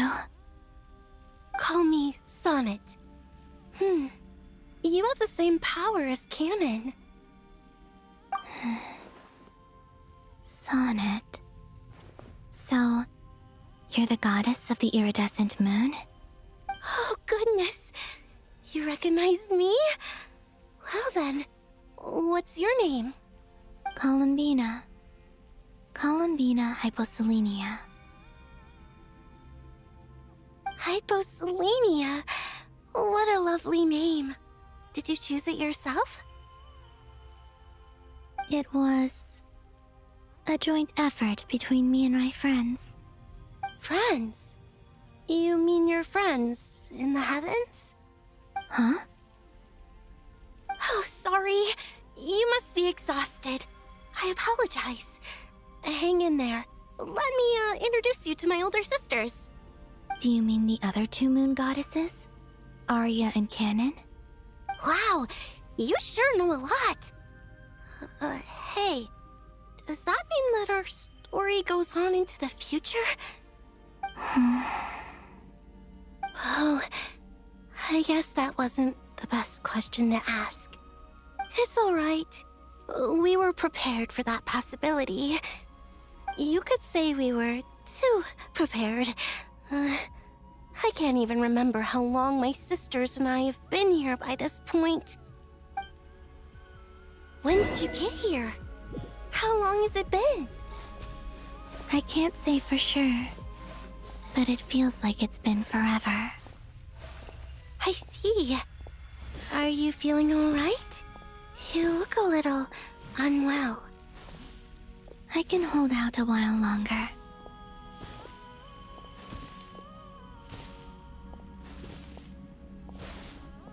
We don't have far to go. The place where my sisters and I are based is just up ahead.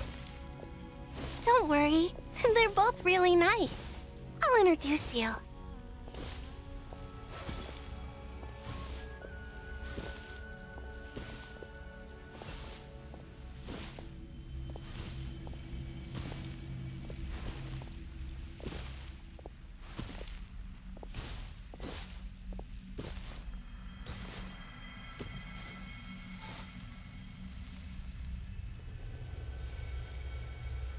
Sisters! I'm back!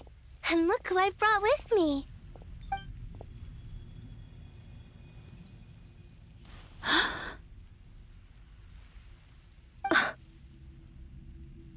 It's our lovely little sister, born in the far future.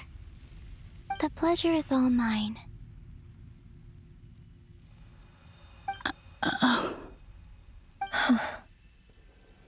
Allow me to introduce you to Columbina Hyposelenia.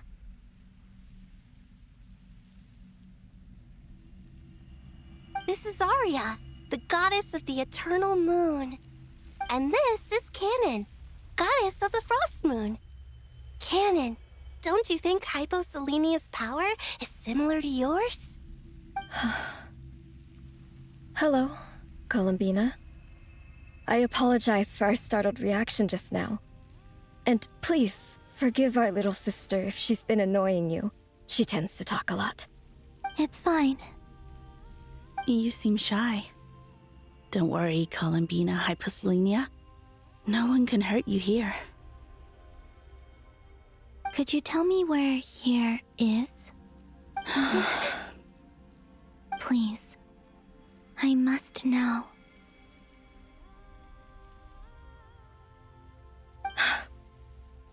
My dear sister, this is where Tevat's original ruler, the Dragon King Nibelung, imprisoned the moon goddesses. What? You're scaring her, Canon. No, I'm fine. Please, continue. Nibelung, our original master, created us in the distant past to maintain Tevat. But he left this world and traveled into the dark universe beyond, to explore worlds vaster still. Day and night, we fulfilled our duty in the heavens, until the day that the first Descender arrived. The great ruler of the firmament. The heavenly principles. Is that what later generations call them? I see. But we did not reject them at first, nor did they seem to harbor ill intent towards this world. We coexisted in peace. They were like a guest in our home. Slowly, however, we came to realize that our guest had a growing desire to change and dominate the world. And you didn't stop it? No. There was an order to the rules they set up that Nibelung never taught us. We wanted to know if this order would bode good or ill for Tivat.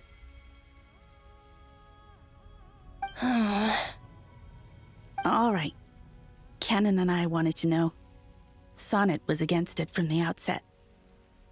Later, we discovered that this great ruler of the firmament bore an almost paranoid hostility toward the desire of certain life forms to seek power. Or perhaps they feared them. They would even cast down celestial nails as manifestations of their power, to punish the civilizations of the world below. Only this was far beyond mere punishment. Right. Their rules brought order, but the price people paid for merely testing the limits of those rules was far too great.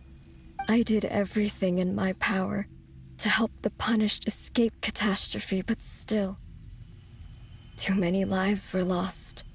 The ancestors of the Frostmoon Scions were some of the ones you helped. But just when we had decided to take countermeasures, the Dragon King, Nibelung, returned. And so began the War of Funerary Flame. So, that's the name the world gave that war in the future. Well, who won in the end? As far as I know, the Heavenly Principles won, although it came at a great cost. They remained in Tivat, where they continue to rule to this day. And the world's original master, the Dragon King Nibelung, was destroyed. And what of the moons? Are there still 3 moons in Tivat's skies? You can tell us the truth, Columbina. We know we are but remnants of a bygone age. We are prepared for the answer. Only the Frost Moon remains. But it has been cast beyond the false firmament by the Heavenly Principles. The eternal and iridescent moons were both shattered during the war. So death finally came for us in the end. Sonnet. But you're still here, aren't you? A moon goddess cannot live without her moon, Columbina. She's right. That's why I began to disappear. Because the Frost Moon is cut off by the false sky. How much worse it would have been if it were outright destroyed. Our souls may endure within this lunar palace, but if our moons are destroyed, then we shall disappear the moment we depart from it. I'm sorry. There's no need to apologize to us, dear sister. If anything, we owe the world an apology. If only we'd decided to act sooner, rather than arguing amongst ourselves. all the more reason not to spend this time in regret and repentance. Instead, we should focus our efforts on how we might help our future sister. Sorry? Don't you see, Columbina, your story is not yet over. Is that not why you are here?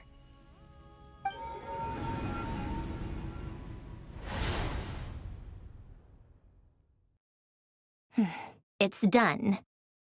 Initiate numerological array.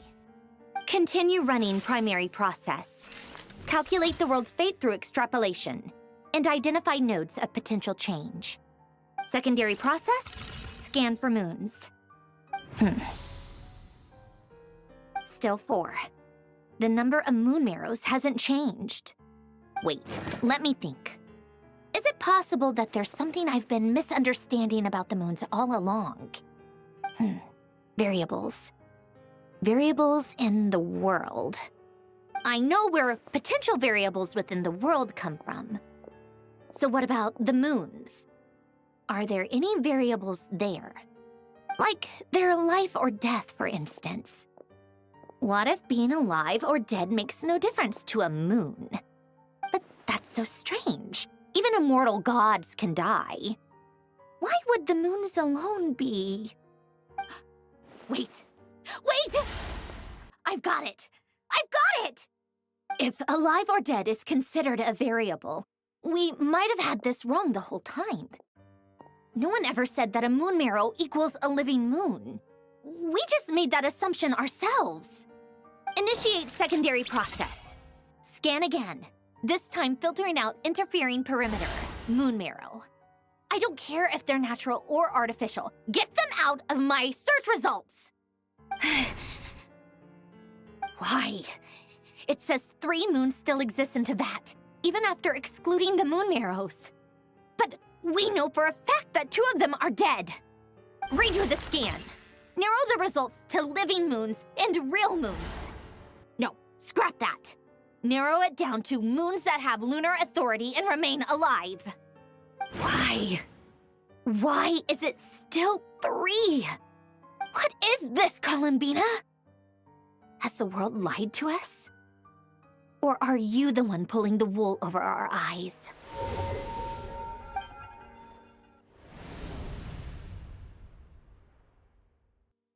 So, you think that the moon's reflection might be where Nibelung imprisoned the 3 moon sisters? Yes, it would explain a lot, such as why that space would respond to a moon goddess's power, opening the moon gate at her command. It would also explain why Miss Columbina has been unable to leave, and why time flows in reverse there. In the messages she sent, Columbina promised us she'd find a way to return, but we have no way of knowing how, when, or where this might happen. The fact that she still has yet to reappear in this world indicates that returning from that place is no easy feat. We cannot afford to simply wait for her. So you're saying, if she could return by her own power alone, she would have done so long ago? Yes, she certainly wouldn't leave it to this late stage when it's so touch and go. I've been giving this some thought, and I've come to believe that Luanatar might be an anchor that she left behind, as a sort of future waypoint. This could also explain why Luanatar is always by the traveler's side. Sounds like a plausible theory. If that's the case, there must be some criteria we need to fulfill to allow Columbina to return to the present. The question is, what could they be?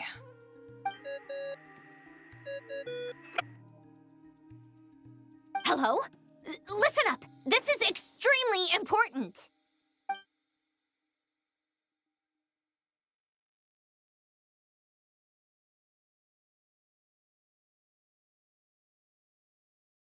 Not only is Columbina alive, but she may well exist in a form unimaginable to us. I'm still unclear on the details, but she's done something truly inconceivable in the past. And the clue to what she's done lies in the moon and Teyvat sky. Truly amazing. Oh, I'm so delighted for her. I'm sure we all feel the same. And I'm sure Columbina is ready to get back here and fight by our side. I'll keep my calculations going and try to find some way of coordinating with her. But that's not an excuse for everyone else to slack off, okay? All of you had better keep trying to think of solutions. How can the dead moon still live? And Luanatar...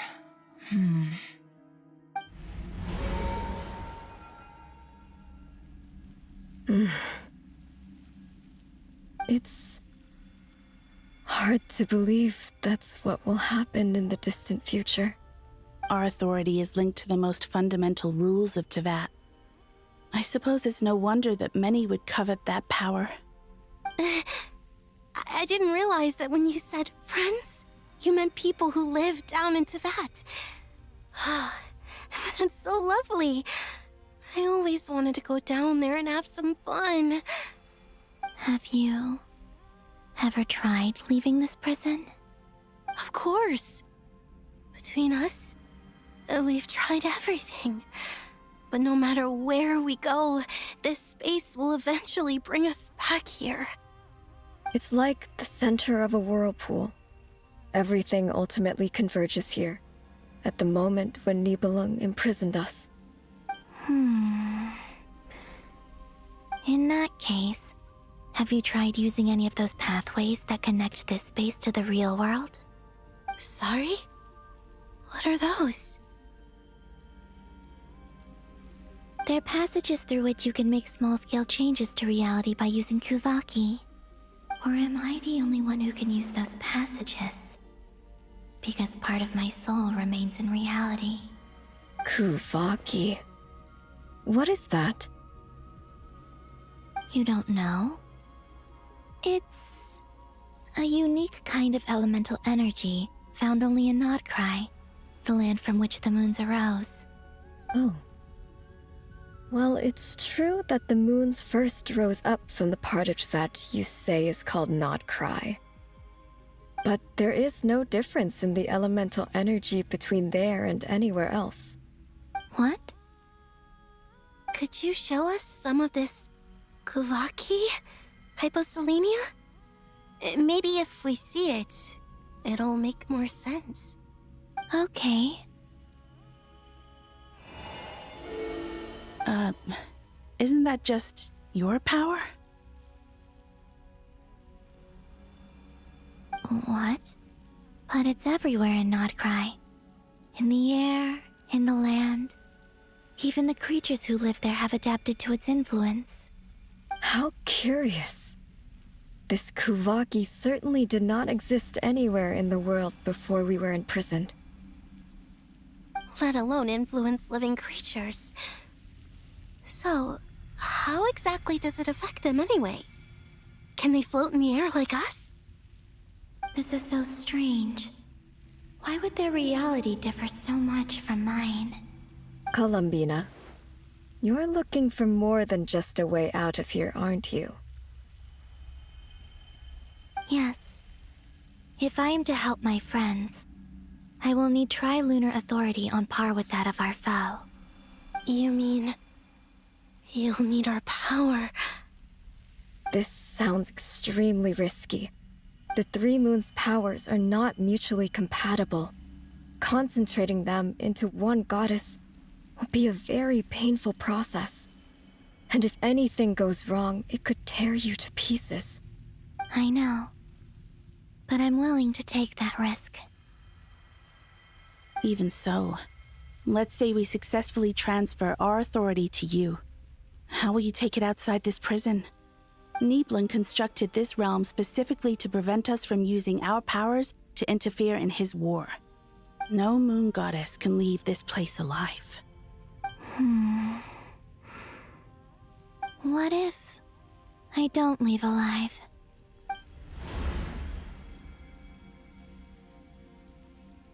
Where do we even start? How are we supposed to figure out what we're meant to do to help Columbina?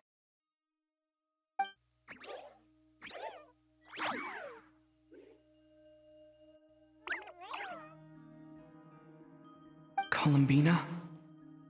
What do you need from us? If she really got to the beginning of time in there, how do you think she'd leave us a message?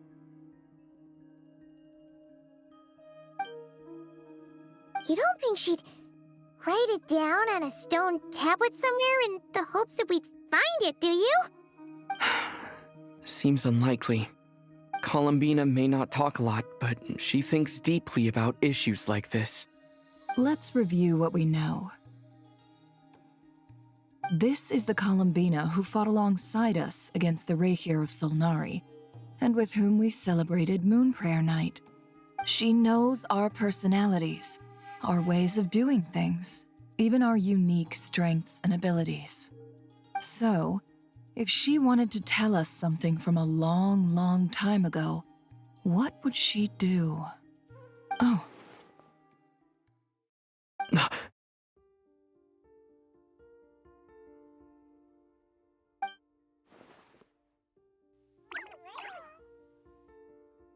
Traveler, You once said that those golden ripples also appeared when Luanatar was born.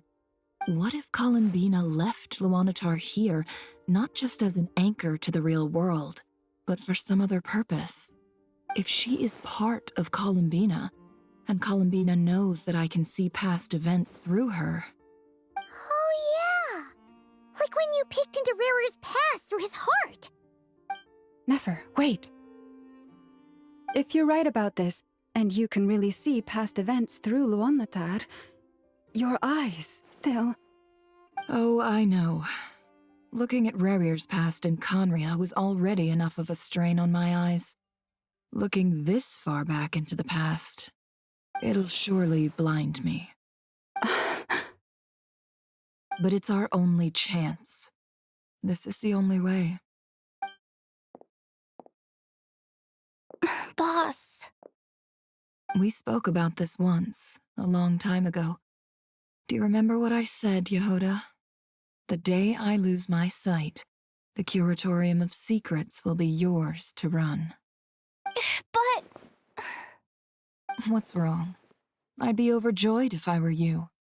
This day's come a lot earlier than either of us expected. I need to know you'll honor our agreement, Yehoda. Promise me. Yes, Boss Neff. I promise. Are you sure you don't want some time to think this through? What is there to think through? I should have gone blind after our battle with Rerir. Frankly, it's almost criminal that I got away with it for this long. Then at least let me take some precautions on your behalf. And if you really do lose your sight, I'll visit your office every day and make sure you're well looked after. Oh, please, anything but that. I was actually ready to go through with this. Are you trying to scare me into backing out? As if I could ever scare you. I'll assume you're just joking to calm your nerves. All right, enough chit-chat. Let's do this.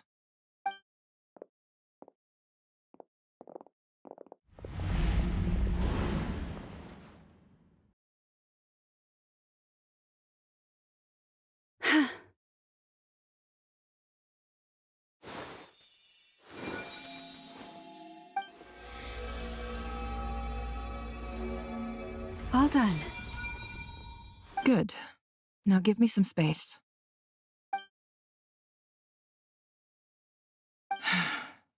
Come on then, little one. Show me what happened in the past.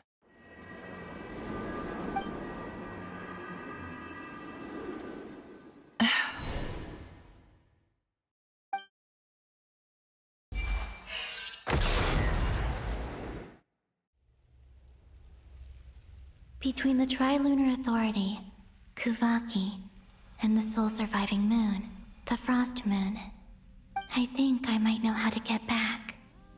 But I will need my sister's help. Time to go talk it over with them.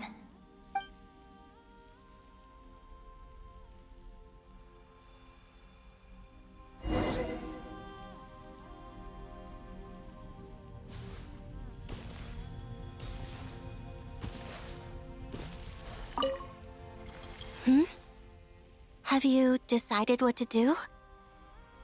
I hope it's not too dangerous. You really scared me when you said that thing about not leaving here alive. Come on, let's go find the other two.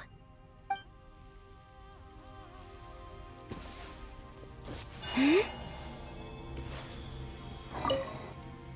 seems you have reached a decision. I'm all ears. What do you propose?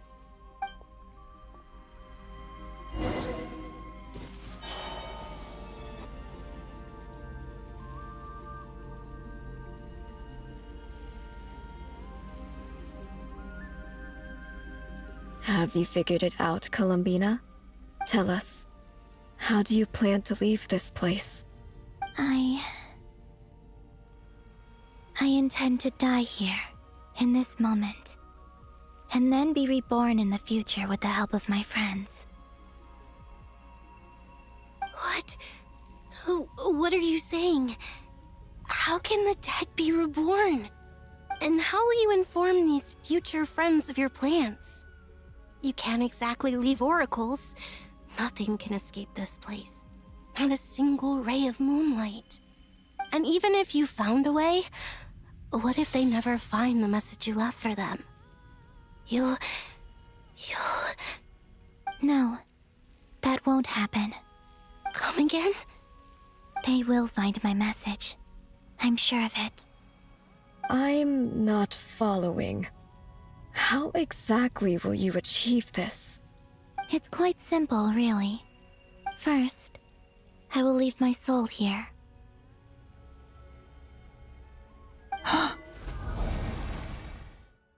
I see it.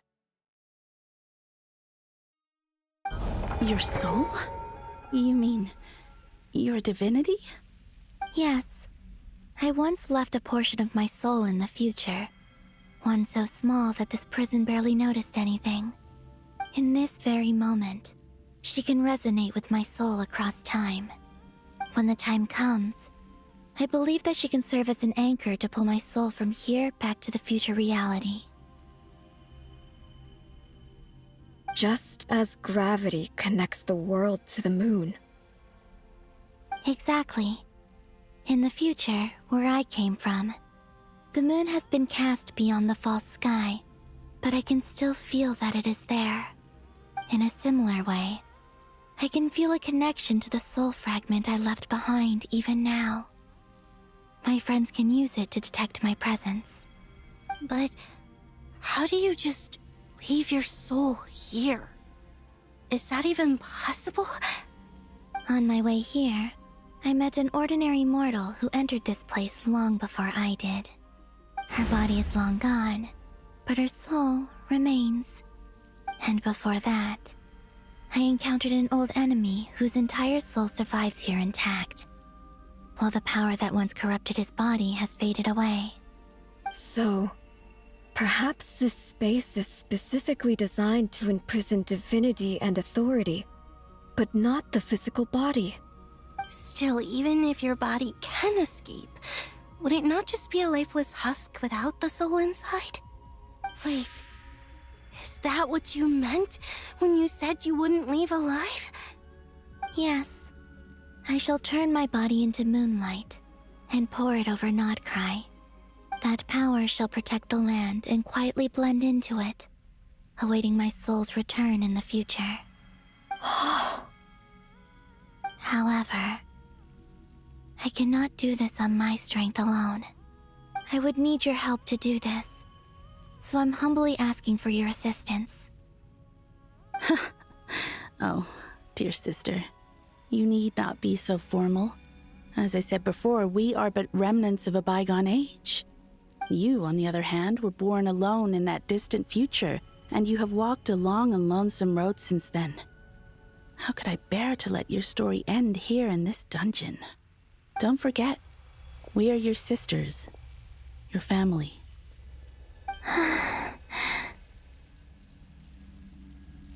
Arya's right.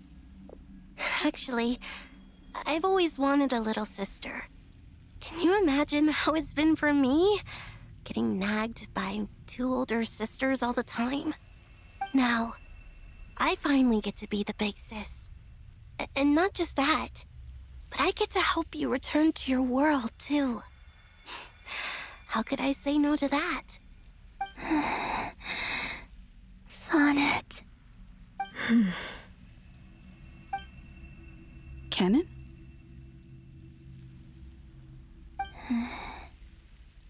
I'm sorry. I know this is a bold request. The Frost Moon is rightfully yours, and it remains intact. Oh, no, please, don't misunderstand me, Columbina. I was just thinking back on the years that the three of us once spent together. You cannot imagine how happy I am to hear of the future world you describe. The Frost Moon Scions, your lovely, kindly friends. For the three of us, whose purpose in life was to maintain the peace in Teyvat. It is a great relief to know that the people of this world live in such an abundant future. If your plan can save them, and save not cry, I will gladly give you all that I can. Besides, the three of us have been together since the day we were born. I could never abandon them to live on alone without them. Canon. Still, I do have one question I would like to ask you before we proceed. Certainly. What is it? Why do you cover your eyes?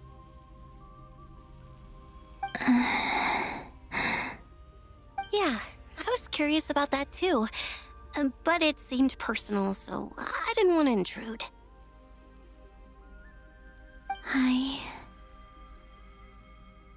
There was a time when I refused to look upon the world. I believed it was full of nothing but lies and falsehoods. I wished to hide my feelings, seal my heart, until I could return to my true home. I see. Perhaps that decision saved you from ever having to see the false sky again. But at the same time, you likely missed out on many true and precious things, like the smiles on your friends' faces. Promise me this, Columbina. When you return to the future, open your eyes, take a look at the world around you, and see your friends. I'm sure that you know this already, given that you long to return, but that is your true home. Give me your hand, Columbina. Aria, Sonnet, you too. Okay. All right.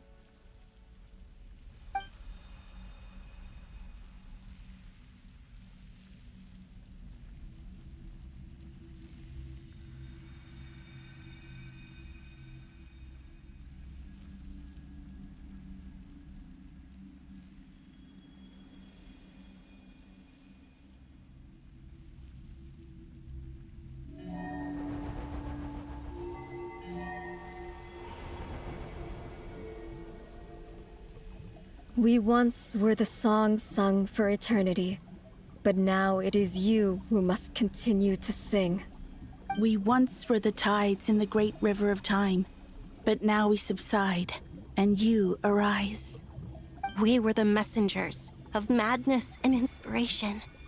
But now, the lies have faded, and your truth must endure. We are souls awaiting the sun.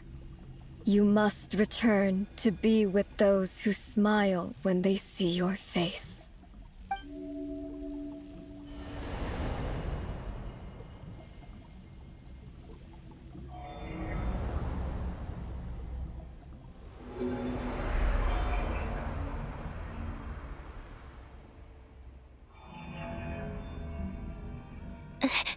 Is it done?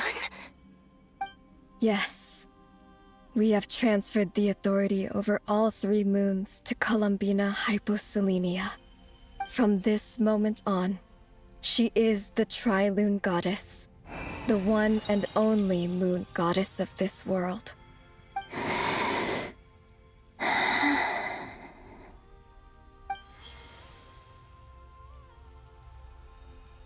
Thank you. Thank you, my sisters. Now go, and do what you believe is right, Columbina Hyposelenia. Be aware that we cannot grant you the power of the 3 moons beyond these prison walls. The conflict that arose over their remains following our disappearance will still take place. I understand. Sisters, oh, my body. It feels... Now that we have given up our power and authority, our bodies are merely mortal shells. This prison is dissolving them as we speak.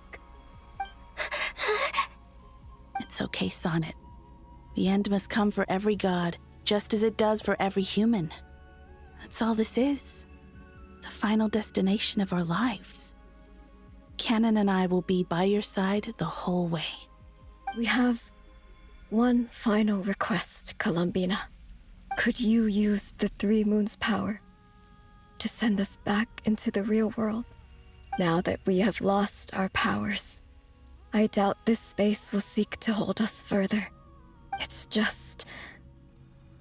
we would like to spend our final moments together in the only place we ever called home. Of course. Gladly.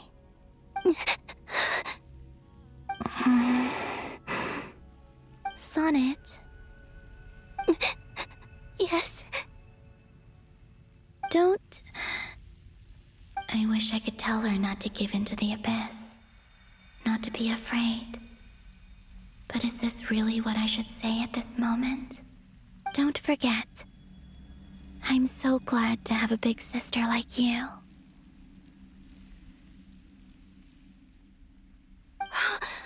No, Hypo.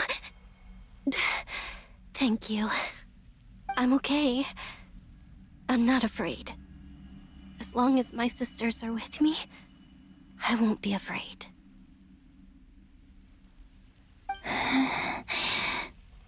It looks like this is goodbye, sisters. Goodbye, Columbina. Take care of this world in our stead. I will.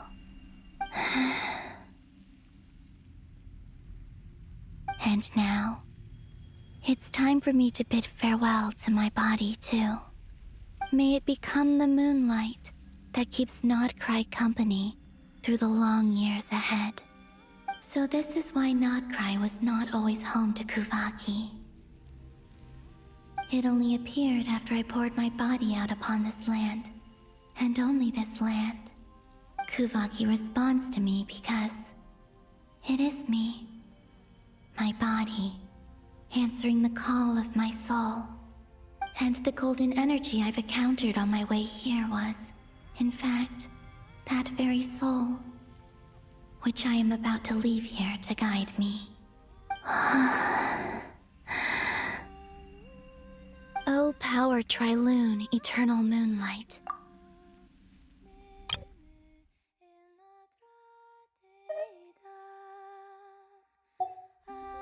I, Columbina Hyposelenia, lay aside my body. Let it be cast into the dark night to illuminate the future. May it be a companion to all who dwell beneath the moon.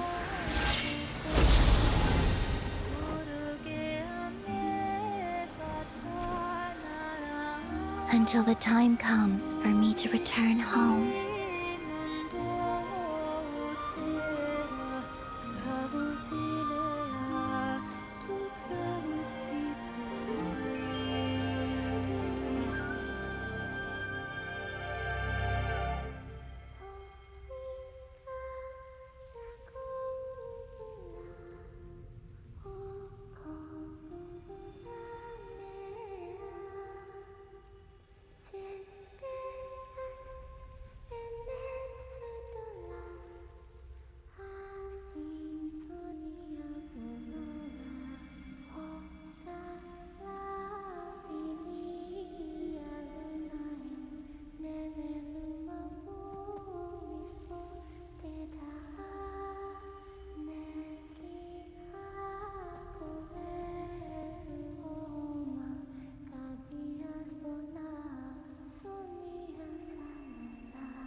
That was crazy! Were we even allowed to see that?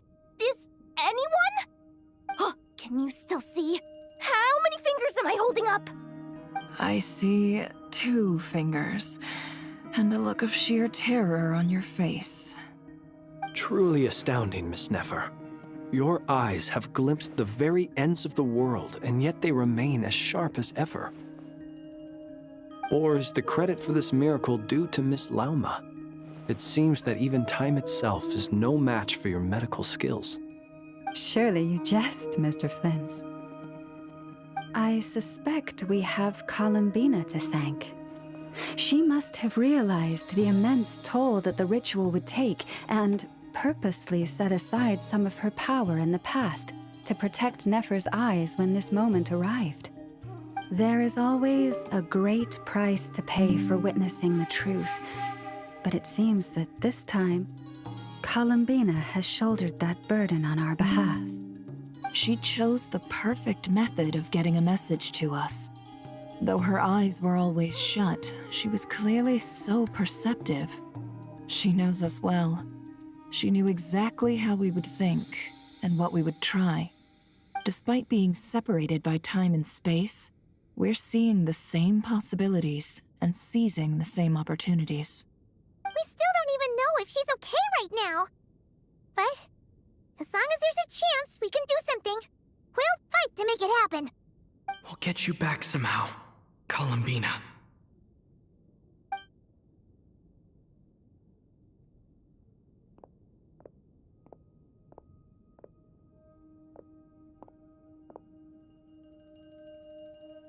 Well, based on the information we now have, let's figure out our next moves.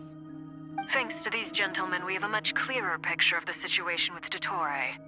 The civilian population has been moved to safety, so we no longer need to hold back. Miss Androne, how are the calculations going? So far, so good. I'll keep seeing how far I can push the system, though. Can't have Hatman being powered down for nothing. There's still a long road ahead. Where should we begin?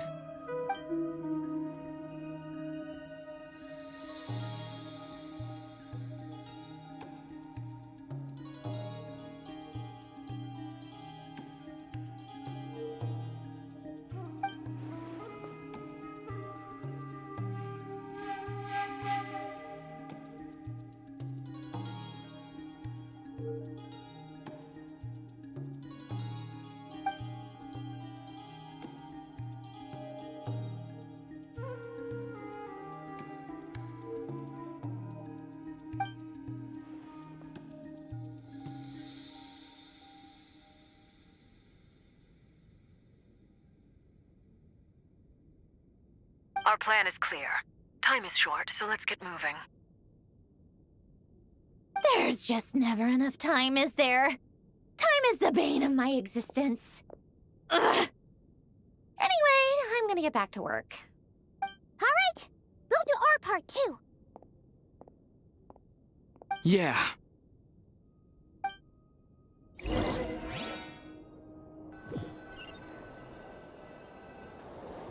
Albedo's theory says that elemental energy can dilute the light realm's power.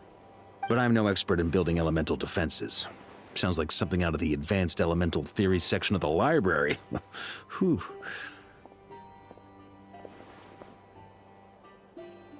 You seem quite troubled. Well, yeah. I mean, who doesn't get a little flustered when they're completely out of their depth?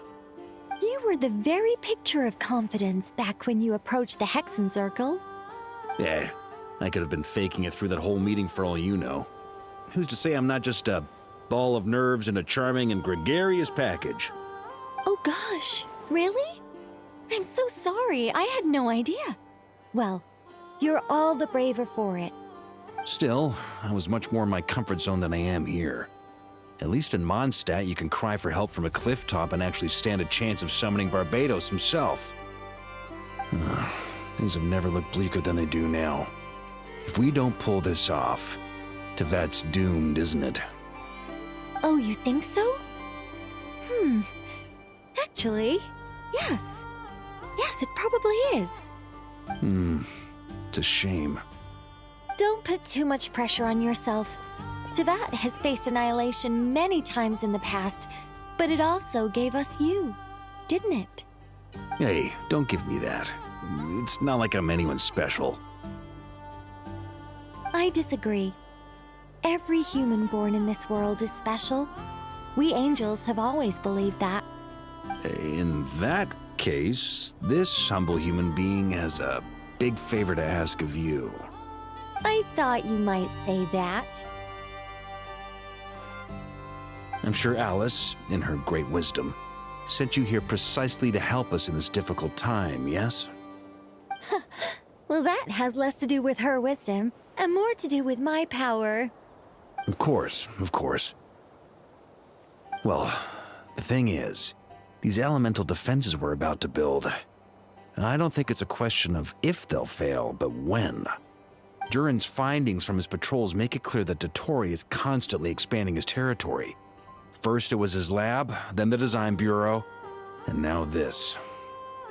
It's not realistic to completely stop him encroaching on the rest of Nagrai. Rather, our goal should be to stall him for as long as possible. If Miss Sandroni's calculations are correct, well, they're the closest thing to certainty we have in this situation, so let's assume they are. Anyway, her calculations suggest that our best hope for victory lies in Miss Columbina's return. It's up to us to slow Dottore's advance and buy time for her to make a return. Are you asking me to help you with building the defenses? No. I'd like you to prepare for what comes next. When he eventually reaches us, we will have to fight him. You were an angel once and a mage now. I'm asking you to lend us your protection. Oh. Can I take it that you're triggering the terms you fought for during our three-way talks? Well, technically those terms were about protecting Mondstadt. But if you're happy to agree to the change in location, then yes, let's do that. You're cashing in on this much sooner than I'd imagined. Well, yeah. The way things are going, I might not get another chance. Very well. The mages have heard the knight's plea, and we will respond. To tell the truth, Alice and I had already discussed how we might help you all, so I didn't come empty-handed. I always like to be prepared.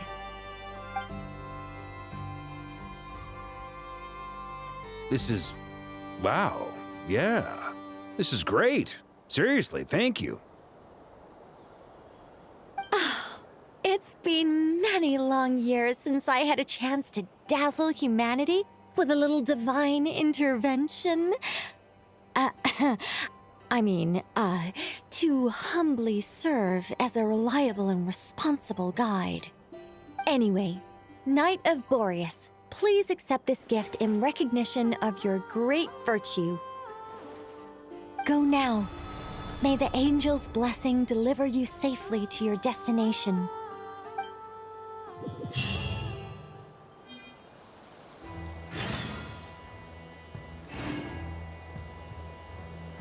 Moment, stopp. Ich benutze die Chance, wo ich gerade eine Pause habe. Essen.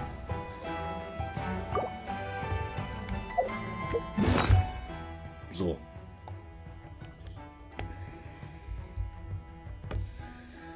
Alter.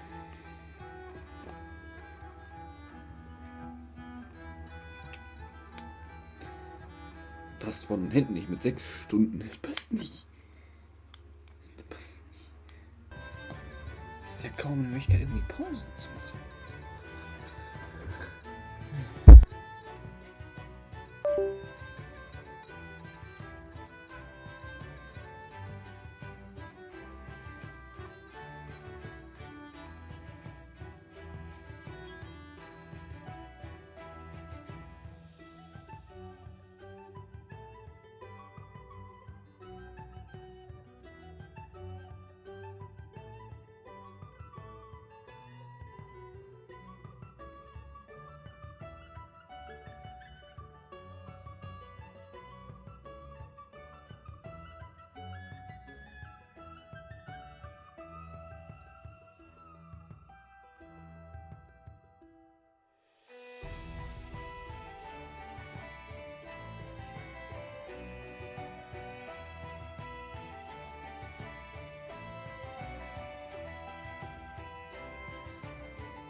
you're here. Sandrone! How are things going? Glad you asked. You two are about to become the first people to lay eyes upon my masterpiece. Or should that be the first person and the first, specter? Hey! Whatever. Come, feast your eyes on this. Wow! We've never seen something like this before! This meter displays the progress of my formula. Currently, it's still making the most important connections. Once it's finished running, I'll deliver it right to your side. And then, we can finally bring Columbina back. What do you mean, deliver it? Can't you just tell us over the Dodo communication device? It'll just be some numbers, right? Ugh, you're such a greenhorn. This isn't the kind of formula you solve in math class. It's a highly complex algorithm capable of constructing a framework of rules. Ugh, whatever. We'll be here all day if I start trying to explain it. All you need to know is the formula must be completed before we can bring Columbina back.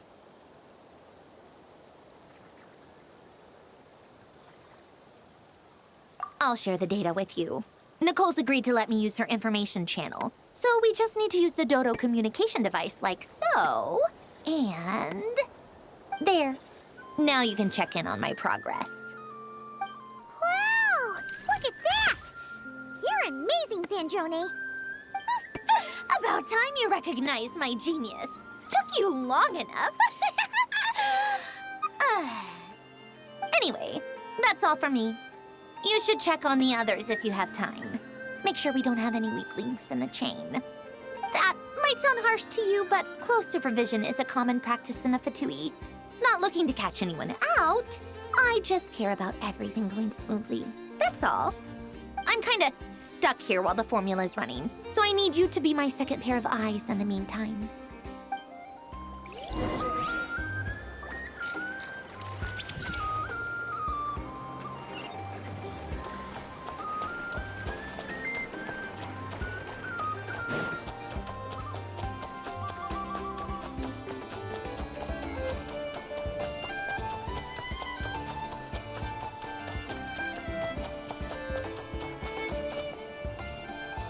Thankfully, Miss Nicole has come to our aid. Nasha Town is now looking very well defended. Golden Flame. Yes, that's Nicole's power, all right. Based on the latest message from Grandmaster Varka, it sounds like they've reached an agreement. The situation should be more stable with her assistance. Everyone will have at least some degree of protection. Albedo! Durin! Hello there, you two. Are you well rested? That's good to hear. As per the plan, Albedo and I will be in charge of Nasha Town.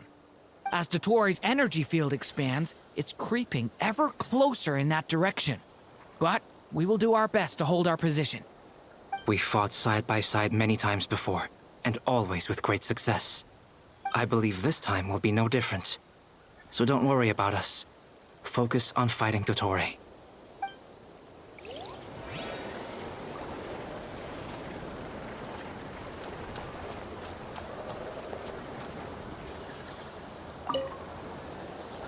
Traveler, Paimon, a pleasure to see you both. Flans! How's everything coming along? Fairly well, if I do say so myself. Personally, I am ready to confront Dottore head-on. Ooh, you sound much more serious than usual. To be honest, I am not usually fond of exercising my full strength. For one thing, it's hardly conducive to maintaining a low profile. Besides, I believe one should have the right to choose when to show their hand. I am conserving my strength until the moment of battle is upon us. Anything to boost our chances of victory. Seeing you get into the zone like this really puts Paimon at ease. Huh, Traveler? I consider it an honor to have your trust. Rest well.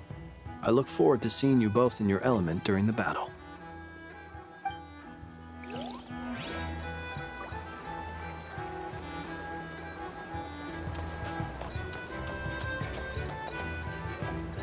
Yes, Miss Moonchanter? What are you staring at? You always address me in the strangest ways. Lady Moonchanter one minute, Miss Moonchanter the next. Yes, and? Are either of those incorrect? Not as such. It's just that I simply call you Nefer nowadays. Uh-huh. That's my name. What's your point? The point is I don't add any honorifics or titles. Meaning what? That maybe we're on friendlier terms now than we used to be. Is that how you see it? And I thought I was the one with eye damage. Never! Wilma! Paimon, traveler. Just swinging by to check in on you. How are things going? Did you manage to get some rest? Don't worry about me. I won't slow us down. And I give my all to ensure our victory. Ah, yes. Allow me to give you two a quick checkup. All done. You're both in good shape.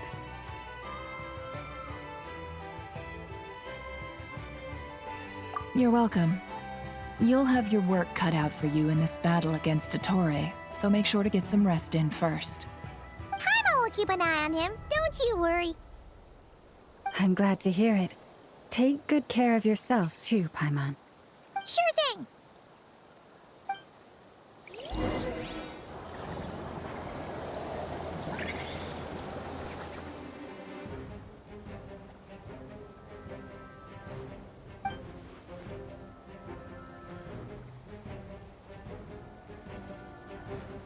Here they come. That's quite a horde. As we expected. Get ready, everyone! Take your positions, and prepare to engage. Let's begin. I'm at the ready.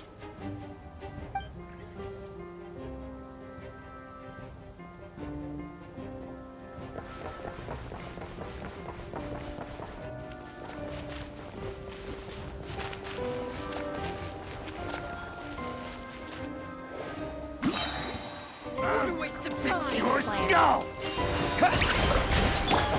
Close your eyes. Be silent. It's a grave situation.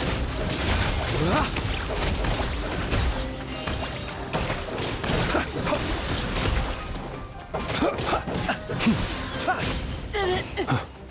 Another one. Fine. Wipe out! Close your eyes. Present your name on it! Get strong!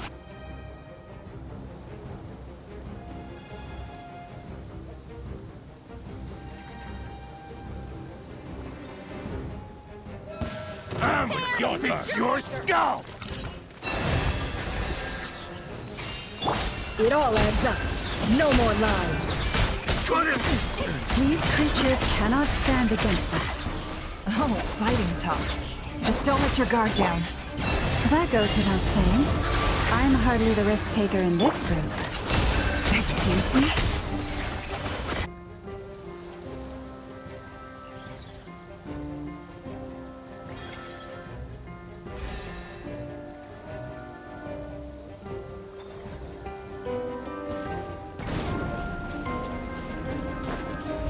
Coming to be! Moment of birth! Decay! New life! That was easier than I thought. Naturally. What do you need?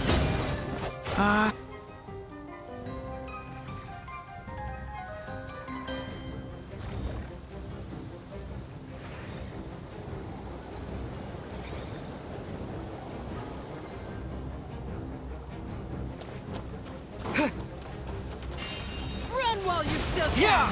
There's nowhere to hide! Chorus, protect us with one heart. No more lies. People have always used fire to drive away wild beasts. Wouldn't a lantern work just as well? You read my mind, my dear friend. I was just about to say that. All right then, dear friend. Bring the light! Leave this place. Be silent. Close your eyes.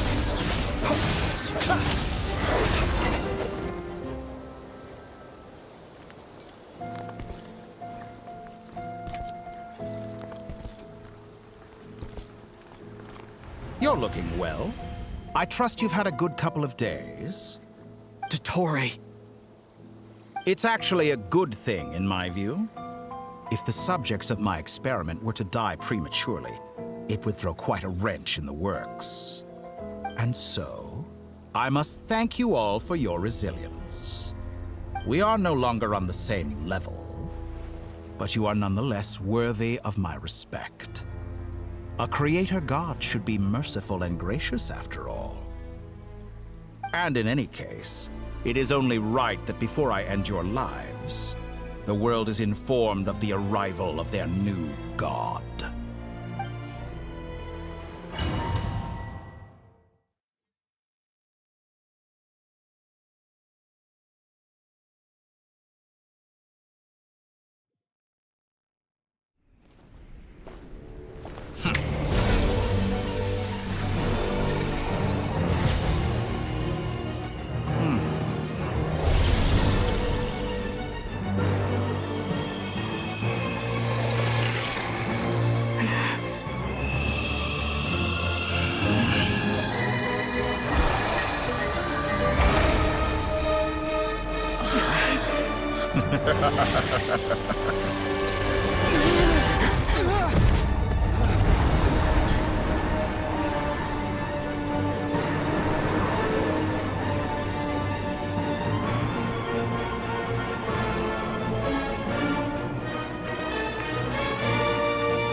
The experiment begins.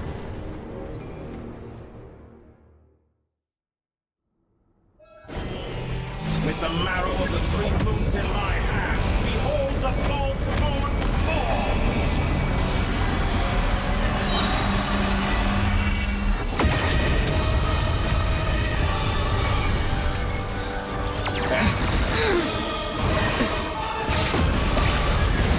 Can't hide the truth.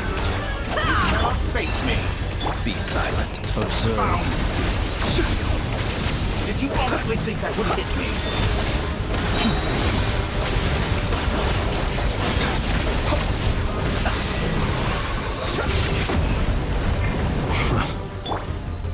Water tantrum! It all adds up. Can't hide the truth. That's more like it. Such a simple attack. Good. Keep it up. I'm still collecting data.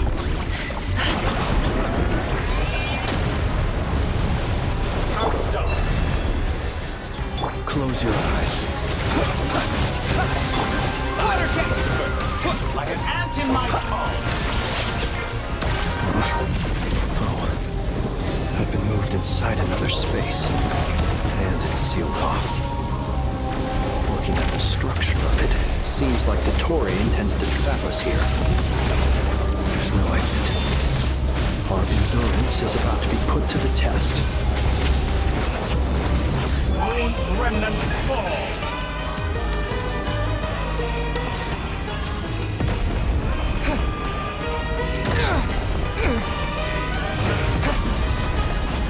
Intro.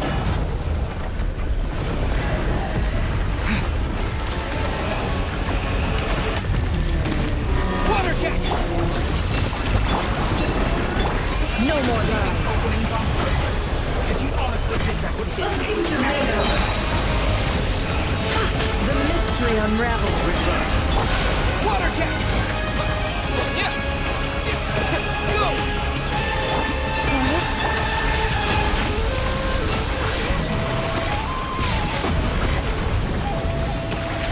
Seek within.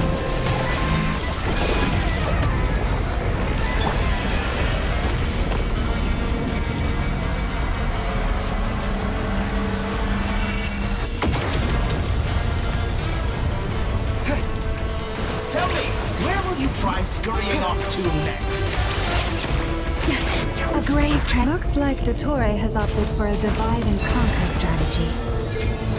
But we will not allow him to triumph. Now, I shall pray for our victory.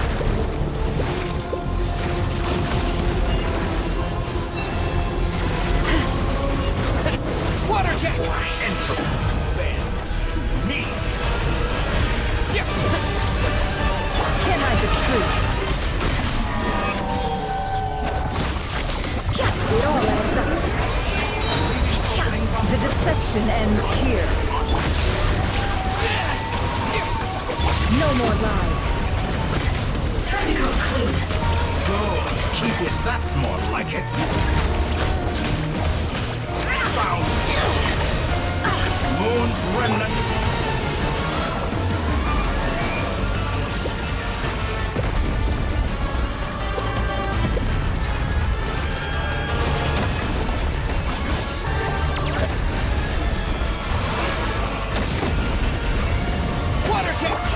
Can't hide the truth. It all adds up. Good. Keep it up. No more lies. Excellent. You barely managed to touch my level.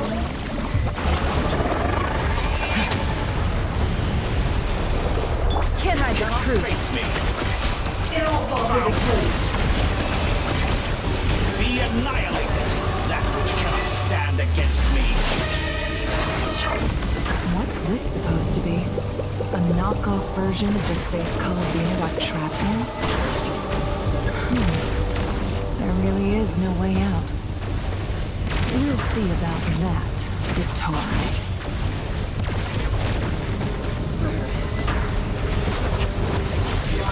My apologies. I had not intended to take your team. But you have a choice then. Obey and I can release them. Indeed, if you ask me. Unpathetic. Won't you consider it? Bombs away! Go! Go!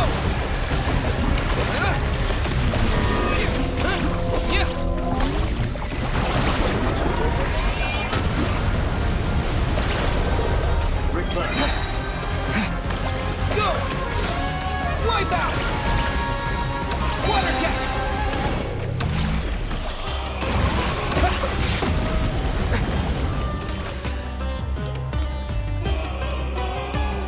I'm aware you've been working on some little tricks to surprise me with, but it appears that none of them have come to fruition. My guess would be that you're trying to bring Columbina back. But then, where is Sandrone? Or are you trying to buy time for her? I always found their friendship to be a curious phenomenon. Two highly incongruent personalities, and yet they share a deep connection. Speaking of Columbina, I once saw her as like a younger sister. We got along quite amicably while she was with the Fatui. But then one day she suddenly decided she would refuse to take part in any further experiments. To this day, I truly don't understand what I could have done to upset her so much. It's such a pity. I could have had a sister, a family. But alas, she grew to dislike me. You're not fit to be family to her. That I can't deny. So many people, all obsessed with playing out the same tired old dramas.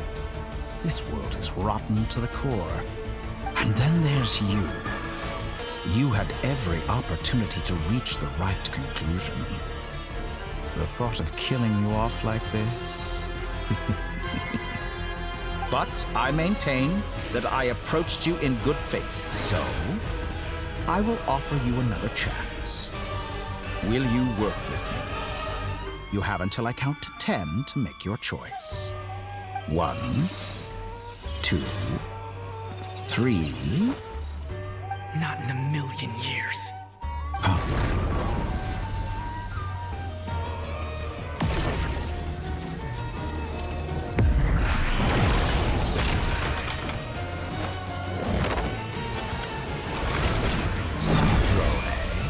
What a pleasant surprise. I didn't think you'd join us all the way up here. You're as sick and twisted as ever.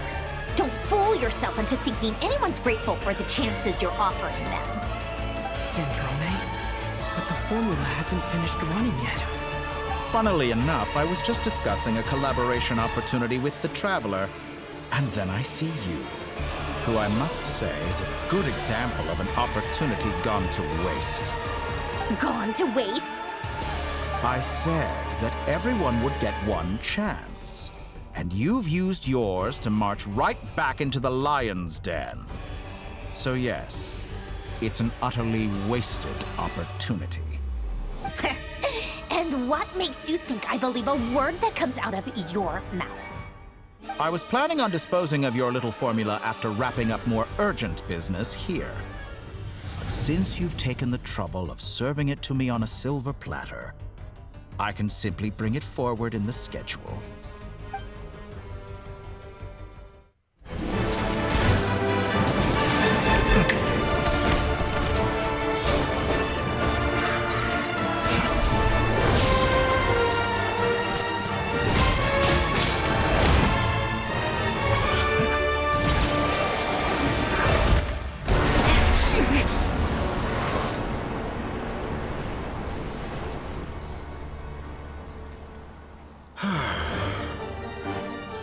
Is this your life's work? This piece of trash?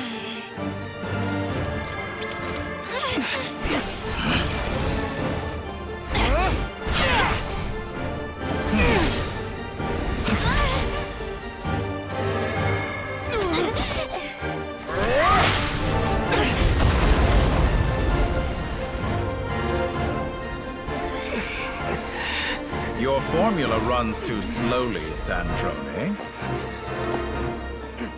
You put your hope for success on others instead of fighting dirty.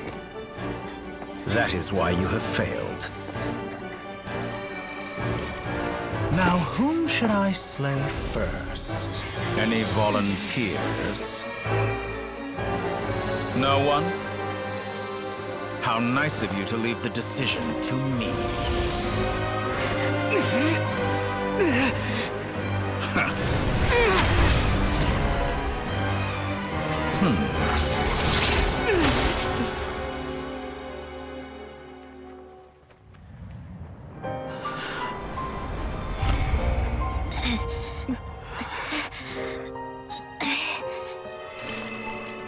Oh, how unexpected. Sandrone, any last words for me, comrade?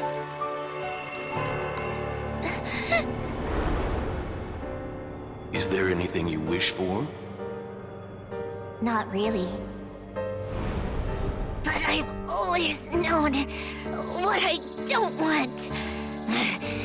Go to hell, Dottore.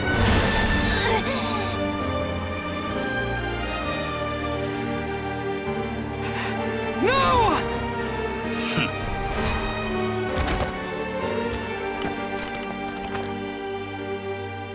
And now, you have failed.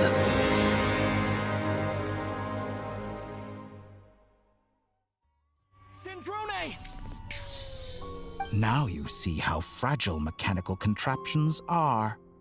Just a gentle tap, and they fall to pieces. However keen of an inventor Sandrone may have been, her death spells the end of the formula that was running inside her body. Of course, I have to commend her for making it this far. As her colleague, I have to admire her stubborn tenacity. Now, it is time for you to take your place by my side. My count was interrupted, but the second chance I extended to you still stands. Once again, you are welcome to join me. By now, I'm sure you have gained a greater appreciation for the power and authority I wield. What is stopping you from embracing a new world of endless possibilities? Not in the mood to talk? As you wish. You seem less talkative than usual today. I'll change the topic to something more apropos. Sandrone was always like this, never trusting anyone. Always so reluctant to share her research with them. Objectively speaking, she had her strengths.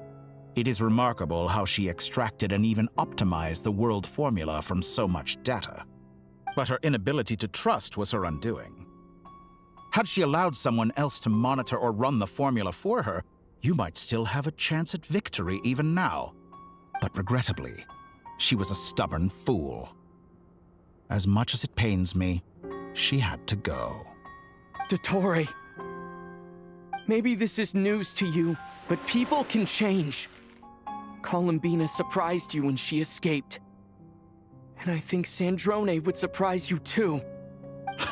Change? You can twist the truth however you want, but I see it clear as day. You're the one who can't trust other people. Is that how you see me? By this point, what can you hope to do about it?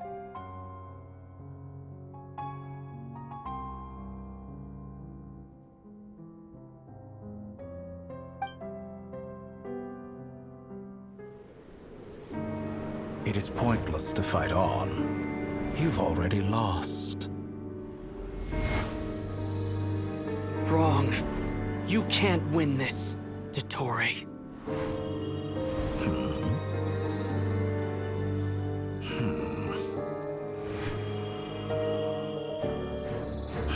What?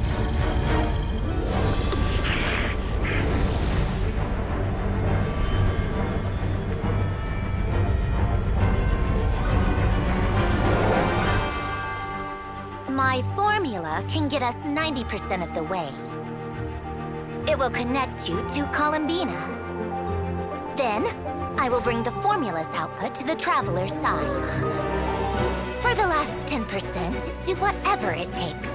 Just bring the moon down.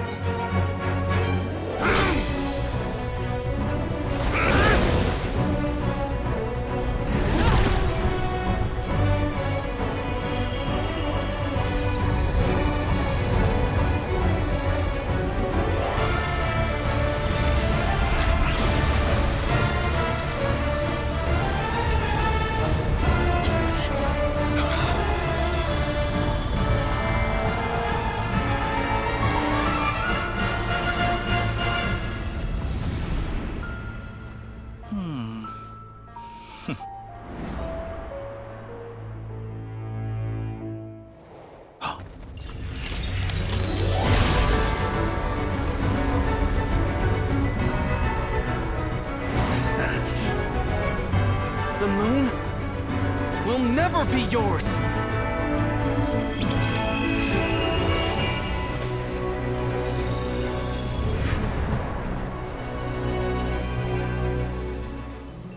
I turn my body into moonlight and pour it over Nodcry. My soul I leave here to inform my future friends. Lastly, I will hide the Trilune Authority within the Frost Moon. And when my body, soul, and authority are reunited, finally... Columbina!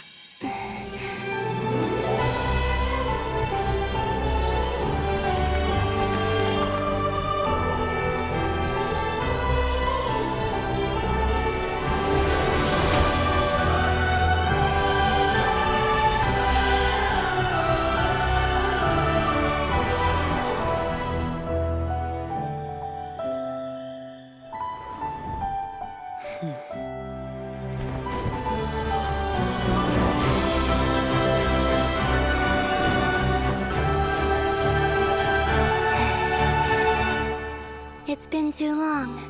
I'm back.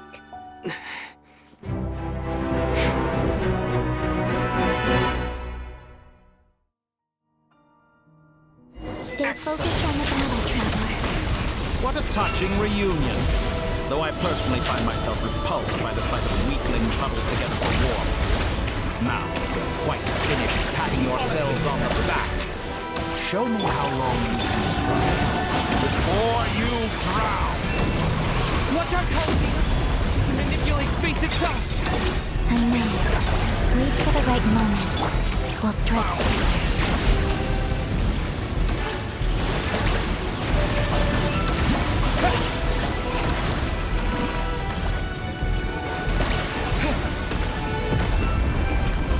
How dull! Water jet!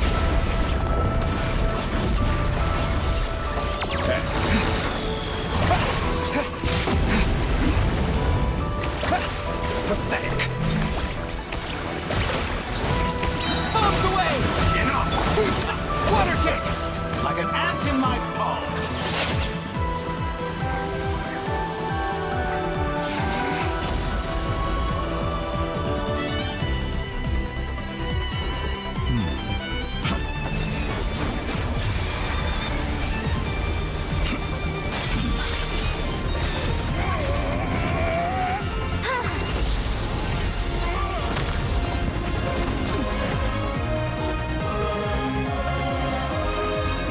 I grant you the new moon's blessing. The new moon shines upon you. I am growing weary of your stubborn resistance. It's over, Dottore!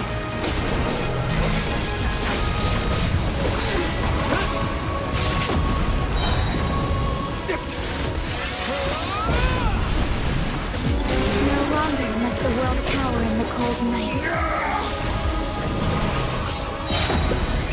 Close to the new world. Let the moonlight dispel the darkness. So you'd rather wallow in this rotten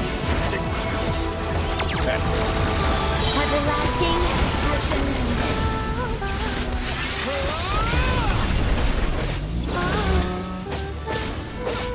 So you'd rather wallow in this rotten, decaying world?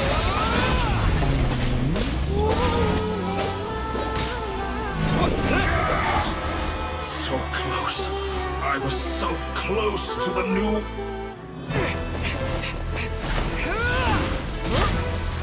Willfully blind. How can you be so satisfied with your fate?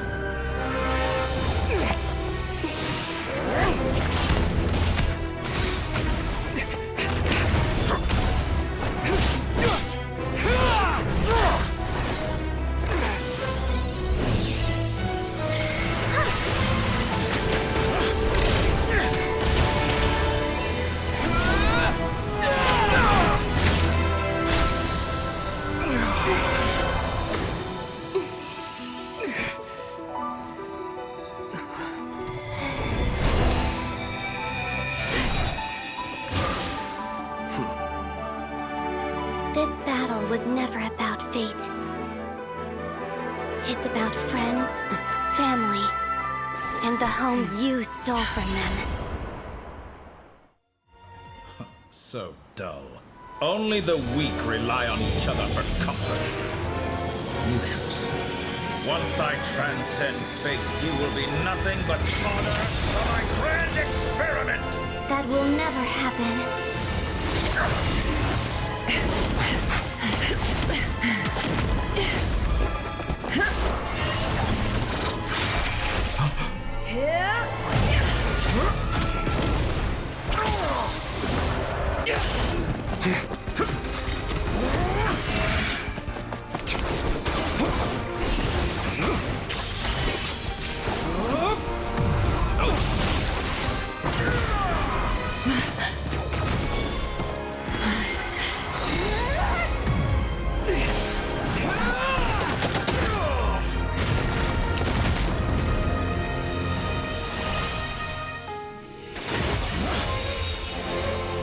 Today, the moon lights up this world once more.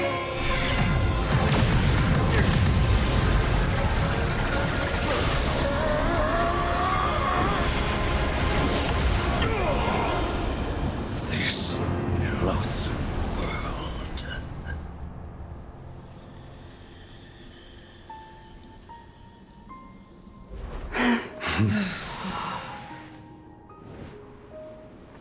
No, this world is our home.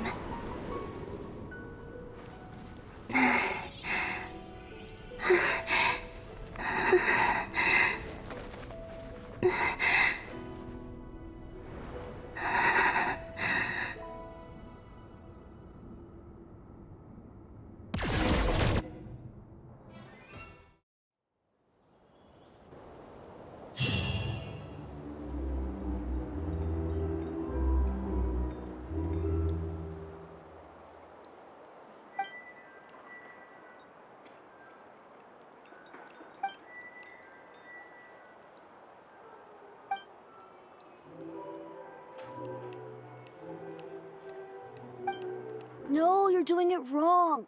The moon looks like this now. What are you drawing, children? The new moon, Mom.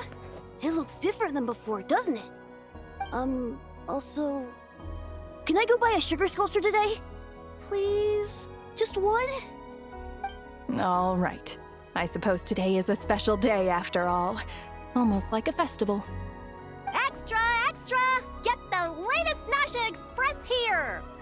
Post-disaster report! Nasha Town reborn beneath a new moon!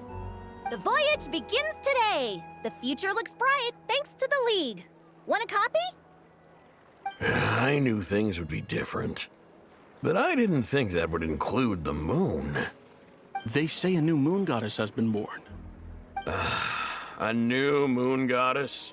Who's saying that? The Frost Moon Scions? I guess so. I'm not too clued up on the details. As far as I'm concerned, the moon's still in the sky and it's business as usual. Hey, since we've come all this way, shall we grab ourselves a free meal while we're here? Are you a convert now? Or are you just here for the free lunch? Oh, come on. What does it matter? After everything we've all just been through? That smells good. All right, that's it. I'm hungry. Time to eat. Come on! We gotta get there early, or there won't be any good spots left! Shh, keep it down. This is a residential area. What if people are still sleeping?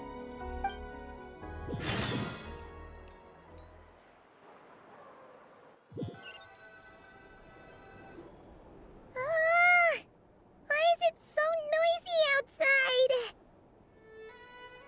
It's okay. Paimon was pretty much awake anyway. It's been so long since we last had a chance to relax, huh? Feels like time is moving slower than usual. What about you? Did you rest well? Still winding down from everything that's happened? Or are you wondering how our friends are doing? Or is it about what Dotori said to you? Okay, if you say so. But don't push yourself, alright? Let Paimon know if you need to talk. What we just went through was a lot. It's totally normal if you need some time to get back in your groove. Luanatar disappeared after Columbina came back. Apparently, she was part of Columbina's soul or something. Still, Paimon kind of misses Luanatar somehow. Anyway, you did great. So did Paimon. We all worked our butts off to contain this disaster, and in the end, we made it. So, chin up, Traveler. You should be proud of yourself. Hey, don't poke fun. You should be glad that Paimon's growing as a person.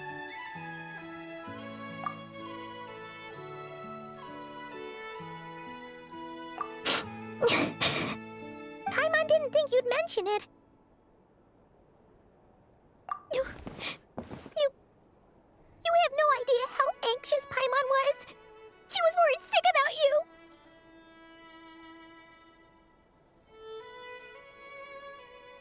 Well, if you really want to show Paimon you're sorry, you're gonna need to make it up to her. You better be ready to splash out on a lavish meal.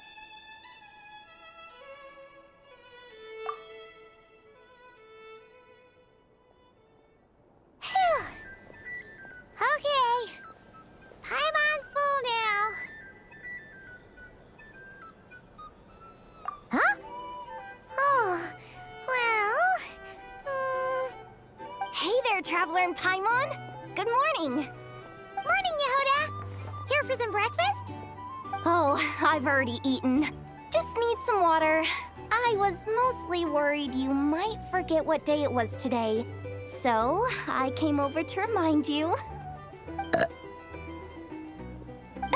Careful there, Paimon. Too much food will make you drowsy. Don't let anyone catch you hiding at the back and nodding off during the League meeting. You should probably be saying that to Aino. She's the baby of the group, if anyone. True. You know, I'm surprised that all these competing groups are actually coming together to try to solve things together. Definitely a first for Nodcry. Well, nothing like a region-wide calamity to bring people together.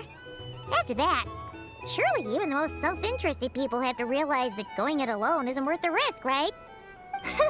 Try telling Boss Neff that.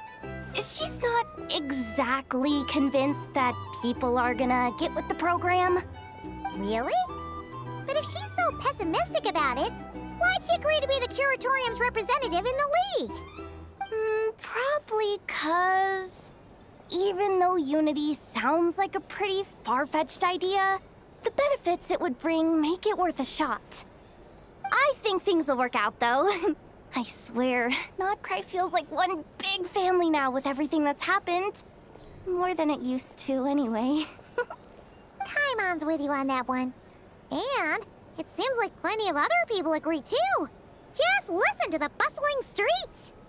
All right. Everyone's been rebuilding these last 2 weeks, and the evacuees have been coming back in droves. Life's slowly returning back to normal.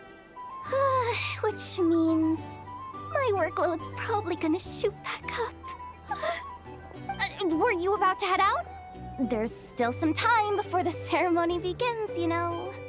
Yeah, we were gonna take a stroll around the square and say hi to some friends first.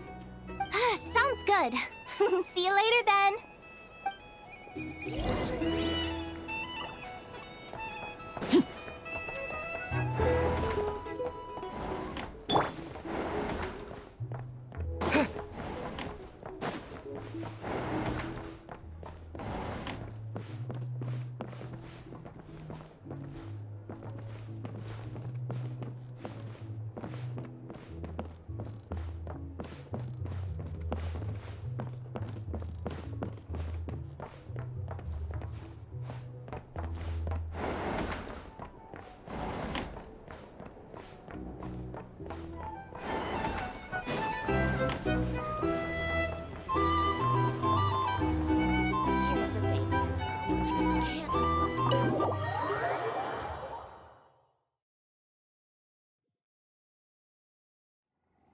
Please accept today's boon.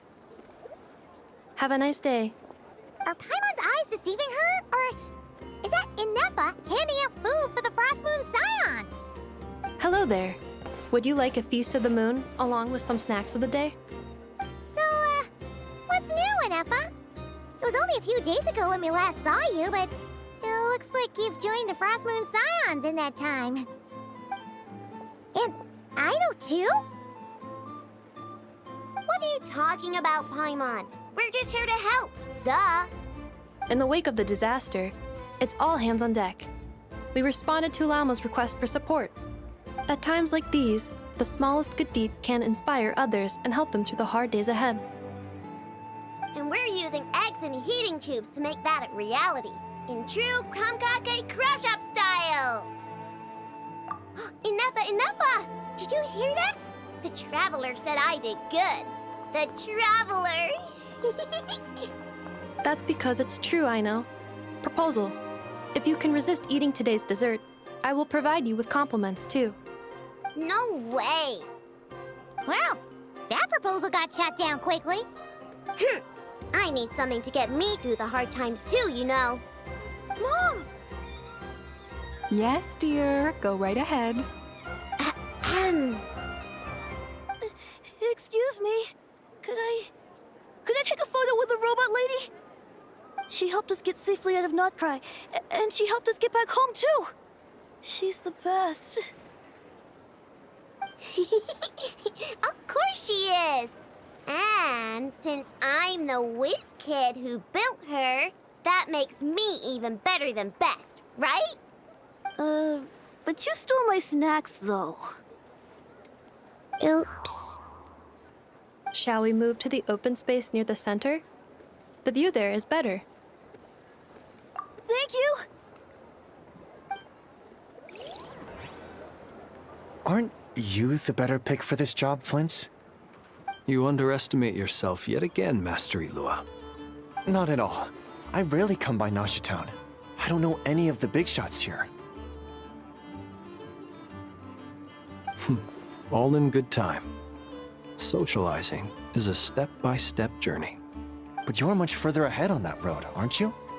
You're not seeing the full picture. You know the truth now. My friends do not understand my habits. There is no question about it. The Lightkeepers need a representative in the League. Someone who is upright, cares about other people, and can realize their self-worth through group action. You say it like you wouldn't make the cut. I am most flattered that you think I would. Sigh a little less, Master Ilua, and have more faith in yourself. All the Lightkeepers agree that you're a very promising young man. That is precisely why Starshina Nikita felt safe delegating such important work to you.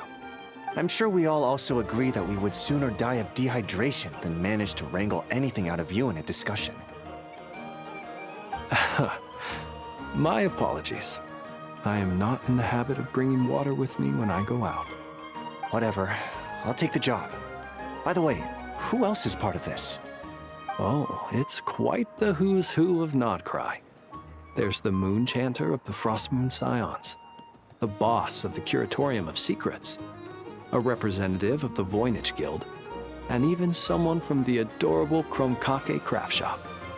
I'm sure you will find speaking with them to be a genuine pleasure. If you say so. I've never done this work before, so I'm honestly a little scared of making mistakes. But I'll do it. Not only is it our duty as Lightkeepers, but because I want to make Nodcry a more welcoming place. An admirable attitude to take. The beacons are lit, Itlua. We're but one step away from breaking through the blizzard. We have the chance to band together and build our shared homeland into an Elysium. This is unprecedented for Nodcry. An opportunity not to be missed. Yeah. You're right. I'll do my best. Quite a few familiar faces have arrived. Let's go, shall we?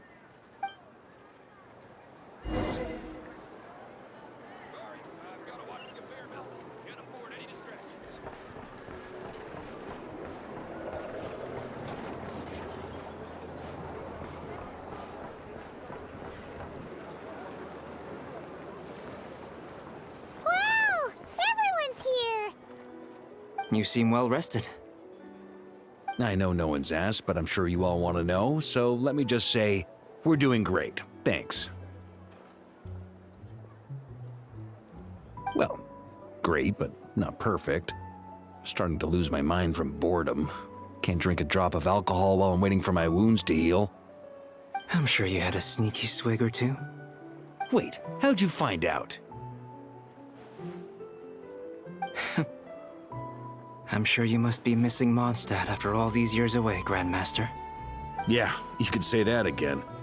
Every time I get news from Mondstadt, it makes me want to go back and see the place for myself. Honestly, once things are wrapped up here, I think it'll be time to head back home. Hey, looks like someone's taking the stage. Can everyone see okay? Anyone need a boost? I'll just listen from the back. It's fine. You're taking this pretty seriously, huh, Durin? Well, it's not every day that I get the chance to see how people speak in official settings. Soak it up like a sponge. I'll make sure you get a chance to practice for yourself later down the line. Actually, I know just the thing. You can debrief the Knights of Favonius for me. Mr. Varka, are you forgetting that I'm not a Knight of Favonius? I can knight you. Any particular title you'd like? Is he joking? I really can't tell. You'll have to figure this one out for yourself. It'll be a good learning experience. It is my honor to host the opening ceremony for the League, and to have this opportunity to speak to you all in my capacity as Voynich Guild representative. Could this person also have been pushed onto the big stage by the real big shots? Guess I'm not the only one then. We come here today having weathered the trials and hardships of yesterday, and having learned from them the importance of unity and cooperation. All right, here we go. Uh-oh, looks like Aino's off in dreamland already. Wait, Boss is looking kinda drowsy too. What's up with her? Come on, get this speech over with already. Nodcry is our home, the land we rely on for survival. And as we chart a course for the future, may we persevere through the storms ahead as we sail towards a new era of prosperity, freedom, and hope.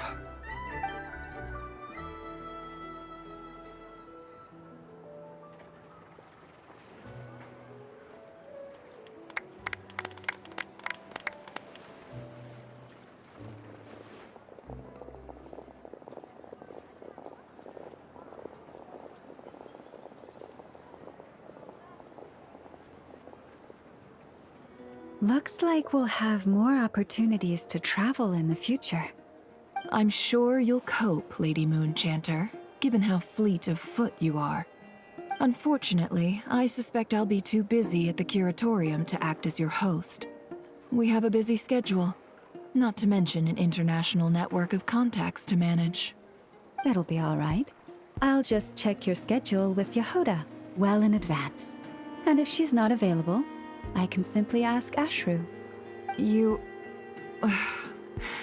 So giving my employees extra workload isn't enough for you? You're really going to drag my cat into this too? I thought you'd approve. Aren't you forever increasing your employees' workloads? That's a bold statement. Are all the Frost Moon Scions feeling more audacious now that your moon goddess has returned? Columbina's return has brought joy to all who care about her. That includes both you and me. As for the Frost Moon Scions, we are learning how to thrive independently, without relying on the moon goddess. It is up to us to make our home a more livable place. Joining the League is one of the steps we are trying towards that end. I like the word try. It's nice and non-committal. You can opt out at any time and still say you tried. You don't see a bright future for the Frost Moon Scions? Or did you mean the League? I'm just not as optimistic as you. The Frost Moon Scions should count themselves lucky that they have a leader as stubborn and enterprising as you. But Nodcry's a big place, with all kinds of people. Most of them don't enjoy answering to a leader, or even listening to reason. Well, that's where you and your methods come in. Unless the Curatorium of Secrets is only here for appearances. For now, yes. And that won't change until this venture becomes worth my while. What would make it worth your while? Getting out more than I put in. Right now, I'd barely break even, but I'll grant that it's a good start for Nodcry. Then maybe it's worth a try. All right, you can stop now. Or do I have to join the Frost Moon Scions before you'll get off my back? You'd be very welcome to join us. Hey, you two! Congrats on all your hard work! What are you chatting about? Nefer was trying to dissuade me from adding to her employees' workload. Also, she's considering joining the Frost Moon Scions. Sorry, what? Your conversations are always the most interesting. Would you two care to join me for some tea before heading to your next destination?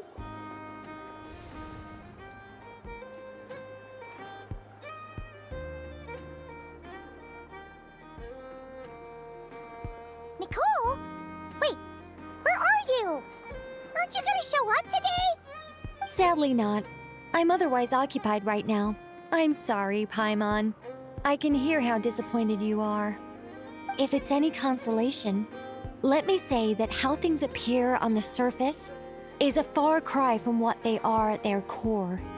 Perhaps you'll feel better if you focus on the fact you have a special line of communication with the great mage herself. Okay? Has something happened? No, or not yet, anyway. Well, that's not ominous at all.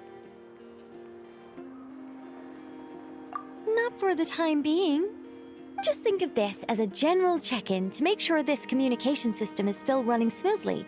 Besides, it's good to chat once in a while if we want to maintain our friendship. You could have just said so. Paimon got all worked up for nothing. Still, the best friendships are built through face-to-face interaction, you know. It's never gonna stop being weird having tea with you when you're not there and just talking to thin air. All right, fair point. I'll bear that in mind for next time. Yeah. Any update on that crisis at the world's borders? Alice just informed me that they had their work cut out for them. And now everyone's thoroughly exhausted. But they did finally get things back under control. Still, we can't let our guard down yet. The disruption caused by this disaster has made Teyvat easier to detect from the outside universe. She plans to wait for things to stabilize, then reschedule her Mondstadt vacation plans. As for me, I agree with Hat Guy's perspective. This is a time when many new variables are emerging, and the situation is changing constantly. Plus, most of this change is for the worse. We have to remain vigilant and ensure that the embers of chaos are not rekindled. I did notice that the energy in Nodcry changed somewhat after the War of Funerary Flame, but since it was still aligned with the Light Realm, I never gave it a second thought. It looks like I'll have to examine the connections between phenomena I observe more closely in the future. Just doing my duty. It's more or less second nature by now. Of course. To give you the full picture, I'd have to start with the substance from which angels were formed. Never mind. Paimon's right. Showing off my knowledge would be much more satisfying in person.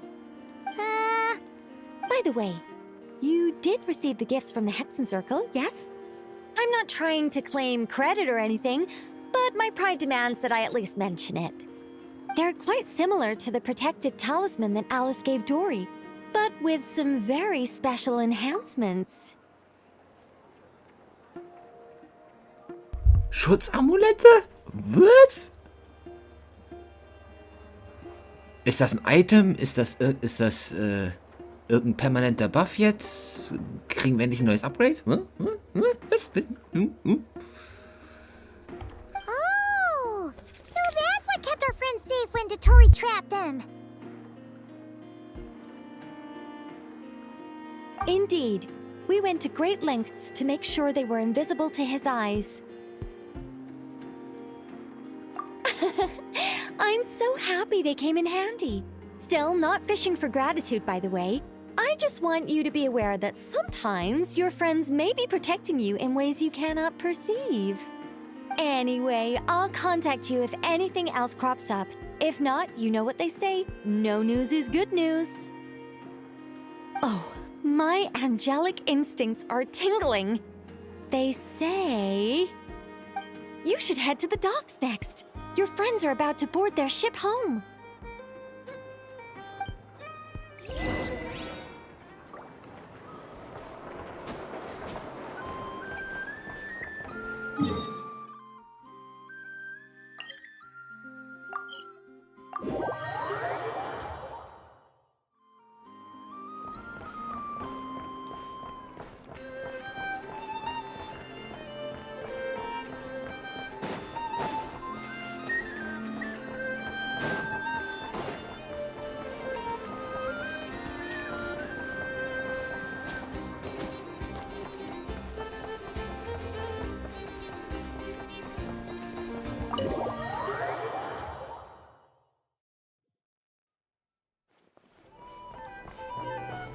Take me up!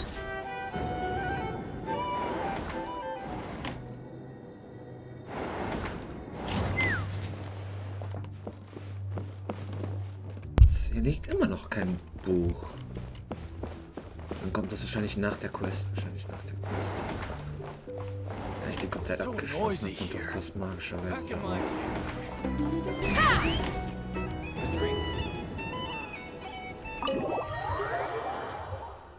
Wie immer.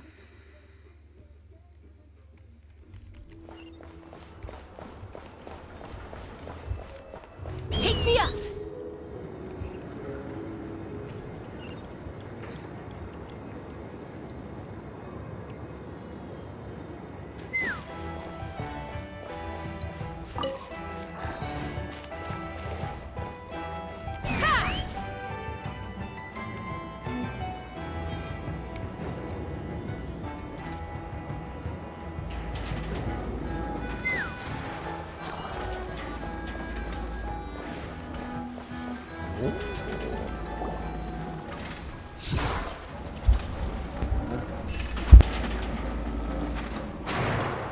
You're here. You're here too, Hat Guy. Are you heading back together? No. I'm bound for Sumeru, and she for Fontaine. We just happened to cross paths at the harbor.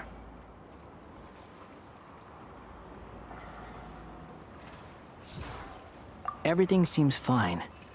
Sandrone may have an abominable temper, but she's always been very responsible with important calculations, and things entrusted to her by valued friends.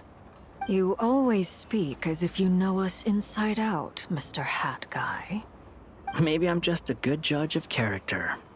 I certainly hope that's all there is to it. Regardless, you have been a significant help in this matter. For that, you have my gratitude. I didn't do anything special. Sandrone's the one who completed a seemingly impossible formula and turned the tide of the entire battle, even giving her life in the process. She's the one we should be thanking. Even we were unaware that Sandrone had hidden the real formula inside Polonia's body. She managed to fool Dottore into thinking the formula was running in her system by installing an identical-looking decoy within her. She probably realized that she didn't have the strength to stop Dottore. But this way, she could at least get him to lower his guard. She always worked like that. Always had a backup plan.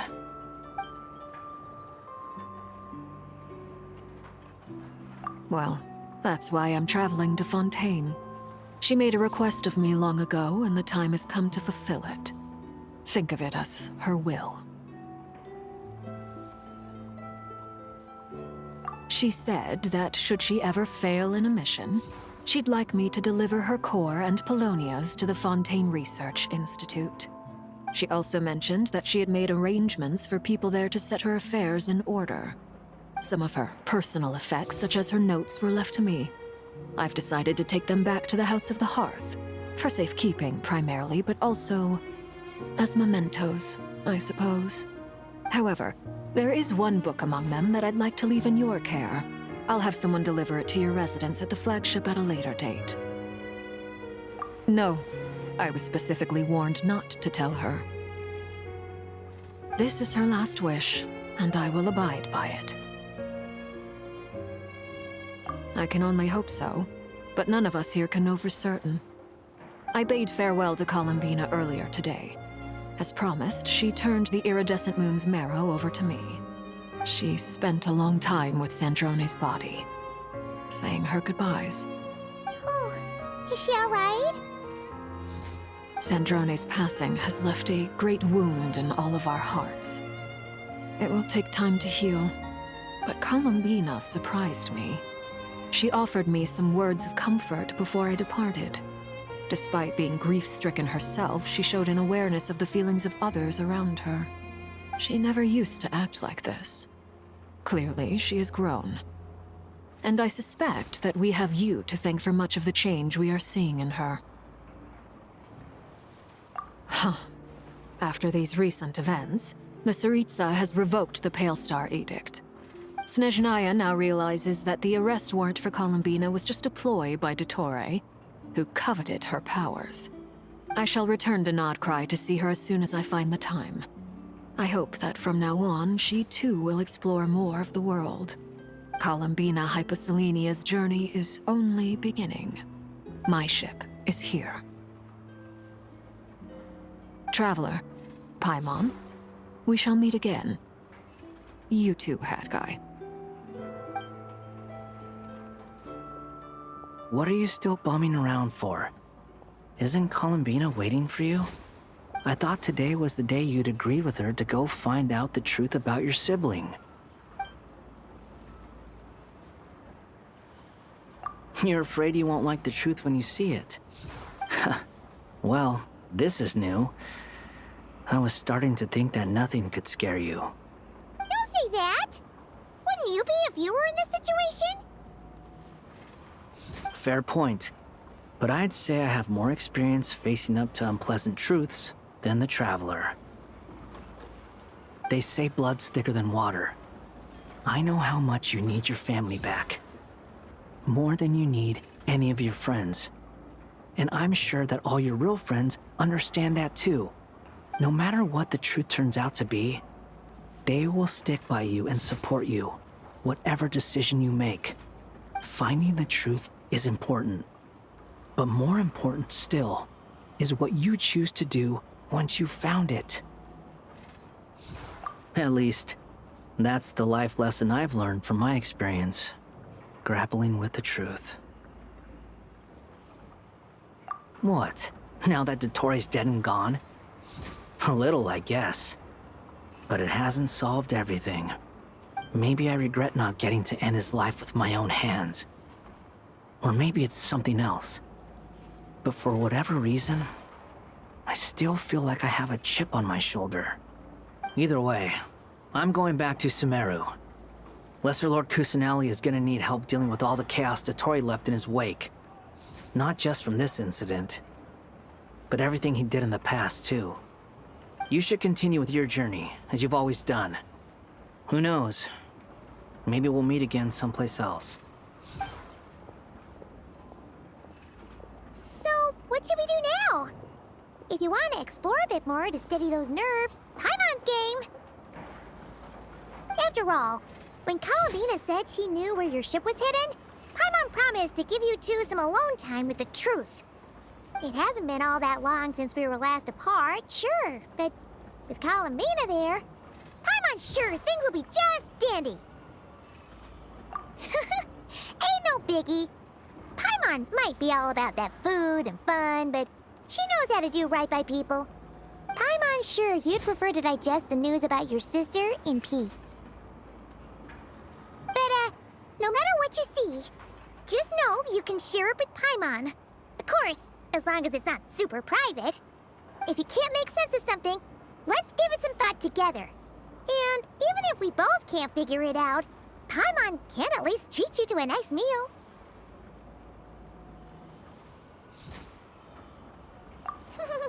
Glad to hear it.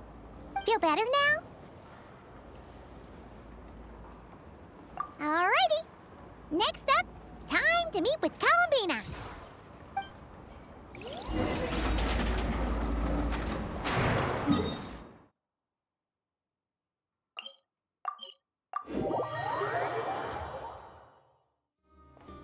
Let's fly. Yeah.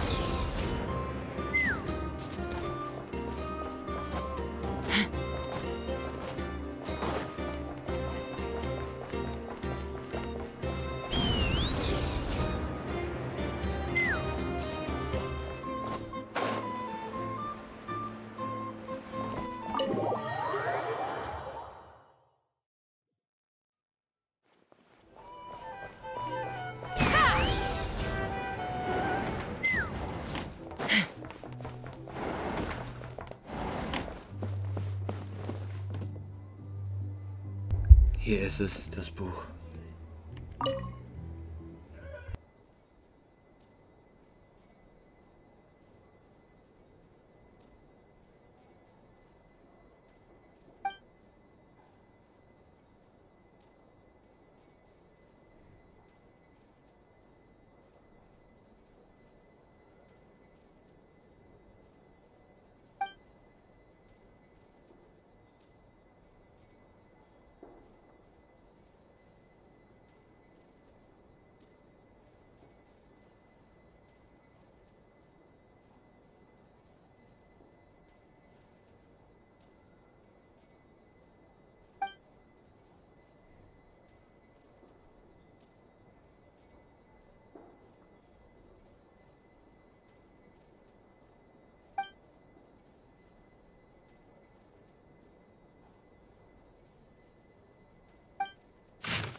Take me up!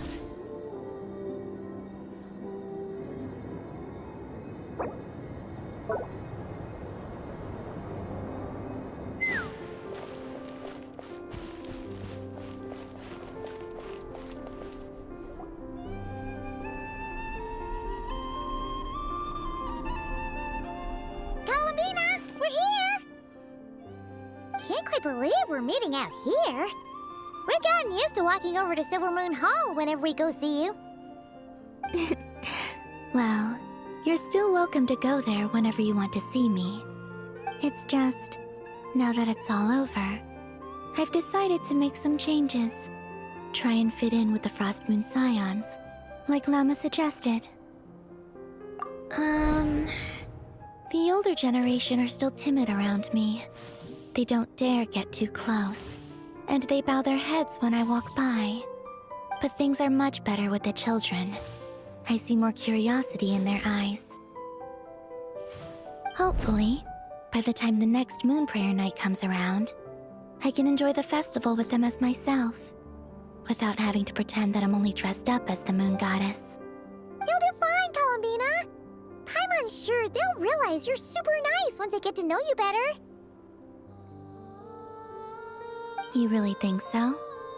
When we first met, you thought I was a little up in the clouds. We were just starting out then, come on! So Llama told you, huh? I'm only teasing. I know that I have you to thank for pulling me back down to solid ground. It feels good to finally stand firm on the earth where I was born. Oh, that's great!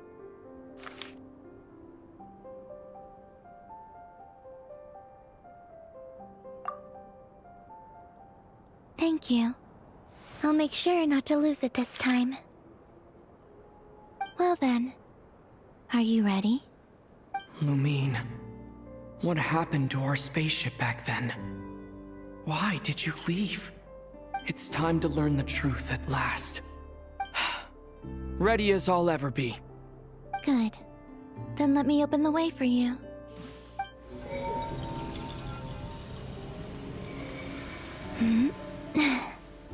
Where does this lead? To our shared destination. Huh? Do you remember me telling you about my missing prologue back when we just met?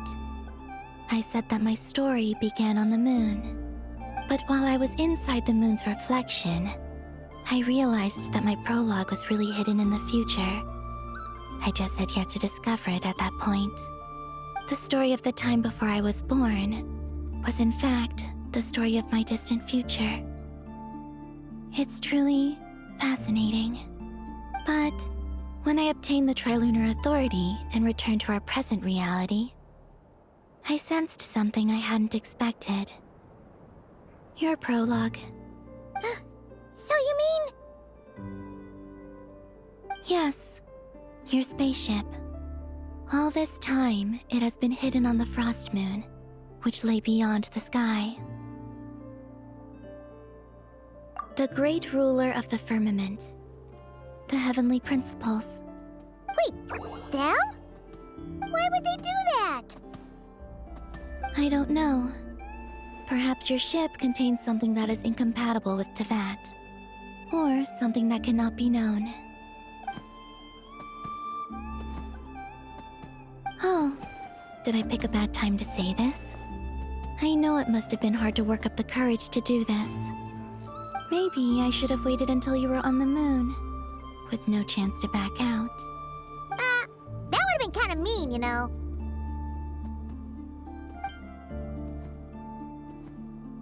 Take me there. Oh? Whatever is hiding in that ship, it belongs to me and Lumine. Those memories belong to us. No one else has the right to decide whether I should or shouldn't know about it. Not even the heavenly principles. Very well. Then let's go. You two take care, alright? And don't forget to come back soon! Rest assured, Paimon. We will. Traveler, after you. Thinking about the story that we'll find hidden on the moon? Yes. And hoping that it has a happy ending. Stories like that don't exist, you know? You don't believe in happy endings? I don't believe in endings.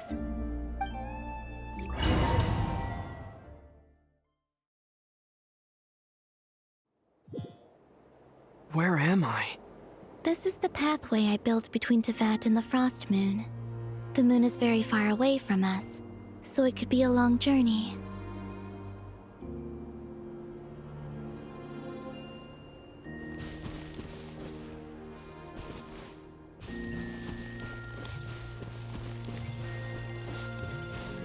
After I obtained the Trilunar Authority, I unwittingly saw past events from many of my friends' lives. One was Lauma. She was so young when they chose her to be the Moon Chanter. From then on, the Frost Moon Scions looked to her to bring messages from their goddess.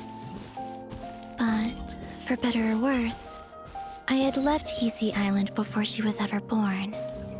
It was not until much, much later that she met me. I think it's for the best. Because of the way things turned out, you had the opportunity to become friends. You're right. In that sense, I think we were both very lucky.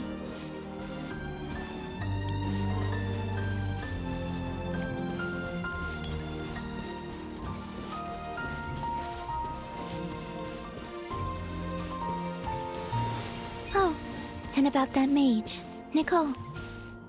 I only recently learned that she has lived in Teyvat since the time of the Three Moon Sisters. The Moon Goddesses always had a good relationship with the angels. I suppose our friendship continues that tradition.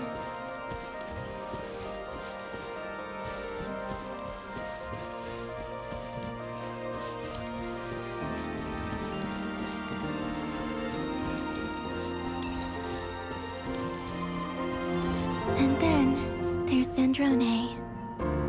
I never knew that much about her, beyond the fact that she was created by someone called the Lord Artificer.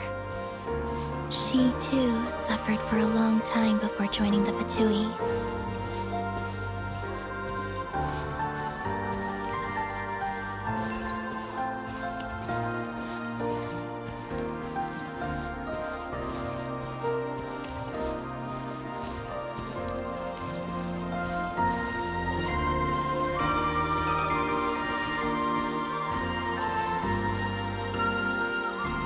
How I wish I could talk to her again, even if only to hear her say nasty things to me.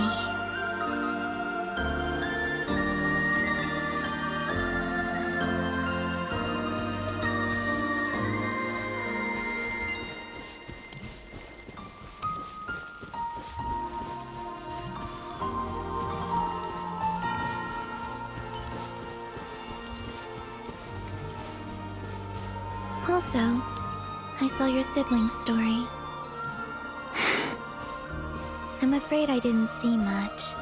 It seems that she rarely came to the surface, where the moonlight shines. But I did notice that back when you first set out on your journey, she would often appear nearby, gazing at you from afar with a guilty look in her eyes. Lumine. Let us speak no more of the past. I probably shouldn't reveal so much about my friends. It's not my place. Let the moonlight carry us forth. We are very close now.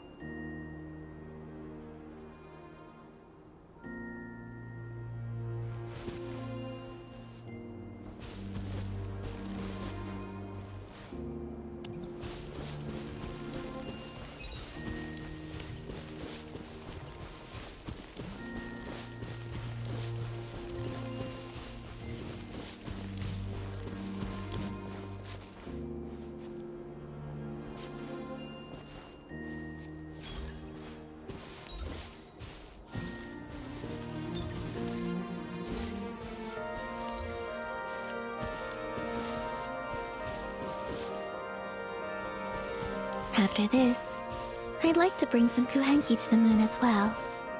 If they're willing, of course. What about your other friends? Will you bring them to visit too? Certainly. But I'll need to tidy the place up first. This home hasn't received any guests in a long, long time.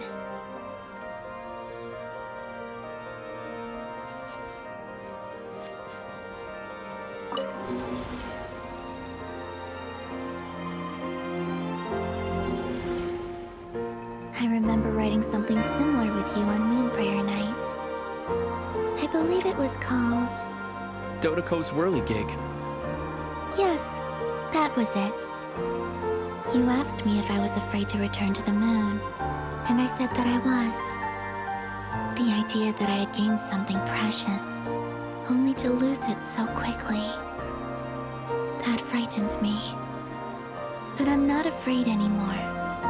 Besides, this time, we're traveling together.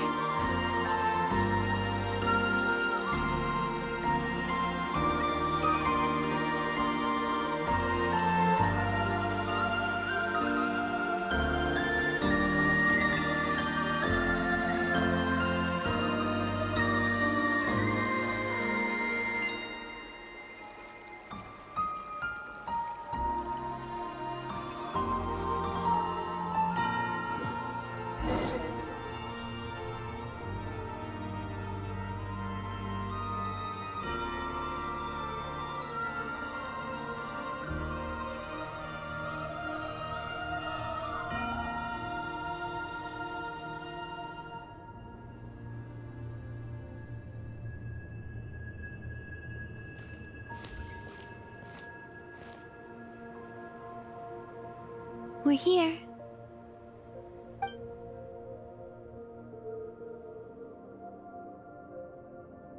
Over there.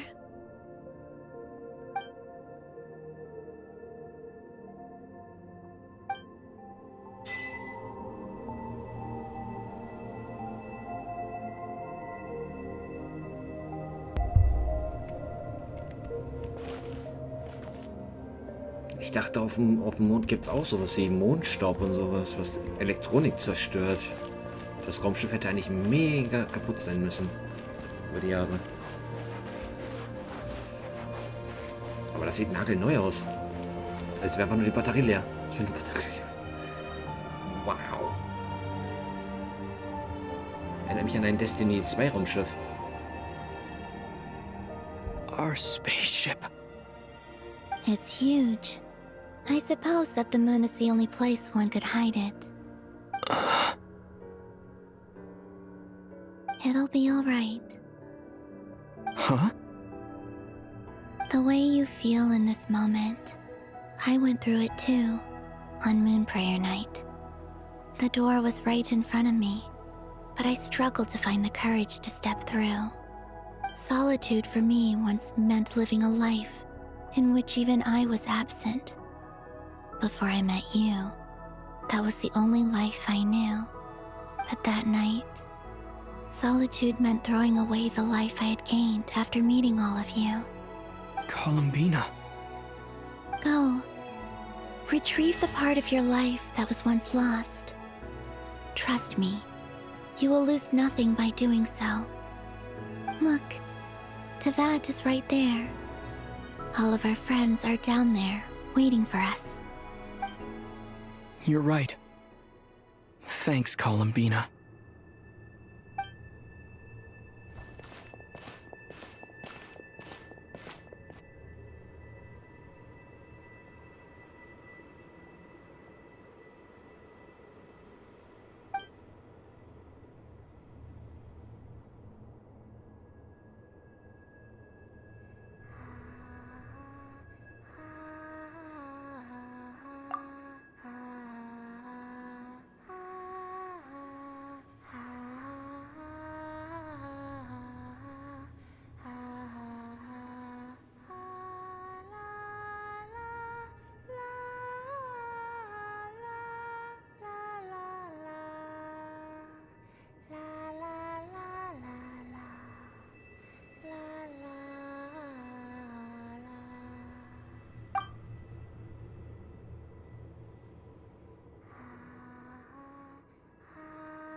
Finished?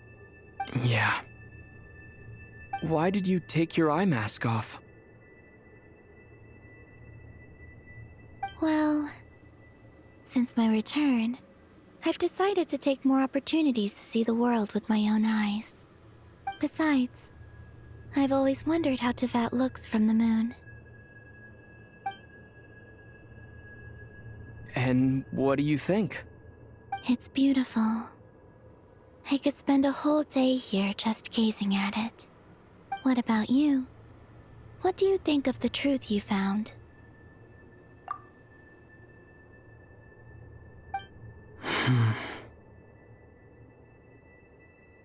I haven't looked at another person's expression in a long time, but I think yours is saying it was neither good nor bad. Keep this up, and it won't be long before you give Nephra a run for her money. Oh, I don't think that's going to happen. I'm much more used to sensing what's going on around me with Kuvaki. I think I'll save my eyes for seeing special moments I really want to remember. I read the spaceship's flight logs.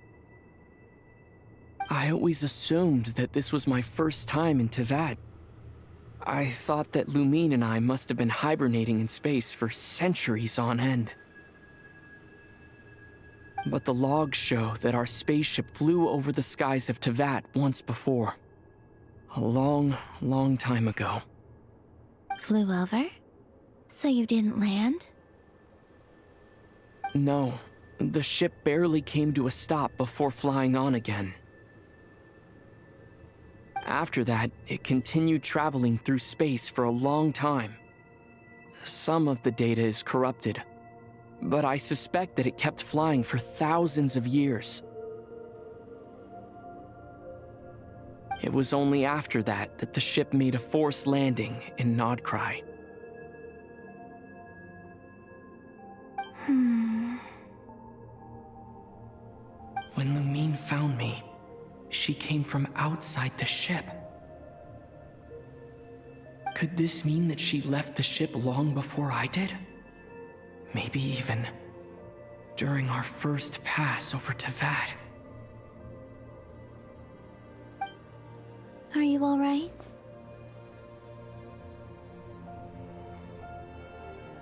Yes, I can feel that the truth is coming together, one small piece at a time. I remember Lumine telling me that when she first arrived in Conria, she could not recall the past. So this might be something that even she doesn't know. Here, I made some space for you.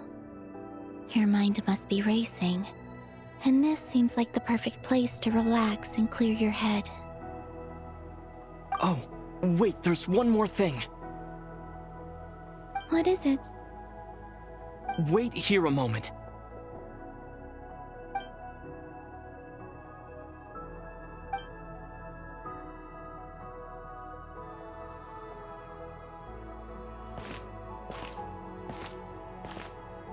Hey, Columbina.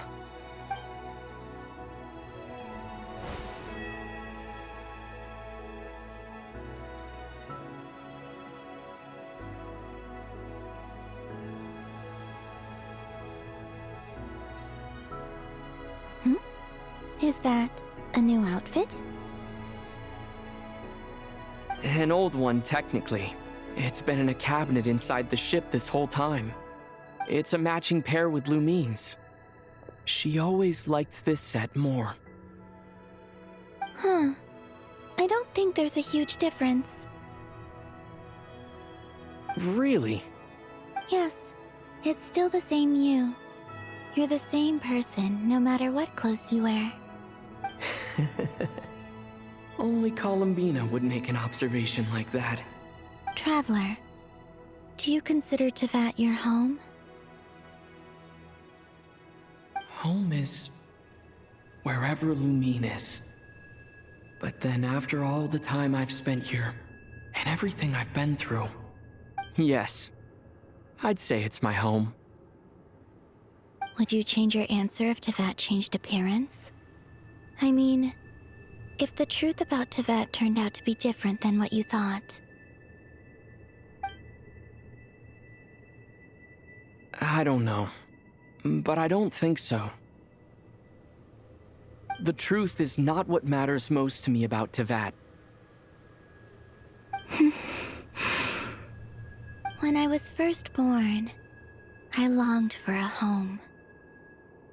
And when you get something before you're mature enough to understand the world, you just take it at face value. I thought that a home was a transaction. You give me what I want, and I'll do the same for you. But you and your friends taught me what a true home should look like. You never asked for anything, yet you gave so generously to me. That's because your friendship matters to us. It was worth it. In the past, I thought that my birth in Notcry must have been a mistake. But after journeying to the distant past where the story began, I realized that it was I who chose Notcry to be my future home. Now, I am glad that I made that choice. I'm sure your friends are just as glad. In fact, I intend to make the same choice today as I did back then. What do you mean? Well, I've given the Eternal Moon's Marrow to Lauma, and the Iridescent Moon's Marrow to Arlecchino. And now, I shall return my Kuvagi to Notcry again, that it may continue to protect my chosen home. Wait, but what about your body? Oh, are you worried that I'll disappear again? I won't. Not this time. The Frost Moon has now entered the fall sky, and I am the Trilune Goddess. I am only returning to Notcry the part of me that it needs. I am giving what I can, because my home is worth it. Oh, and I have something for you, too. For me? Yes. Come closer.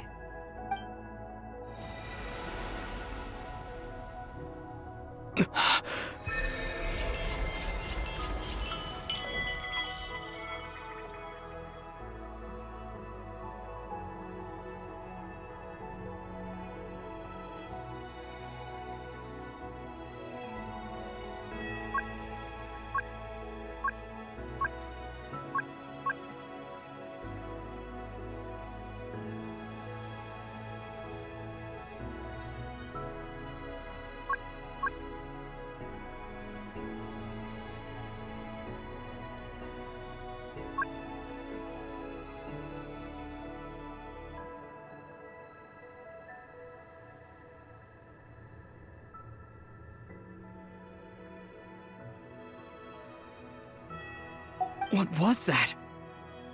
I lifted some of the restrictions this world placed on you. I trust this will help in your future adventures. My power. It feels like it's grown. I can use the elements more freely now. Thank you. This will be a great help. You're welcome. I see you as family, and after everything you've done for me, In fact, no. It's not because I owe you. It's because you're worth it. Here, this flower is for you. Gerade ein anderer mit einer Blume? Isn't this a moon prayer blossom? Yes. Don't worry. You will never see these flowers lose their color again. I'm finally discovering the joy of giving. Nice. How I wish I'd learned this sooner. Hey, better late than never. What are you thinking about now? Why don't you take a guess? You get one shot. I don't think I'll get it in one guess. But I'm sure it's a happy thought. That's kind of a sneaky answer. I can't say you got it wrong. Down in Tevat, the moon seems so far away. I felt it might always lie beyond my reach. But on the moon, everything feels so close by. The haze that once enshrouded the skies has finally been dispersed. I feel like a traveler on a winter's night, starting a new chapter in my tale by the warmth of a bonfire. I don't have a lot of luggage, but I do have a lot of hope for the future. Well, what's next? Next? To start with, I want to stay here just a little longer. After that, let's return home and continue our journey.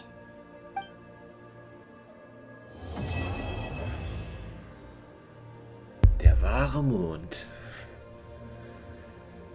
Auftrag abgeschlossen. These clothes bring back so many memories. Let's go.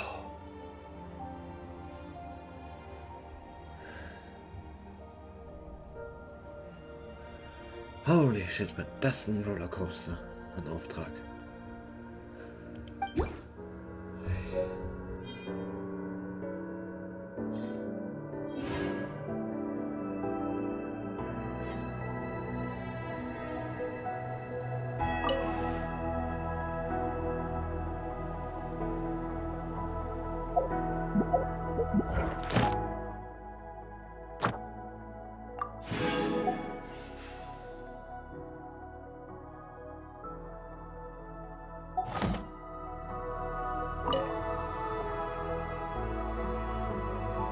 The journey goes on, for you and for me. Like I said, this is not the end. I don't believe there has to be an ending.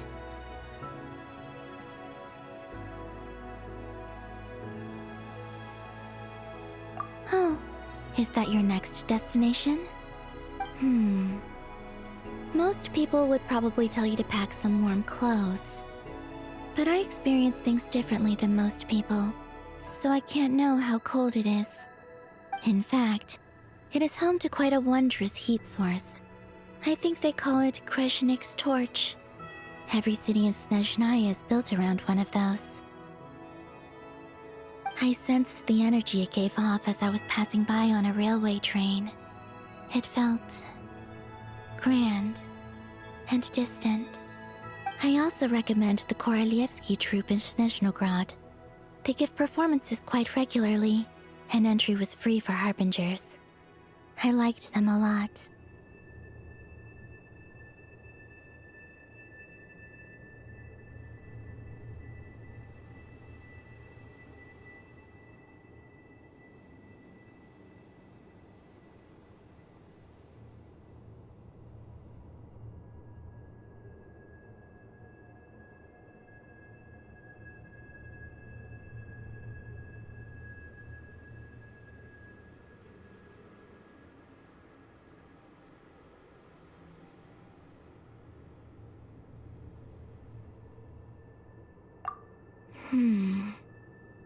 Ice cold and sharp. Crystal clear in some ways, yet profoundly unfathomable in others. Like the thick layer of ice on top of a frozen lake. That's just the impression that Tsaritsa gives me. I was never able to glimpse what truly lies beneath that icy exterior. In fact, I don't think the people of Snezhnaya even know what kind of power their god wields. Maybe that's because the Tsaritsa herself has never acknowledged, nor accepted that power.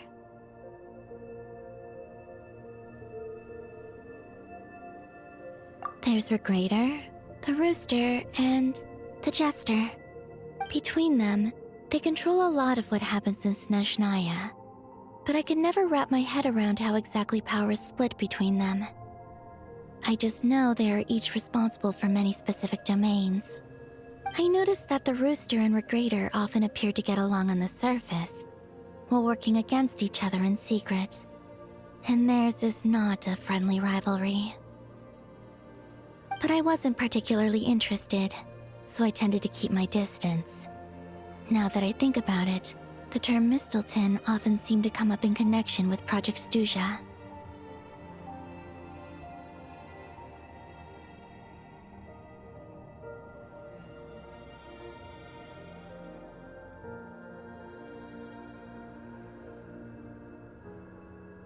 Der Baum der Weisheit ist in Gefahr. No.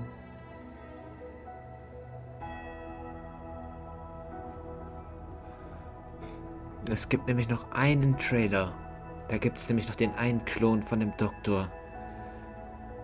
Der Misselton komplett abfackelt. Der Baum des Wissens.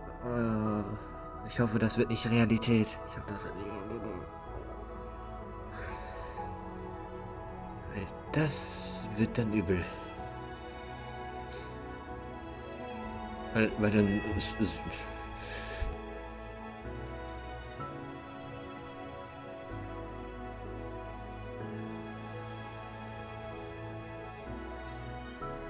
Once things settle down in Notcry, I'd like to explore the world beyond Sneshnaya. You've told me so many stories about the other places you've been to, and all the friends you've made there. I'm curious to visit those nations and see them for myself. It would also help me learn more about the journey that has made you into the person you are today. Oh, sleep. Okay. As you continue on your journey, don't forget to gaze up at the moon once in a while.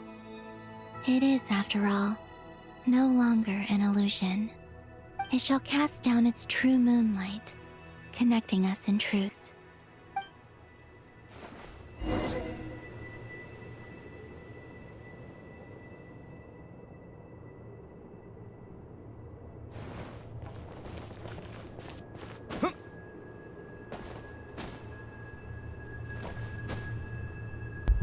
Oh cool, man hat hier wirklich auch Mondgravitation. Hui. Hui. Oh, das ist cool, das ist cool.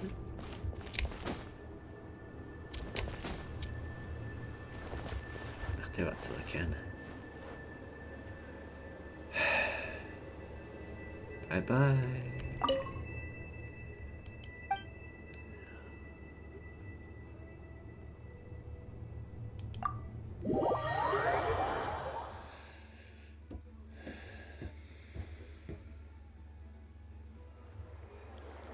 To Jean, acting Grand Master of the Knights of Favonius.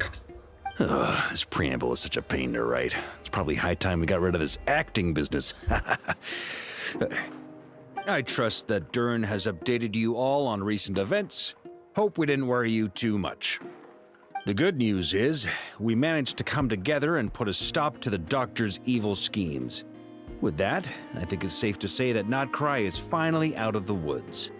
As for the Fatui, not counting the Damselette, aka the Moon Goddess, who has left their organization, we found ourselves allied in this instance with both the Knave and Marionette. May she rest in peace. As ever, we find ourselves better off for making friends rather than enemies. But until we can ascertain the Tsaritsa's true intentions, the future remains uncertain. In a short while... Wait. How am I meant to surprise everyone if I tell them in a letter that I'm heading home? Well, that would be a huge waste. Okay, got it. I will begin sending the expeditionary team back home in waves. I'm sure they'll be able to answer any questions you still have. I hope they won't gloss over the details of my many heroic deeds. But if they do, I'm sure it'll be because they're just too exhausted from the long journey. I think of Mondstadt daily. Please give everyone my best regards. P.S. The honorary knight went above and beyond this time. Are there any other honors we can give him? I'll leave it with you. P.P.S. Please be extra nice to Klee for the foreseeable future. I cashed in on the last favor that the Hexen Circle owed us, so we need to earn some more goodwill. If there's any serious problems, feel free to stick me in solitary confinement when I get back. I'll do the time for her. Whew. And that, as they say, is all she wrote. End of an era. And with the moon shining down brighter than ever, I think everyone is going to sleep well tonight.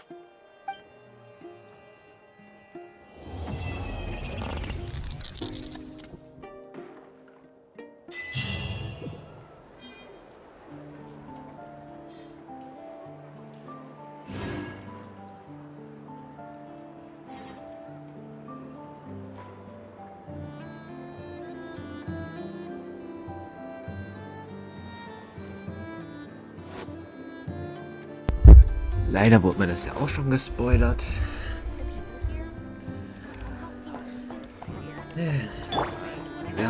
Wir haben den Bastard doch nicht getötet.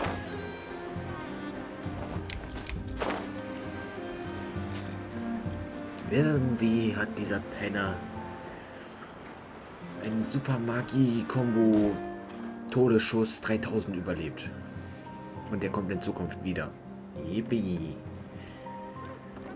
Ich hasse das Internet.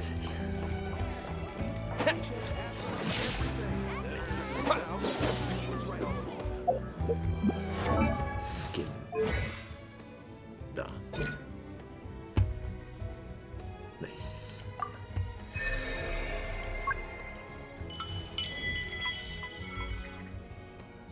Und das Talent ändert sich automatisch, mit welchem Element ich verbunden bin. Sehr cool. Dankeschön. Dankeschön.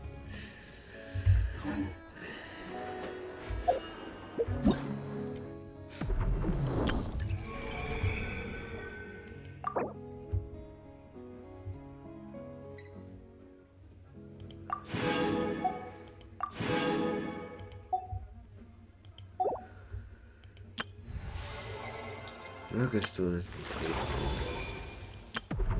Oh nee, lange du wieder kommst.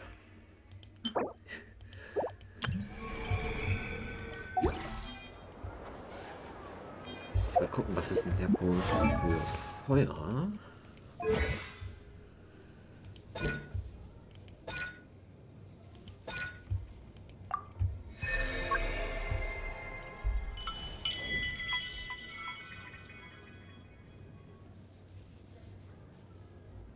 Ah, einigermaßen okay, cool.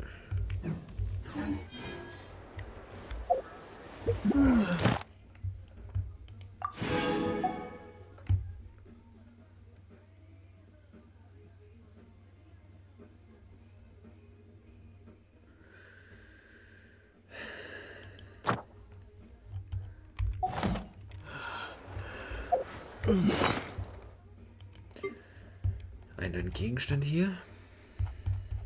Irgendwo. Einmal die Blume. Und einmal hier. Die Anleitung.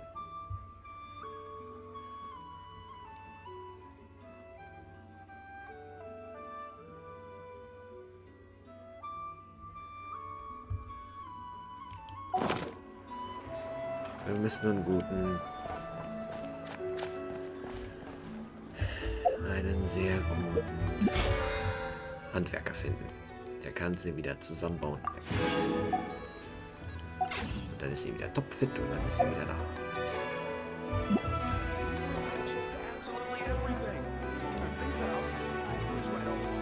Das war's erstmal. Quest ist fertig. Neue Quest kommt erstmal nicht. Oh, ich kann die Aufträge hier noch machen. Ja.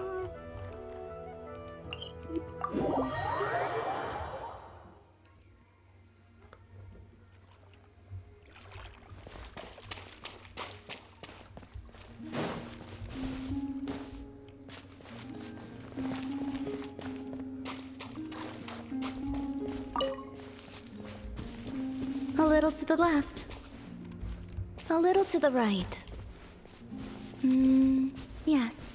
Well done. A little to the left. A little to the right. The atmosphere is a little unusual today. Are you decorating this flower field, Columbina? That wasn't me. It was them. You mean the Kuhenki? Yes. These stones emit a faint light upon absorbing Kuvaki. The Kuhenki are quite fond of them. So they just put them on the ground and play with them? Not exactly. Come over here and look. Huh?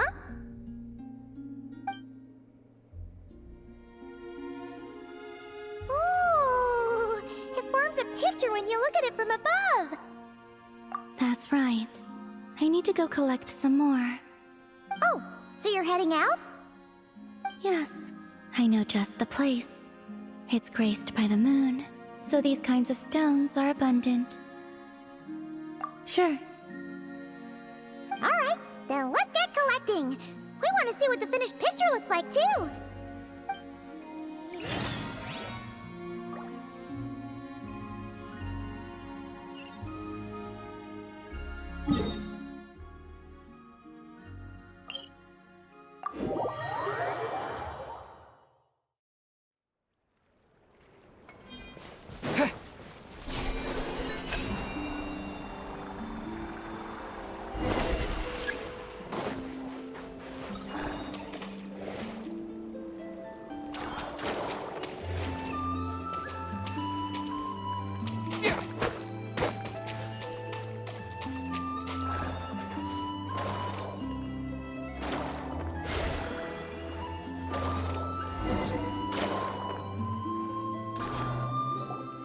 This should be enough, right? Feels like we grabbed a whole bunch. Come on, let's head back. Can't leave that artwork incomplete forever, right?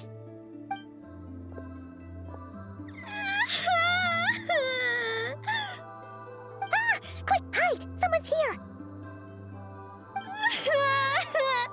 Where am I? Mommy! I want to go home! Oh, looks like she's one of the Frost Moon Scions. You will? Yeah, of course. She sure looks like she needs it. The Frost Moon Scions are deeply wary of outsiders, correct? You have no antlers. The hour is late. What if you scare her off instead? Okay, that could happen, but we can't just do nothing.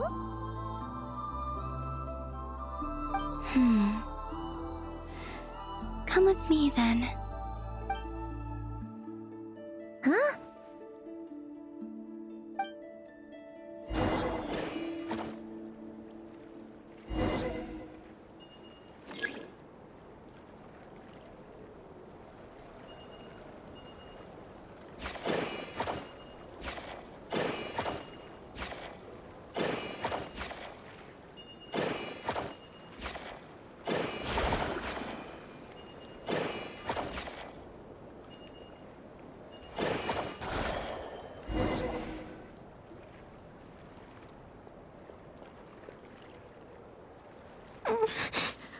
Huh? What's this? It's so pretty. That should do it. And off she goes. That trail of stone should lead her back to the Frost Moon Enclave.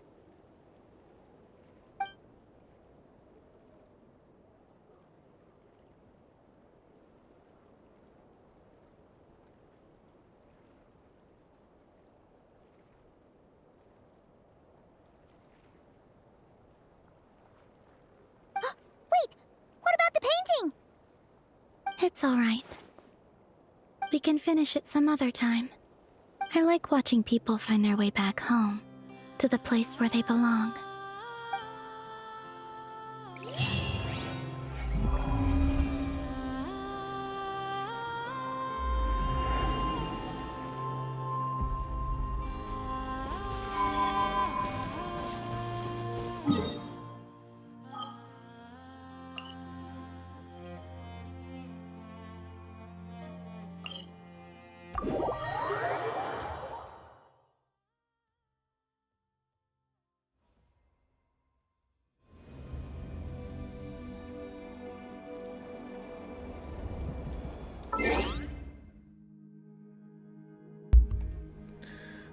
So, war lang genug. Endlich fertig.